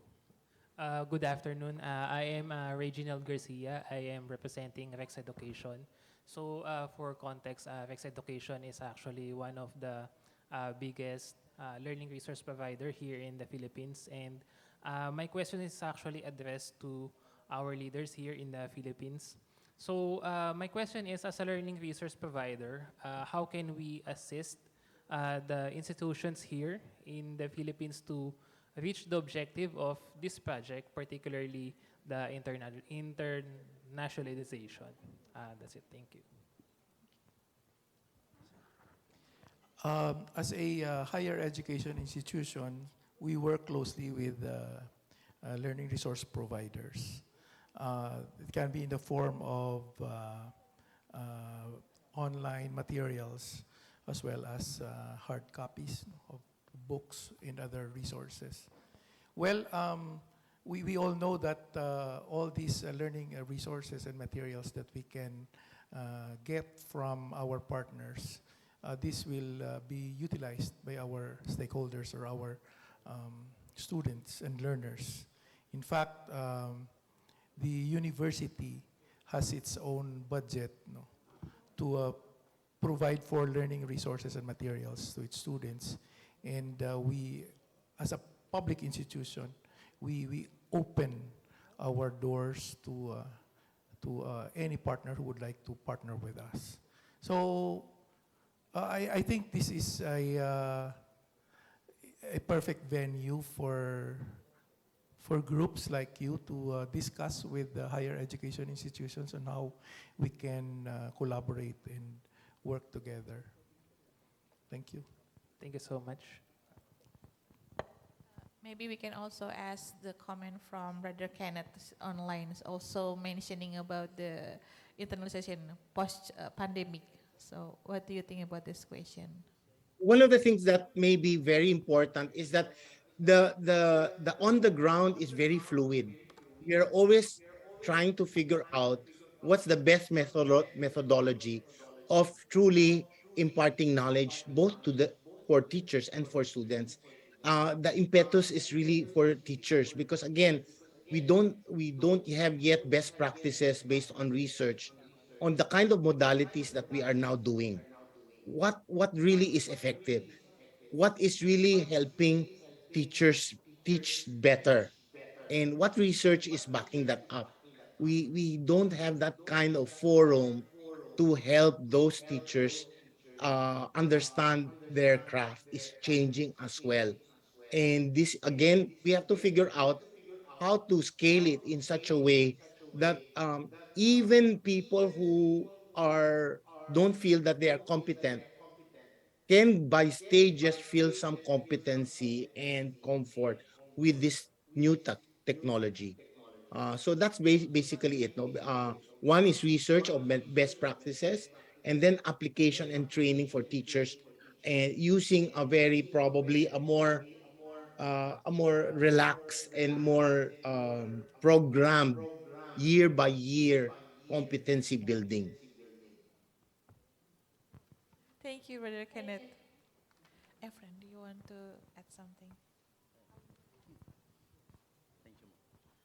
I just would like to be clarified about the question, sir. You were saying that your question was like this: how can Rex Education tie up or network with other government agencies, non-government organizations in the promotion of internationalization? Is that To clarify the questions, we are actually providing learning resource providers, and as one of our mandate, we would like to ensure that the learning resources that we provide are at par or supports the objective of the institutions in promoting the internalization. Yes, exactly. No? Rex Education, as one of the public publishing companies, I believe can be of help to the Commission on Higher Education in promoting internationalization programs. No? So this is through publication, through the publication of relevant learning resources. I believe Rex Education can extend, no, form of assistance or can help further promote the idea of internationalization among higher education institutions and among other stakeholders. Thank you so much, sir. Thank you, Professor Claudito. Thank you for the question. Maybe we still have time. Okay, please. Good afternoon. I'm Engineer Anayas, a teacher in San Agustin. I'm a senior citizen. My education is different from the present education. When I was a college student,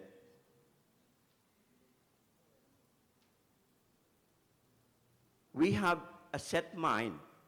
Not everybody is supposed to be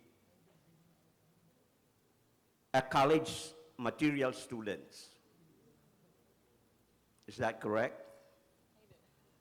That is 1965.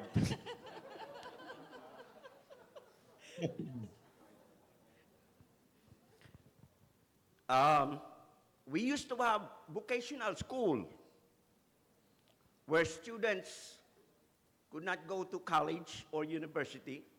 They have to enroll to the vocational school. So we don't expect that all the students are college or university materials, because our education system, if you come from a small town and you go to the university, you will have a hard time learning because your methods of studying is different from the university. So at this time, everybody wants to be studying at the university. Okay. When you are here from Iloilo, in order for you to further your education, you have to go to Manila. And it involves financing to get your education there. Okay. So now that we have all the means, because we have now established the state university and colleges and bring in the government to give the budget for those schools, so we could educate our local people. But we lost the track of saying that not everybody is qualified to go to college. So what are we going to do? Because right now, the students that we have here is not prepared to go to college. What happened to the 2 years that we have added to our high school? We could have used them for the intermediate, or we call that before associate degrees. Okay? We have associate degrees. So why spend all the money and still the product is not there? We expect that the 2 years added to the high school will help them proceed to college. But I don't think that we are producing that. Okay? We are not giving them the training because our high school teachers are not prepared to teach our children. Okay? That is the biggest question that we have done to our education. Thank you. Thank you so much, sir, for your passionate question. So, yeah, maybe this is maybe we can talk a lot about the harm, closing the gap between how to get also the internationalization and also how to leverage the quality of education. Thank you for that, I should say, very challenging question, sir. I think you consider it as the biggest question or the biggest problem in our educational system. Huh? But mind you, I also consider your question as the biggest problem that I have. How am I supposed to answer that? But anyway, I'll try my best. No? Now, adding the 2 year, what you call that, senior high school, no, to the educational system that we have in the Philippines is basically a response of the government to the requirement of the international standard. No? Kay dugay na siya nga problema. No? I think the government has spent a lot of money, spent a lot of resources to make the K-12 system happen. No? And I think you know very well that we're one of the 3 countries in the world which were not able to implement the K-12 educational system, right? But when the government implemented, no, successfully the K-12 educational system, I think the problem that we have in the international arena has been resolved. So I think, sir, there is something that we have to be happy about the K-12 educational system. If your problem is about the quality of graduates that we have, I think that redounds to the quality of instruction that we provide our students. So I believe that there is a need for us to revisit, no, the quality of instruction that we implement in our, not only in higher education institutions, but also right there from the very beginning, from kindergarten, pakadto sa elementary to junior high school, and even senior high school. We need to revisit all this so that we can determine what is the problem along the way so we can bridge the gap. Thank you. Thank you so much. So harmonization and closing the gap is our keyword today, right, Reverend? Thank you so much. Thank you very much, Dr. Socaldito. Thank you, sir. Thank you. So we still have so limited time, and we have an online. Oh, Brother Kenneth, do you want to add something Yes. before we go to the next question? Engineer Anayas, thank you for sharing and congratulations for continuing to teach. We really need to continue to get more people in the teaching field, and I thank you for keeping to the teaching profession. Do remember, the senior high school is a dynamic program. It's not static.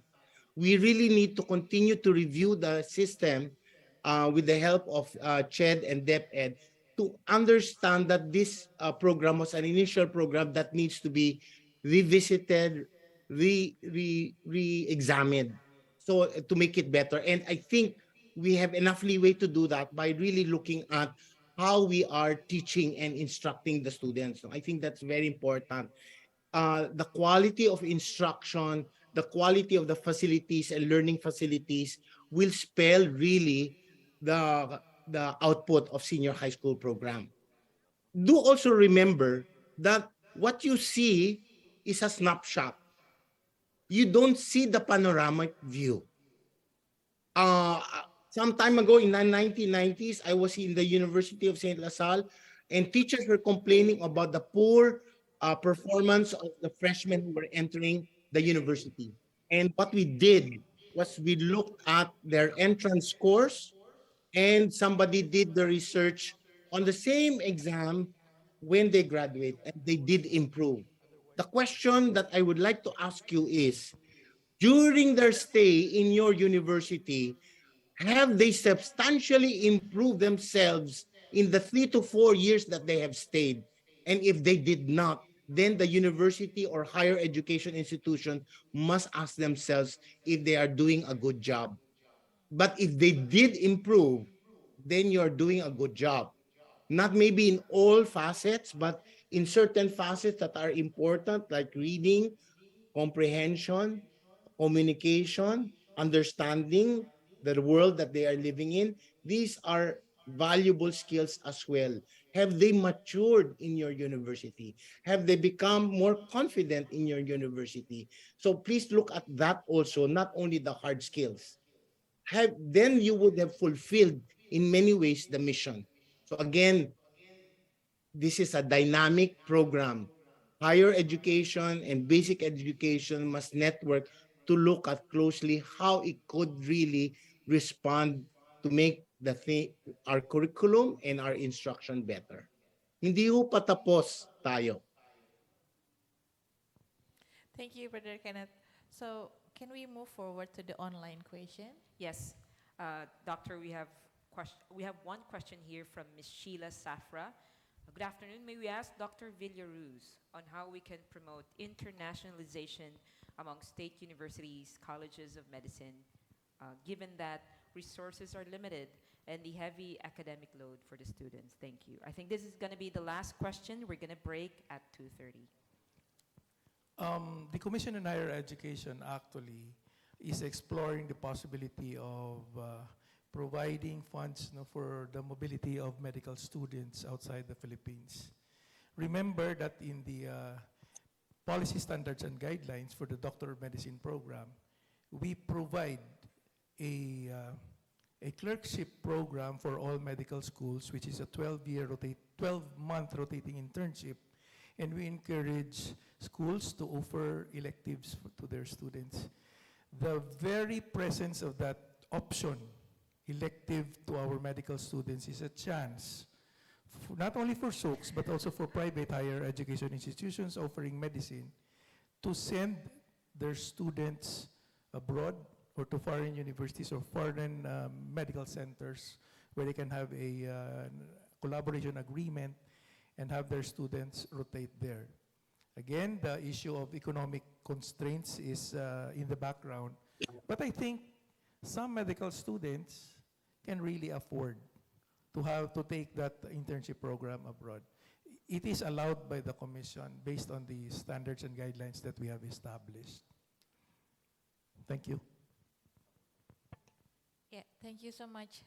Maybe we still, due to the mission of the time, maybe allow me to conclude this session that regarding the challenges of everything about the student mobility recognition, but with the keyword harmonization, closing the gap, and also alignment to the program, and together with the investment, especially in human resource, we can maybe solve the problem. And let's hope that we can see a brighter future for Philippines and also another Asian countries.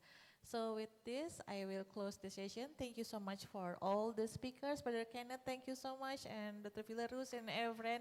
And also a big applause to you, the participant. Thank you so much. Good afternoon. All right, thank you so much, Dr. Pratiwi, Dr. Sucaldito, Dr. Villaruz, and Brother Kenneth Martinez online.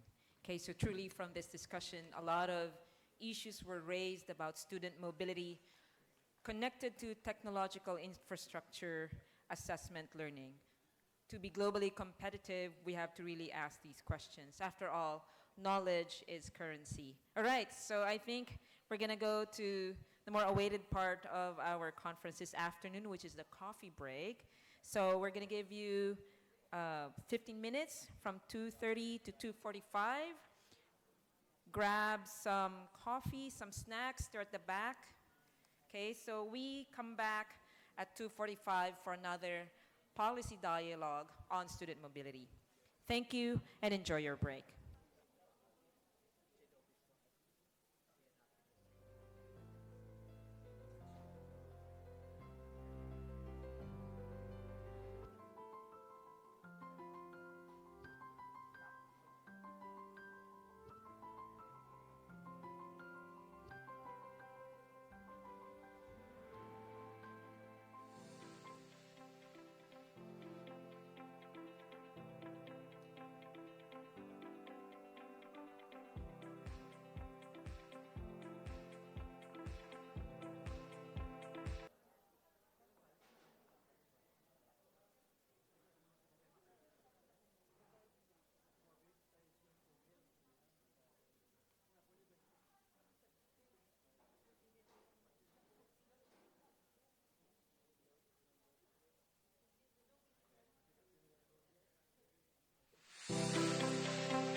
With Globe Business, back-to-back ang breakthroughs sa negosyo with just one click.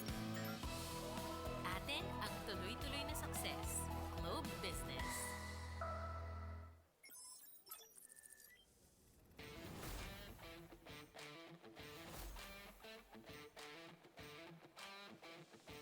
My name is Jonathan De Luzuriaga, and this is my business diary. Let me tell you about Spring Valley. Spring Valley is Asia's version of Silicon Valley. The Philippines is going to play a vital role in the digital transformation of the entire world. And Spring Valley is going to be a venue where innovators and technologists could congregate in order to create technology for good.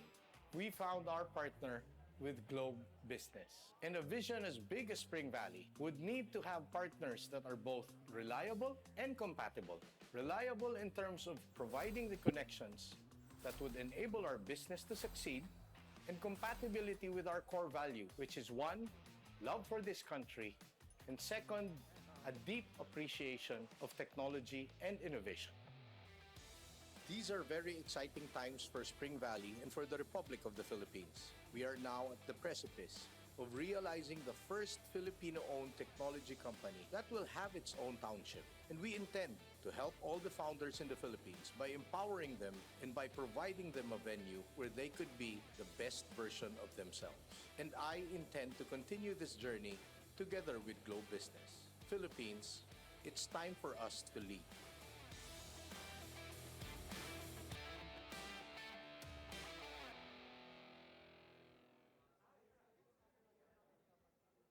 I have a friend who's coming over. I can't wait for you to meet him. He's going to be perfect for our team. Good afternoon, everyone. Everybody, I'd like you to meet Nico. Hi, it's so nice to meet all of you. These are some of the top entrepreneurs who are still looking to grow their business, just like you. Nico. Oh, thank you.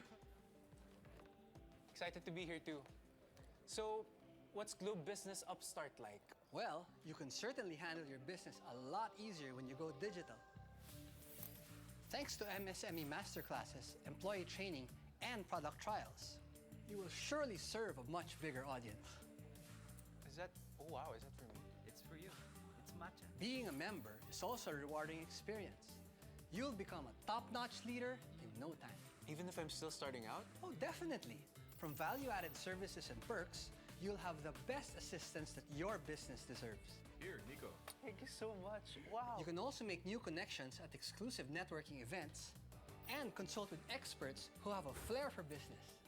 So if you need fresh insights and solutions to take your business to the next level, you're in the right place. So, ready ka na?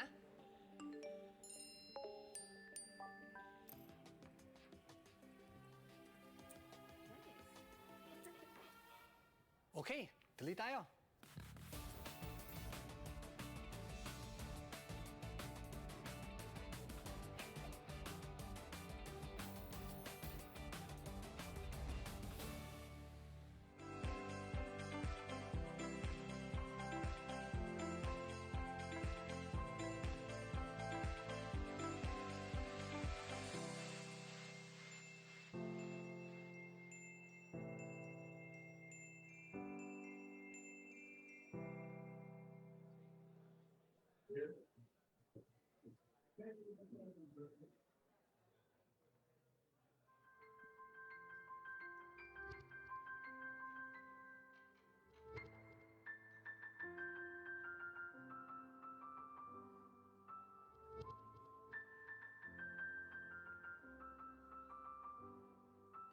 Mas speak lang.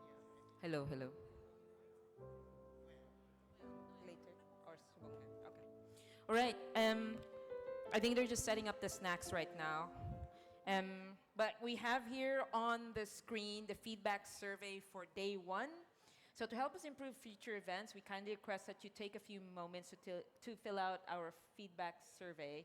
You can access the survey by scanning the QR code on the screen with your smartphone's camera or access the link, that one. Okay, so your feedback is important to us and we appreciate your time in completing the survey. Okay, so please click the QR code because that will also be basis for today's certificate.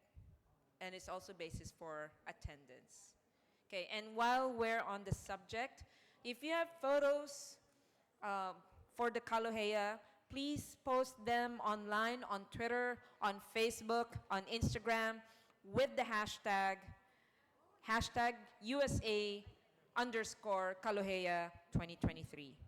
I repeat, please post your photos online and tag University of San Agustin Facebook page and use the hashtag USA underscore CALOHEA 2023. Thank you. Enjoy your snacks or your coffee right now. Thank you.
All right, so we have here hashtag USA underscore CALOHEA 2023. And you can also go to our Facebook page, facebook.com/calohea.usa. And while we're going out for our coffee and snacks, may we acknowledge the presence of Father Jonas Mejares, our Vice President for Augustinian Formation and Mission at the University of San Agustin.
Hello, everyone. Okay, time's up. It's now 2:45. It's gonna be a working break. Okay, so we have, I hear there's some cassava cake and some puto cheese at the snack table. Please help yourself. And then help yourself to the overflowing coffee at the back. I know I have. Okay, so, and then please take your snacks to your tables. But if you want to stand around, that's also fine. Stretch those muscles, stretch those legs. All right, so we will just proceed to the next part. Okay, so earlier we were talking a lot about the challenge of student mobility. We've had issues with students going overseas. A lot of it has to do with the COVID-19 pandemic. So it's been hard for a lot of our students. Before, we've had some students who would get their internship in other cities or maybe in other countries.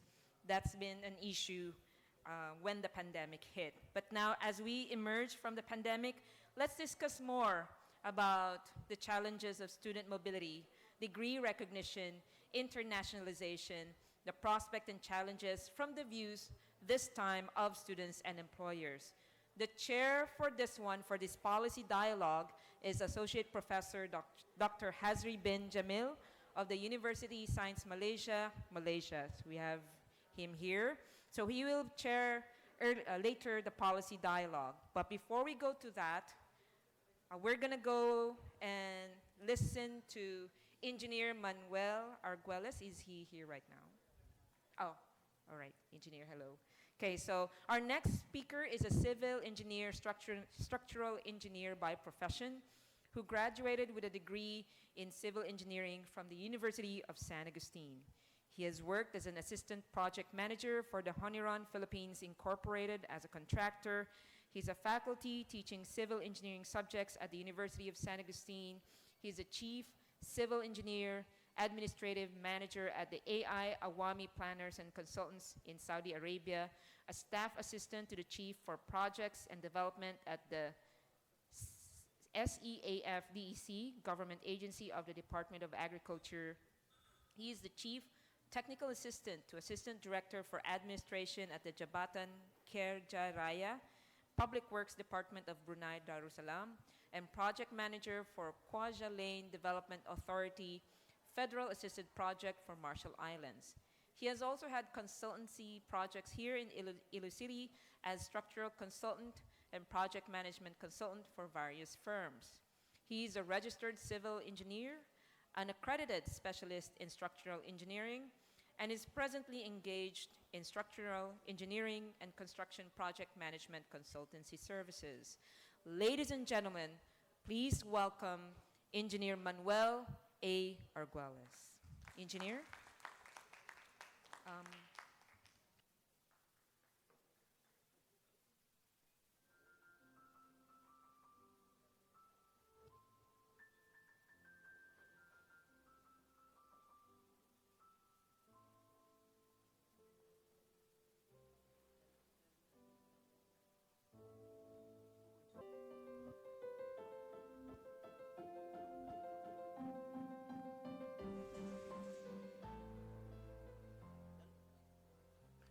Good afternoon, everyone. Yeah. Today, I'm going to express my opinions as an employer, a professional, so that I will pose this challenge to the institutions and the faculties and professors of universities and colleges and civil engineering. Now, the market of civil engineers in the Philippines is very robust.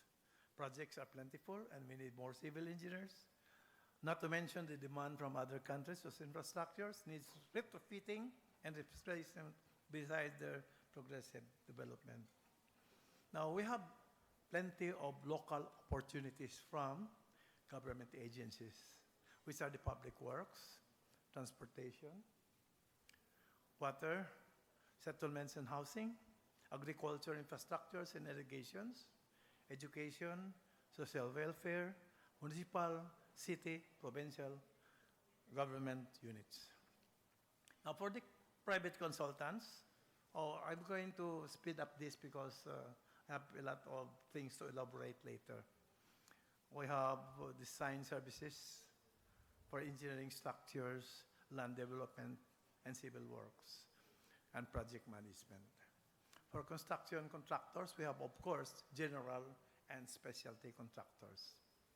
And we have other private companies and individuals engaged in special services for sales and service products, maintenance, real estate, property management, operator of utilities such as water, power, etc. And information services, like in these BPOs, if you have problems, you can talk to them. They give you technical advice. And then the academe, because some graduates are going to go into teaching in the academe. We have the teaching staff and related functions to the educational institution. All these are practically the mobility of our students after they graduate. That's what we are concerned. Because, and this, what I'm concerned now, is the learning outcome. So what you learn in college, you will apply. So this will be your outcome, your employment to this. This is not counting on your private practice, because as professional, you can practice privately in your field of endeavor. However, as employer, we have the following. We have, number one, there is a need for have an adequate knowledge for use as tools to accomplish work and solve problems. Now, these are the things you have learned in school. All the theories, all the codes, and all the practical things that you have learned from your teacher in your universities, you will apply in the professional world. Now, we need to have an updated knowledge on acceptable design codes and practices and work methodologies. Now, as employer, I have actually encountered some problems related to this. And I post this as challenges to the professors of this who are present here. Now, actually, I will read to you in the Code of Ethics of Civil Engineers, the fundamental canons, that is the number 1. Civil engineers shall hold paramount the safety, health, and welfare of the public, and shall strive to comply with the principles of sustainable development in performance of their duties. Now, so what to expect? As I've told you, we have updated knowledge of acceptable design codes and practices and methods. And my experience now from a graduate engineer who worked with me, there's one. I assigned him to go to check the fabrication works of steel roof trusses of a building. It's a government building. And actually, after that, he went to the site, and after 15 minutes, he went back. Sir, I'm sorry. I do not know about welding. I do not know about safety. I do not know about the equipments of welding. Of course, these are actually what we can call the vocational, no?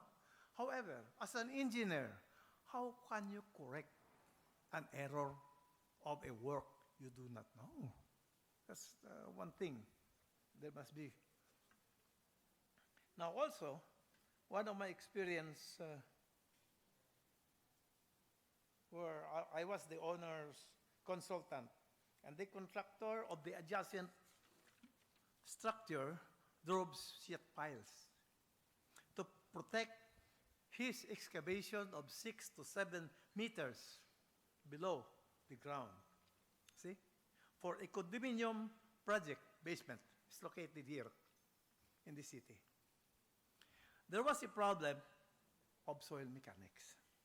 A decision that cost the engineer more than 60 million pesos of property damage and delay. Once the road damage will be assessed, it will be more. So, in my analysis, I told them, really, actually the engineer is not from Iloilo. He's a Tagalog, no? He's project manager of course, I will not mention the company, huh? But I think you know that. There was the material is fluid, has fluid properties. So it is liquefiable material. So when they put the sheet piles, they did not compute the triaxial shear or the particles. So in other words, when they put the sheet piles here, the ground was here, and then some part of the material here went from below, going to the other side. See? Like if it is water, it will seek its own level. But this time, it is a different material, so the level was here. So what happened? The structure besides that was compromised, the foundation. And I requested the owner of the project to replace. So they are now almost finishing the replacement. But the road has been also compromised. Okay. Now, this is a challenge that I think the faculty members should be aware of. Now, another one. In one of my industrial projects as consultant, it is a sugar mill. My engineer, you know, I told him to clear the area using all these equipments. So he said, what equipment will I use? So I told him, you can use an excavator, a bulldozer, everything like that, and lifting equipment. And he has no knowledge about that. I think this is a challenge that I'm going to pose again to the heads of civil engineering, that you have to instruct all these students. So once they graduate, they will be prepared to meet the site. Now, if you cannot do this, you cannot bring them to the site. You can bring the site to the classroom. Okay? If you ask me, that's your problem. Huh? Now, that's only because my time is limited also. Then we have the proficiency and the use of computers and other instruments for use of design, management, and work accomplishments. Now, of course, in my office, I do not use, no longer use manual design. I use computer softwares and use for my graphics AutoCAD and Revit. So I hope this will be incorporated also in your curriculum, okay? Or in your syllabus. And likewise, after they draft the project, they draft it, I'll tell them, would you please estimate and prepare a program of work? So they prepare a schedule. Now, what do? They use CPM by hand. I told them, either you use Primavera or Microsoft Project, that will be very sufficient. Again, they do not know how to do it. So, and actually, this happened to a case of one of my engineers before. He has a very extensive site supervisory skill. Very good in site work. Now, he applied for work in Dubai. Okay? So, he applied for work as a project supervisor, of course, because of his experience. However, on his interview, he was asked by his boss, future boss, do you know Primavera or Impes project? So he cannot answer anything. So what he did, he went to another company and applied as a structural designer. Again, he was asked, what software do you know? So in other words now, if there is an interview, not only that they are going to ask your experience, your academic records, but also your knowledge in computers and softwares.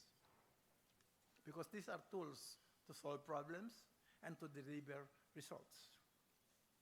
And now, he's back here in Iloilo, working with the local government unit. Now, of course, the next one, okay, this is the design. Now, we have spoken and written communication skills. This is very important. Of course, all other professionals, you should know this. Because communication is important because that will be the flow of ideas. See?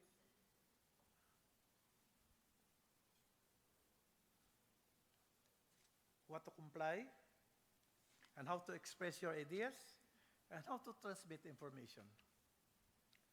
And here we have all of these things are very essential. Then, of course, the next have supervision and management skills. Now, this is very important because your leadership is really calls when you're an engineer.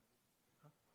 You have to know the concept and principles of management, command and leadership, human relations, and management of money and other resources. I think all those who are preparing their syllabus should also give a little or more, interest in development of management skills of your students. Now the next is very important, integrity.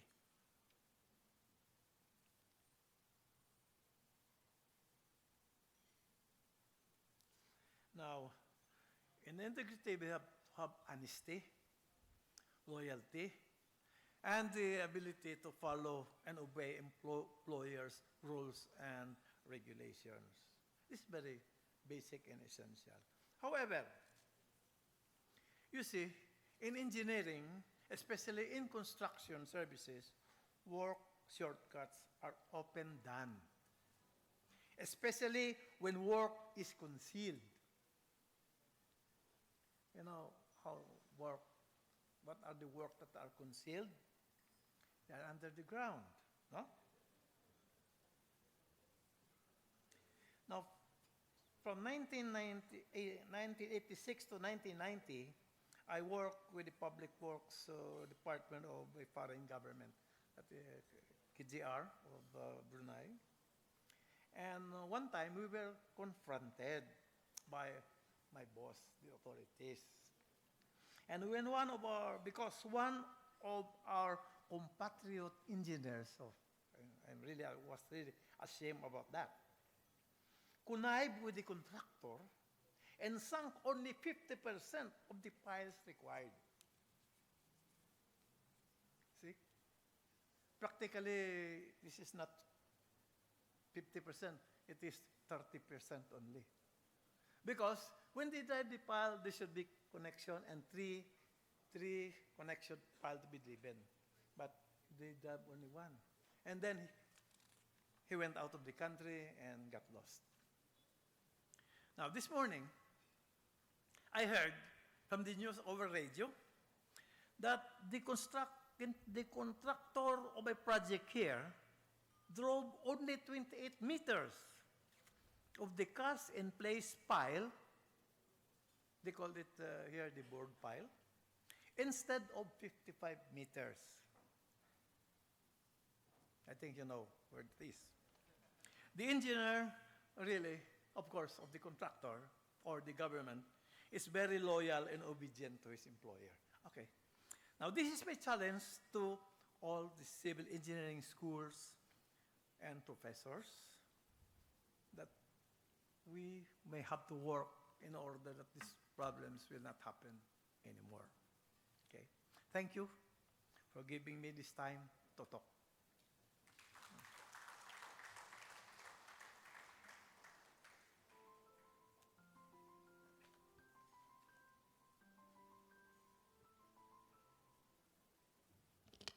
Thank you very much, engineer. He was so efficient, he actually ended early. You had 30 minutes actually, engineer, but thank you so much. Okay, so we will now go to the next one. We will now hear from a student. Okay, so our student today is an MA Ed Special Education student and alumna of the University of San Agustin. She earned her MA Ed in teaching English as a second language. She has also served as a middle level administrator and teacher in her current school, ADI SMCS. Ladies and gentlemen, please welcome Miss Leonora Perejil Lubaton. Ma'am.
Yes, thank you, Ma'am Mitch.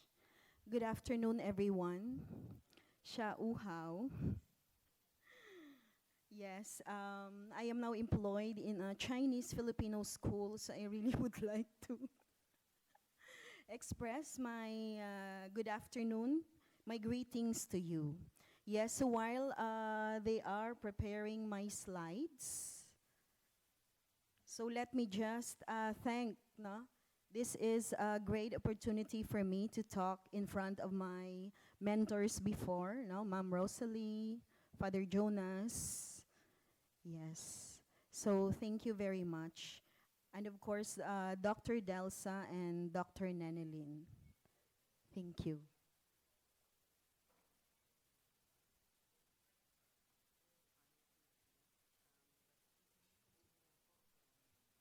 All right. Okay.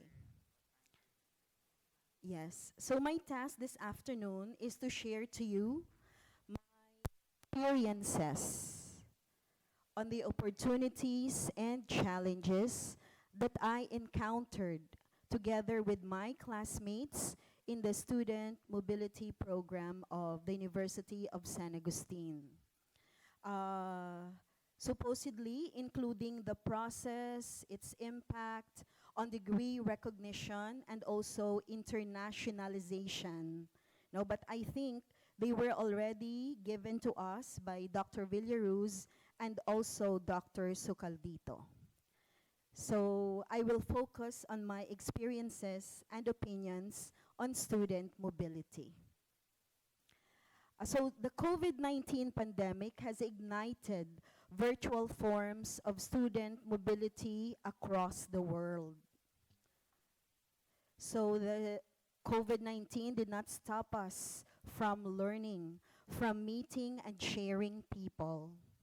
So from this student mobility program, we, the students of graduate school, were able to learn and relearn valuable skills. The soft skills when we shared with our classmates or with our professors, the hard skills that we learned from our school, no, in college, and also from our jobs. And from this program, we also develop more our professional, social, and intercultural skills, which also enhance our employability. From this program, we were also able to amplify our area of knowledge or influence.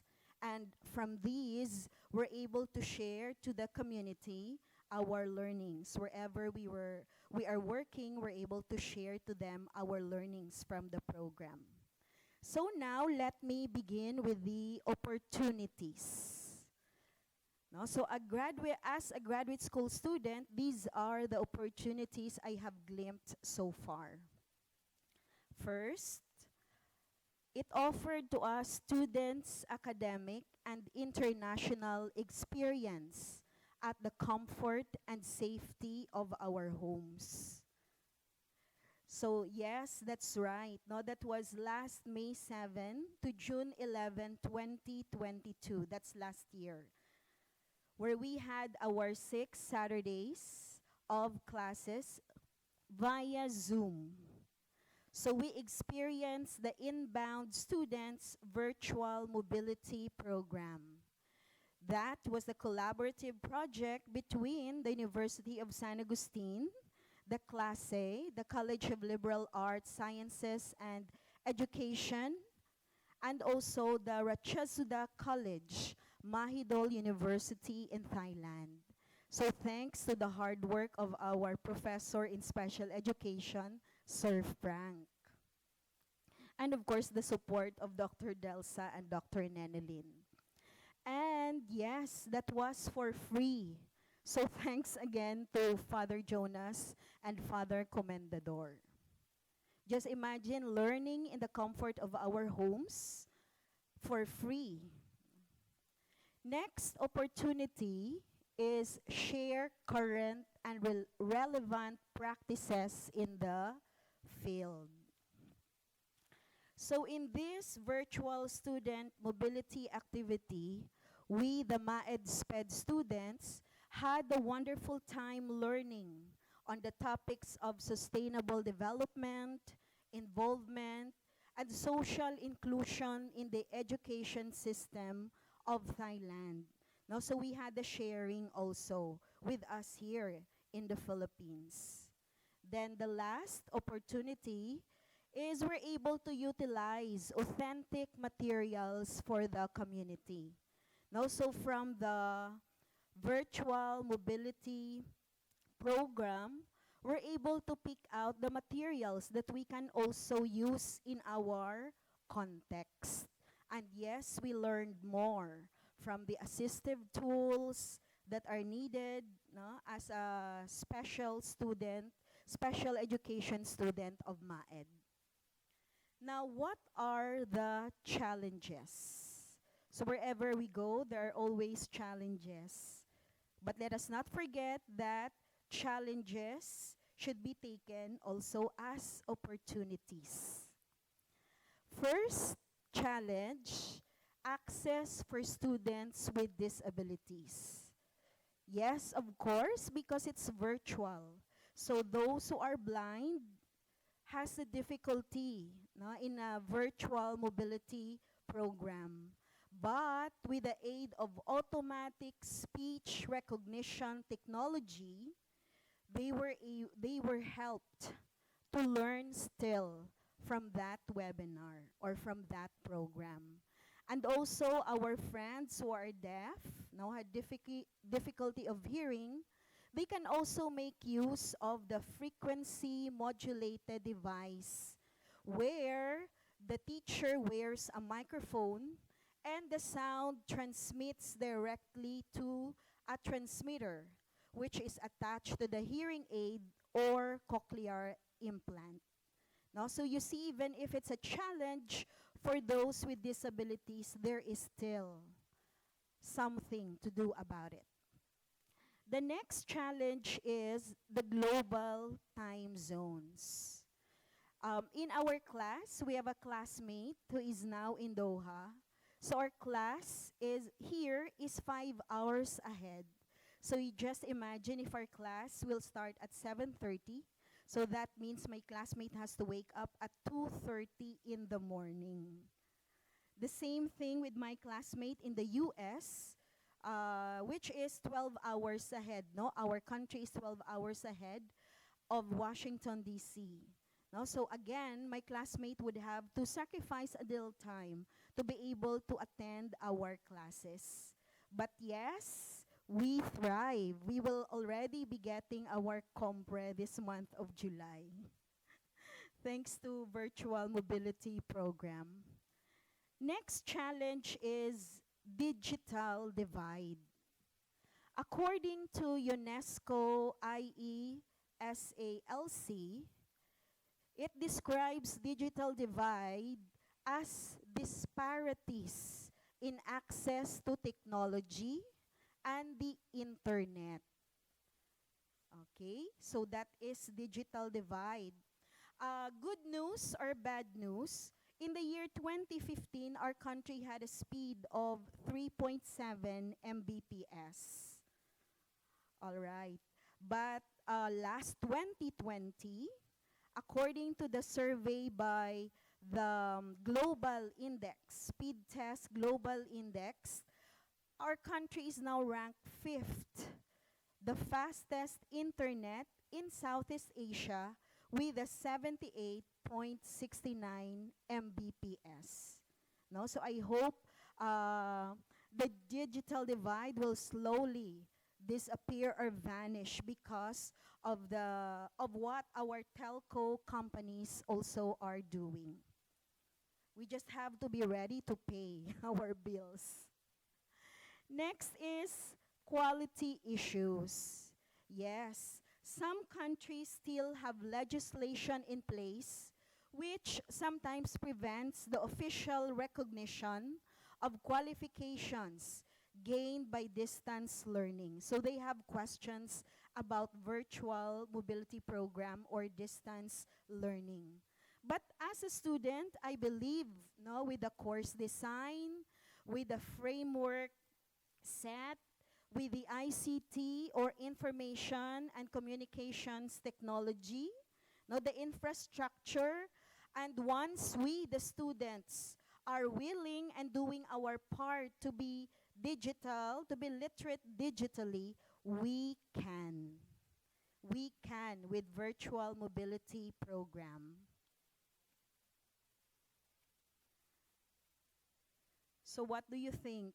Can we? I think with the budget that was paid already by our employers so that we would be able to push through with education despite the pandemic, we have to continue, right? I think this is a great time for us. Yeah, many things happened during the pandemic, but one of the positive things happened is that it opened our eyes to internationalization. No, so just imagine West, no, has been one of the best in school, no, state colleges. I'm sure we can as well in the University of San Agustin. Looking forward to it. So the needs and efforts made to implement meaningful and timely responses to the COVID-19 crisis is a key. And also great advancement to adopt to a virtual environment. So meaning we'll not only focus on face-to-face, but also be open to virtual mobility program or online classes. The impact of student mobility. I'm a teacher in elementary, so for me, it's really a big no for an online class as much as possible unless there is health risk. But for graduate school students, I believe we can. Huh? All right. Next slide, please. Yes. So as students of graduate school, we should be open, flexible, and engaged with VSM. We should not only sit there and listen to our teacher, but our mind should work. Ask questions, right, ma'am? Also, be willing to undergo training in digital literacy. I am very glad that even before pandemic, we underwent training with digital literacy. So thank you. Next, we can also seek out VSM programs and advocate for financial support if you need any. Okay? I'm sure our university is ready for that. I remember in our school, no, in our scholars, they were allowed to rent the iPad and also use one of our rooms so that they would be able to have online classes. I believe we can as well. Then lastly, as students, we should embrace new and positive opportunities. They are there already. And yes, we survived the pandemic. So let us continue embracing the new normal. And yes, as a grad student, we can. With the RM1 given by Doc Robert a while ago, where the teacher education qualification frameworks, they are assessed. And with the RM2, where the student workload is studied, measured, and evaluated. And finally, with RM3, where assessments are made sure to be authentic and relevant, not only parroting or copying, but really creating something new that can be used in the future. Yes, VSM can be. Let us be champions of internationalization. Thank you.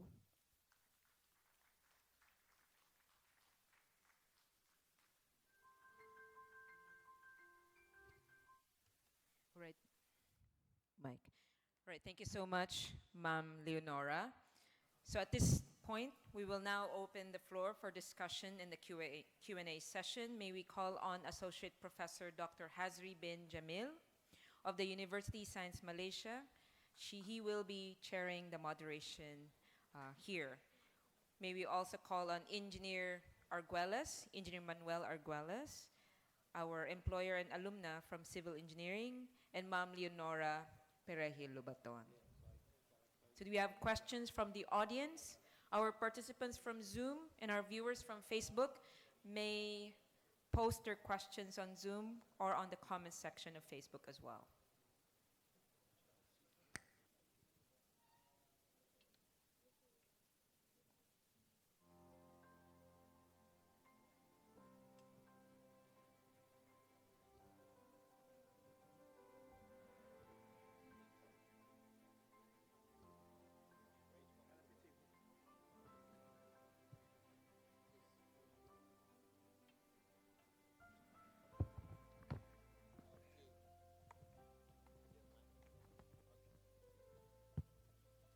So, good afternoon and welcome back and continue the session to have fruitful dialogues and exchange of ideas. We just learned and heard something from engineer Aguiles and also from Miss Leona that representing the specific subject area on engineering education and also on teacher education as well. It's interesting that I observed just now our engineer shared with us something that is at the real world experience from the perspective of employer that need to be considered and be counted as among the attribute which is very important generally in engineering education and to enhance the student mobility and internationalization effort and practice, right? In specifically in engineering education. And for Miss Leona, right? Okay, her experience from this university, I mean, during her study as a postgraduate student, did MEd, promoting the so-called within the limited resources and scarce resources, promoting the ideas of virtual student mobility, right? To make all students has opportunity to access on the experience of internationalization. So I would like to open to the floor to, I mean, ask anything or want to seek more explanation or detailed explanation regarding what have been shared with us just now from both of our speakers. So open to the floor now. please. Yeah, please.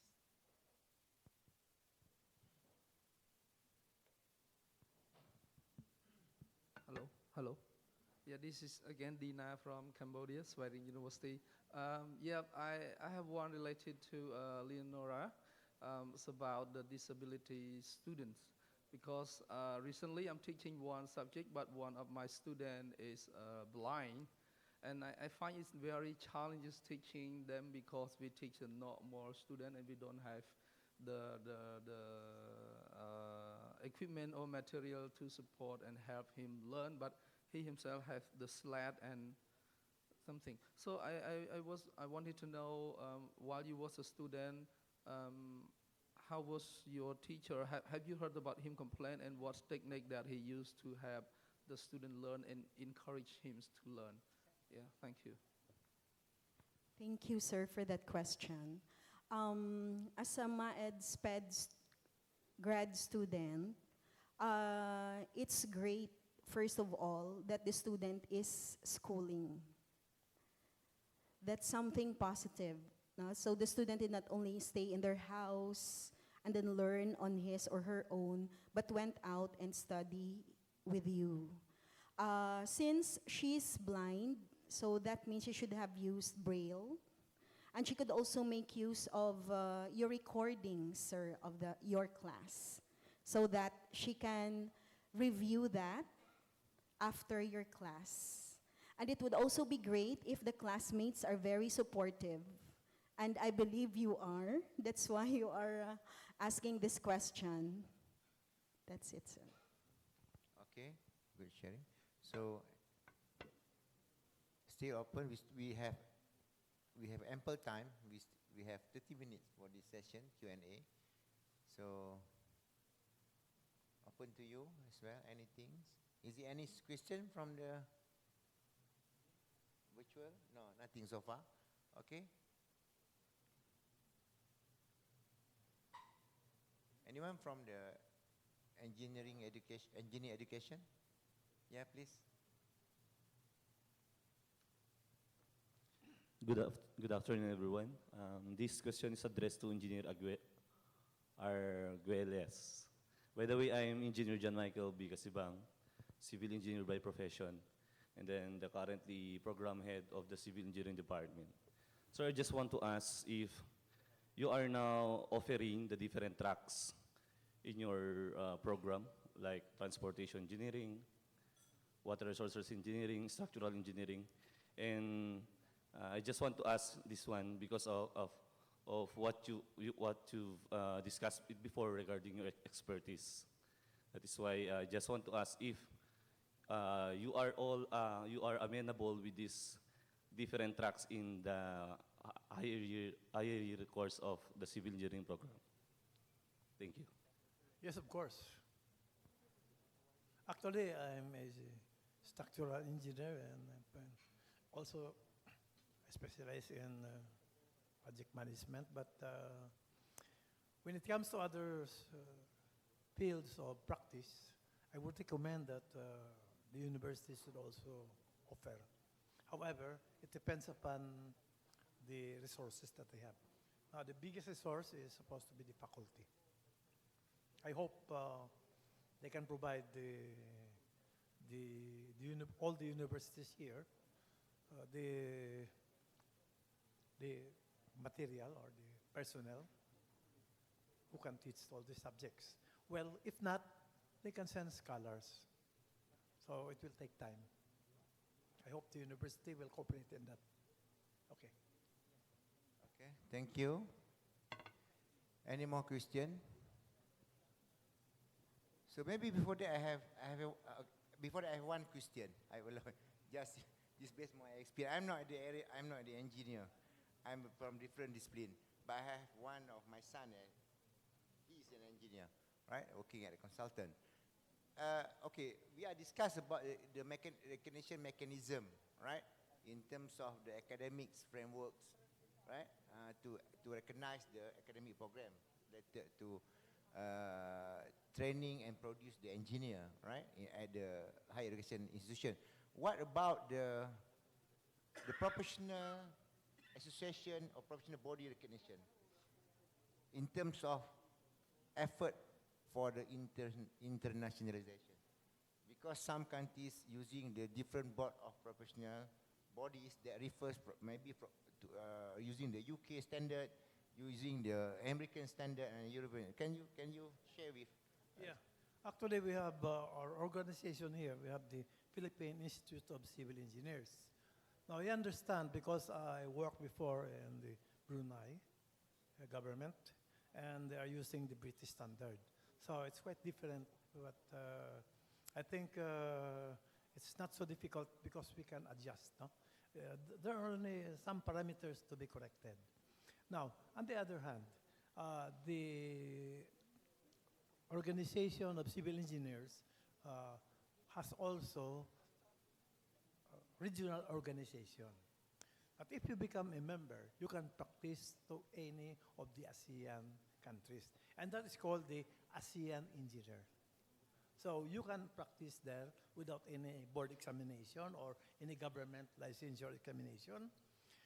And then another thing, we have also what you call an APEC engineer. Now this is more broader field of practice because you can practice to any country that within the Pacific area, including China, Korea, Japan, what you call this, part of Russia, Alaska, eastern coast of America, part of South America, and also all these island nations in the Pacific. And those are the organizations, association of engineering that actually will allow the professional of any country to practice. So here, actually, one time I was invited to apply for APEC engineer, but I declined because I'm already 77 years old and then something like that. Okay, thanks, our engineer. So, Mr. You want to add? Yes, please. Good afternoon. My name is Ha from Nông Lâm University, Vietnam. And my question is, technology is changing very quickly, and what student learning these days can be out of date later. So do you think the school provide enough skill for long life learning, or what particular kind of skill that help them to learn by themselves later, so to update with the new technology, or simply they should go back to school and learn new skill, learn new technology? Which one seems to be better? So again, do you think the school at present provide enough skill for students for long life learning, or another alternative that simply the student can go back to school and study new technology? All right, that is my question. Is it clear? Okay.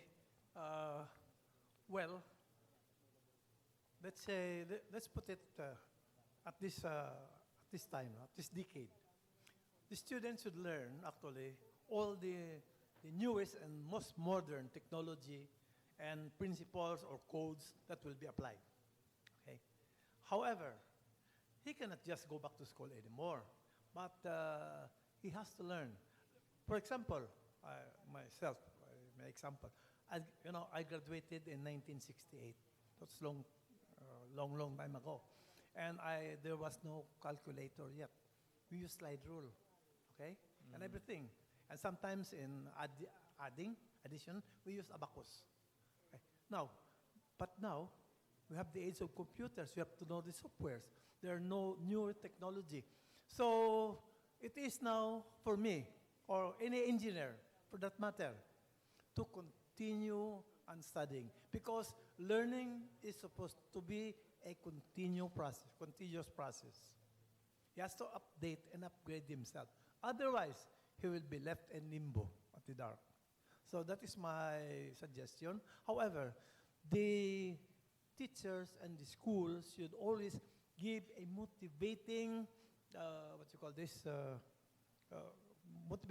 motivation to the graduates in order to enhance this learning habit that he has.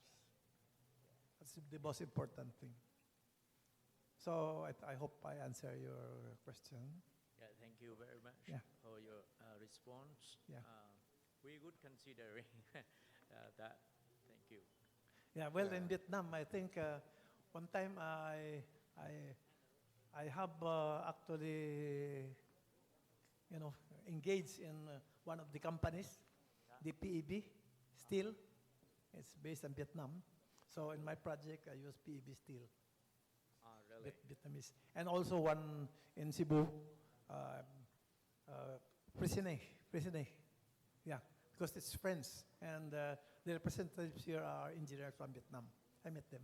They're really very good. Yeah. Okay. Any notice about Vietnamese employees? You have some employees, or you have a contact with some Vietnamese employer or Vietnamese employees, and do you have any comment? No, they were engineers, actually, engineers. They're okay. They're conscientious also in their job. Because they were engaged in post-tensioning operations. So it's really good. Okay. Okay, thank you. Okay, welcome. Thank you, Mr. Ha. Okay, so it's looked at lifelong learning that we also put emphasize in among the important dimension in the framework for the reference as well. There's a part of important dimension in developing the curriculum and also in enhancing the program as well across the specific subject area. So need to learn, relearn, and unlearn many things. Okay, so any more? May I answer that? Yes, please. So as a teacher, I do my best, and I also ask the help of the families to embed or to plant in the heart of the students that love and joy for learning. From there, the students will always be happy to go to school and learn. And even if his or she's old already, she will continue learning by updating himself or herself, by attending through these symposia or webinars, okay, seminars. It's great that the PRC required us of CPD units. So that will make us to look for seminars to update our knowledge and skills. And of course, linkages. That would also be great to have linkages or connections with your school, and your friends, families, your relatives. So just have that, be updated always, because sometimes you don't know anymore what they're talking about, or showing to you. So always have that love and joy for learning. Well, I think in that case, in case of learning, the internet is actually a very, very good source of information. So it is accessible to all, and it's free, actually. So as I was telling before, you can bring the job site to the classroom. You can bring the blasting site where nobody else can enter because it's so dangerous inside the classroom. And you can use multimedia and all the sounds and effects that will actually reverberate during the blasting, and it will actually encourage students to learn. Learning is really very encouraged. And likewise also, because of these facilities now, it will not limit ourselves to only from our books and references. The internet is a very, very vast source of knowledge. Thanks, Mr. Engineer. So it's about learning experience of our student. Okay. So any more question? So we still have more than 50 minutes left. 50 minutes left. So still have maybe we can address one or two, one or two other question. Do we have any virtual question so far? None. So it's look like no more questions. Shall I?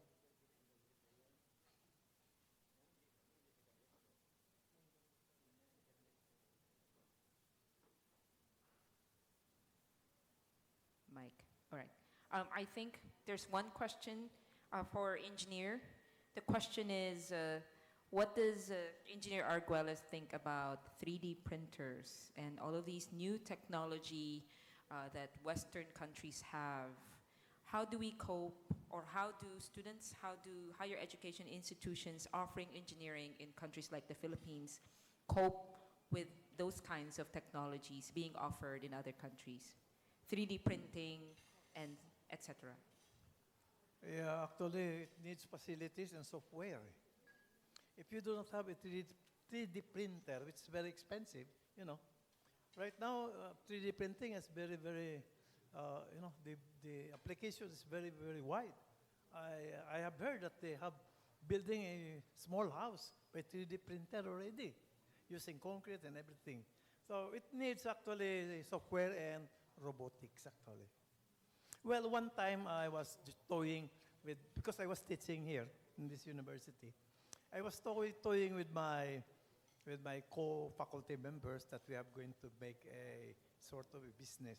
See, well, we are the civil engineers. We design, let's say, how to bend the steel bars, no?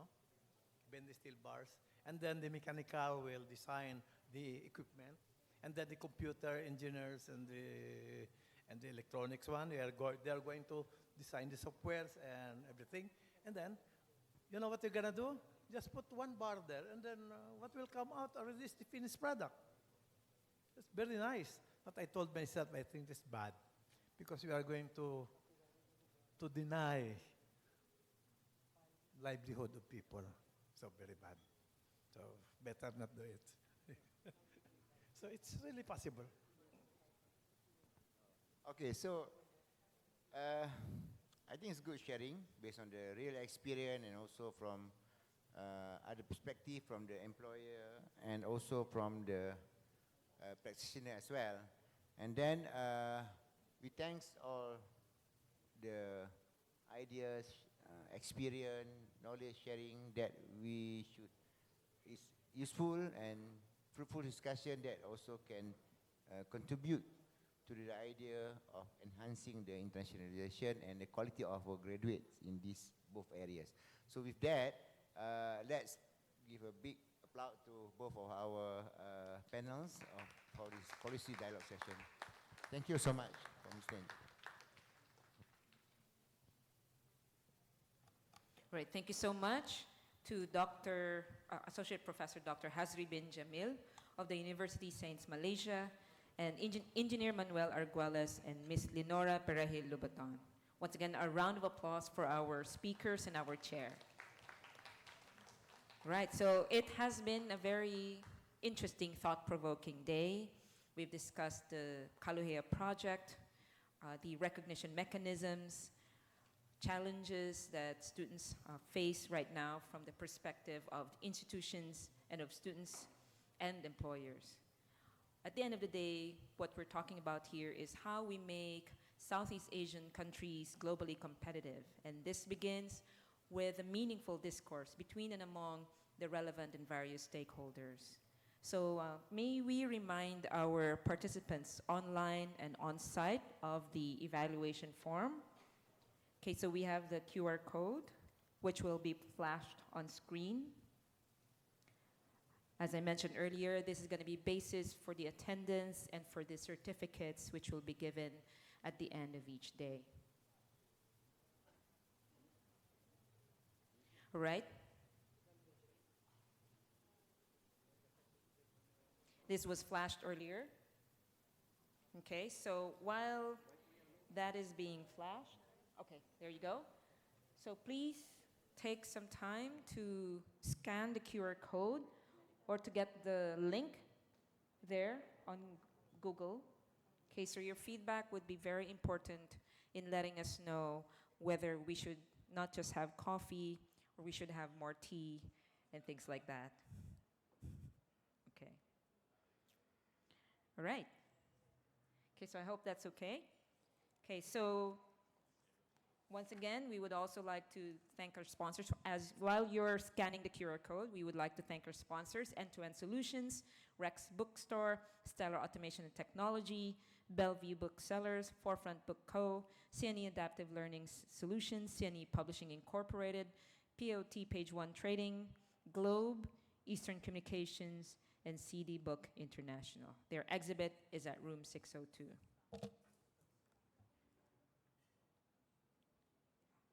All right, so we have now come to the end of our day, or end of day one. Okay, so we are right on track. In fact, we're ending early today, so that gives also our foreign visitors time to get to know Iloilo City. So Sir Hazri, say Iloilo City very fast 5 times. Just kidding. All right, so to formally end day one, may we now call on Reverend Father Jonas Mejares, OSA, our Vice President for Augustinian Formation and Mission of the University of San Agustin. He will be followed by Dr. Robert Wagener, Director, International Tuning Academy, University of Groningen. A round of applause, please, for Reverend Father Jonas Mejares. Father?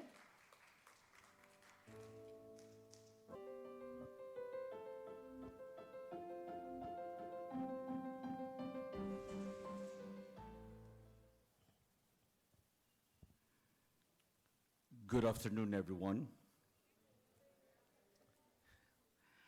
As we move to close our today's program of activities, allow me to sing. Take note, to sing and not simply to recite some lines of a song which my father loves to sing. Actually, it's a song of Louis Armstrong. And it runs this way. I see trees of green, red roses too. I see them bloom for me and you. And I think to myself, sing with me. Thank you, you hit the tune. Let me jump to the chorus part and not to sing the whole song. Otherwise, my allotted time to deliver my closing remarks will be consumed. So chorus part. The colors of the rainbow are pretty in the skies, and all of those faces of people passing by. I see friends shaking hands, saying, how do you do? They're really saying, 2 voices. Obviously, the song talks about unity. It talks about love. Needless to say, we are all united and here in love and through love. Our Holy Father St. Augustine once said, love and do what you will. Friends, participants of this gathering, educators, resource speakers, I believe that what you've done so far, and you will continue doing it tomorrow, is a testimony of your great love. A love for the school where you are working and connected with, a love for the country where you came from, love for the society and the world in which you live, a love for the people whom you are serving. And I should say, what a fruitful day for all of you who are involved in this 5th CALOHEA national meeting. You are in this meeting not for competition, but for completion. You are here to complete one another by bringing and presenting innovative ideas and best practices for measuring and comparing learning outcomes in higher education. They have been shared by the speakers, and together with you as participants, you're all manifesting the spirit of collaboration among the higher education institutions in Asia. Our praise is due to the experts in their respective fields, particularly in engineering, in teacher education, and medical courses, who have generously shared their knowledge to improve the quality of education in each of the member schools, thereby enabling these schools to form and produce graduates fully equipped to contribute for the betterment of society. You are all instruments in making our academic world a better place for teaching, learning, and living. Congratulations. Keep up the good work. Thank you for this opportunity to host such a meeting. A pleasant afternoon once again.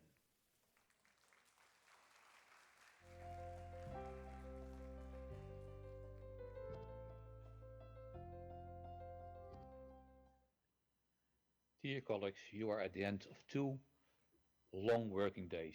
You have all worked very hard to get an idea about the materials that have been developed in the context of this CALOHEA Asia project. And I hope that it has really been a learning experience for all of you.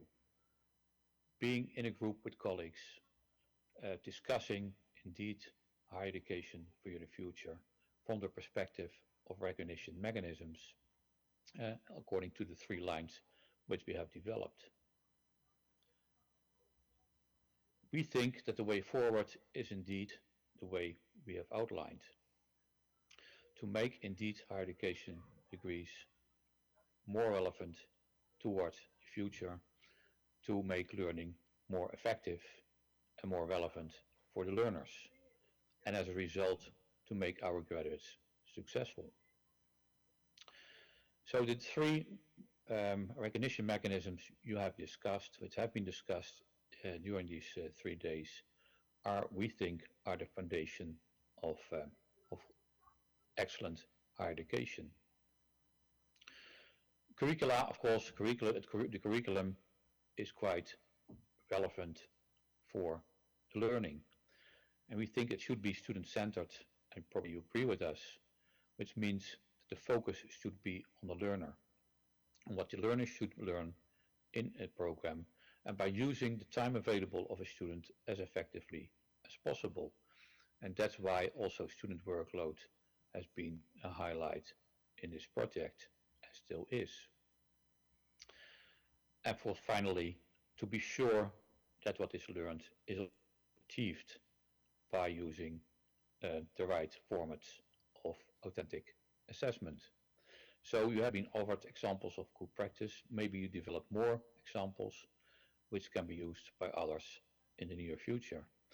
But for sure, you must have learned a lot which can be applied in your own context, the context of your own program, your own institution, to make your program international, comparable, and compatible, to make it probably of higher quality in the future, but for sure to make it relevant for the world of today and tomorrow. Also take the opportunity to thank once more the organizers of this event, because it's not nothing to have such an event. University of St. Agustin and all the people involved, and also the ASEAN University Association or network. We hope that you have enjoyed your meeting, and that you will be able to what you have learned to indeed use in the future. Thank you once more. Safe trip home, and I hope to see you in the future somewhere around the world. Thanks.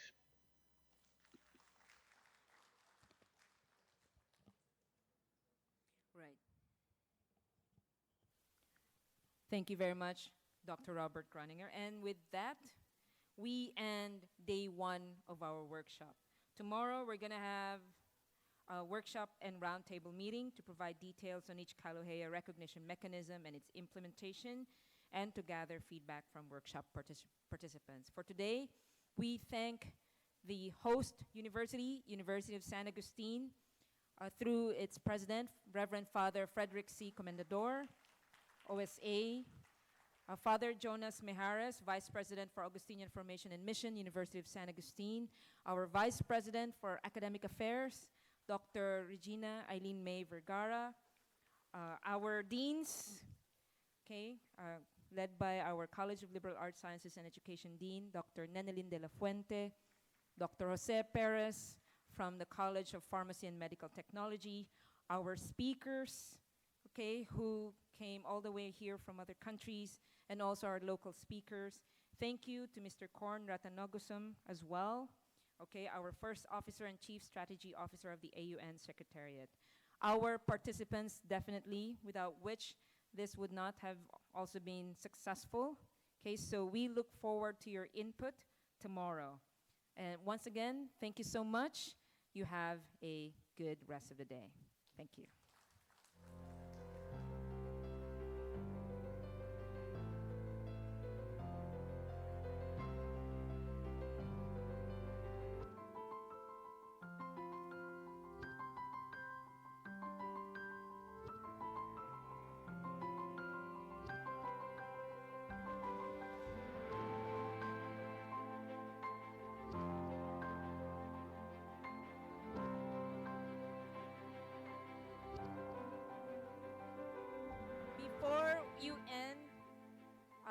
Before we end, can we please have a group photo? We almost forgot, for posterity. Okay, with the hashtag USA_CALOHEA 2023. The doors are locked. We will not let you go out until you have the group photo. Just kidding. All right, in front. In front. Here in front, please. We'll just clear this one. Maybe can someone please help us move the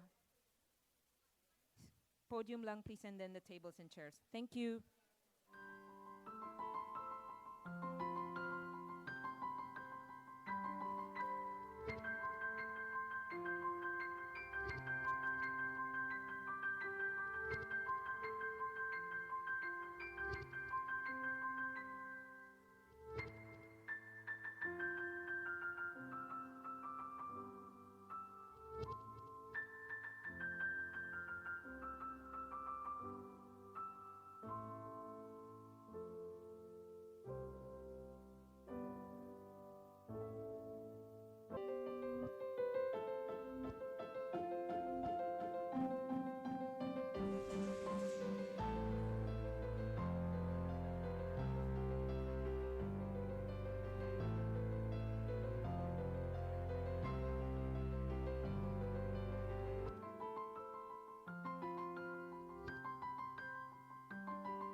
Mike. All right, may we please request everyone to come in front. We have chairs here provided. The others may stand behind the chairs, and then the others may stand by the stage, just so everybody can be seen.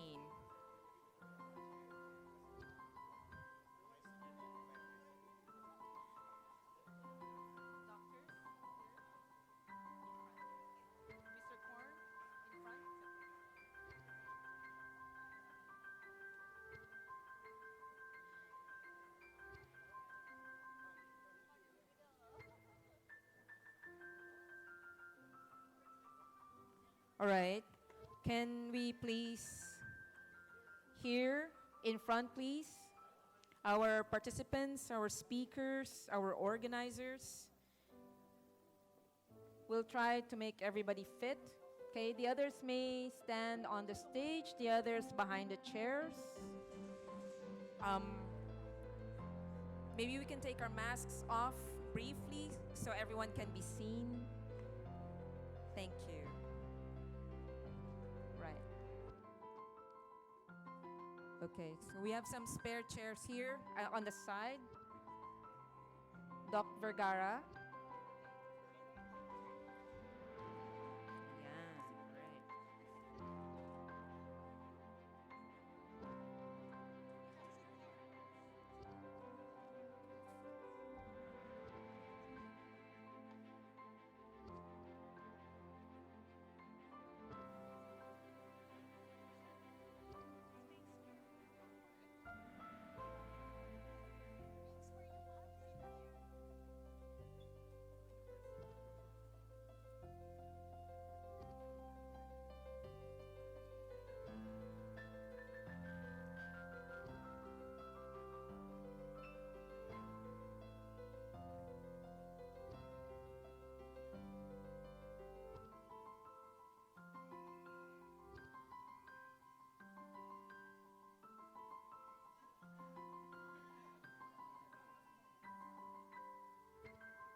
Thank you very much, everyone. Have a good day. We'll see you all tomorrow. Take care.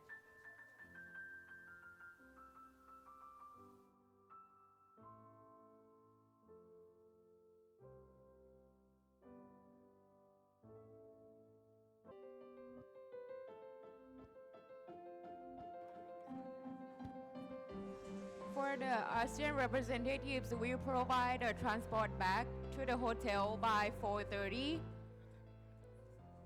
So we'll be in downstairs by 4:30. Thank you.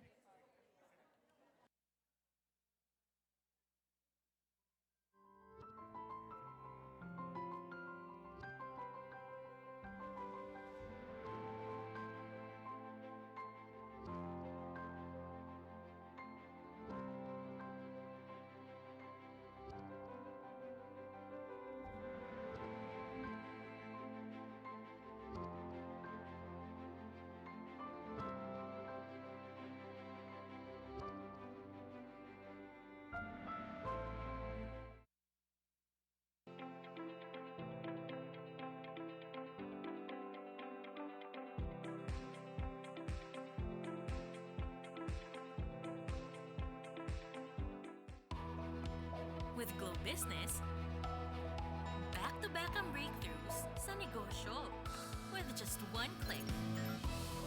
Atin ang tuloy-tuloy na success. Globe Business.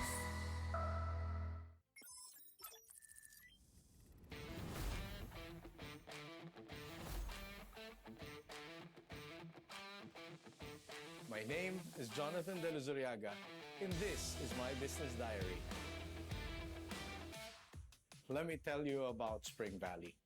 Spring Valley is Asia's version of Silicon Valley. The Philippines is going to play a vital role in the digital transformation of the entire world. And Spring Valley is going to be a venue where innovators and technologists could congregate in order to create technology for good. We found our partner with Globe Business. And a vision as big as Spring Valley would need to have partners that are both reliable and compatible. Reliable in terms of providing the connections that would enable our business to succeed, and compatibility with our core value, which is one, love for this country, and second, a deep appreciation of technology and innovation. These are very exciting times for Spring Valley and for the Republic of the Philippines. We are now at the precipice of realizing the first Filipino-owned technology company that will have its own township. And we intend to help all the founders in the Philippines by empowering them and by providing them a venue where they could be the best version of themselves. And I intend to continue this journey together with Globe Business. Philippines, it's time for us to lead.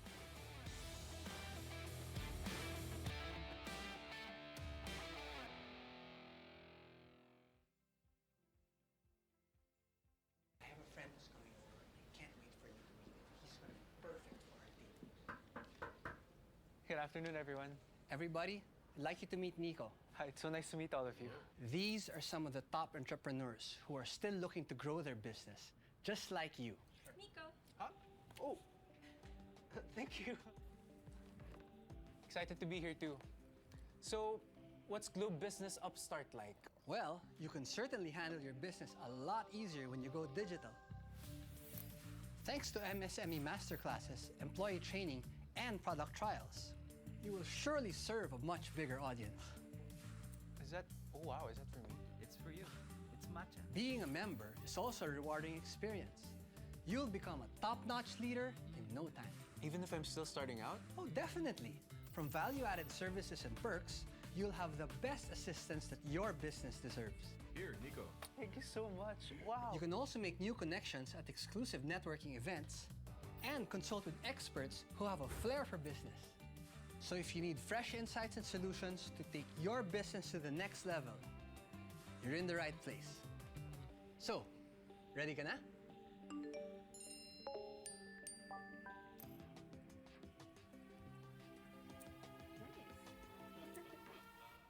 Okay, tuloy tayo.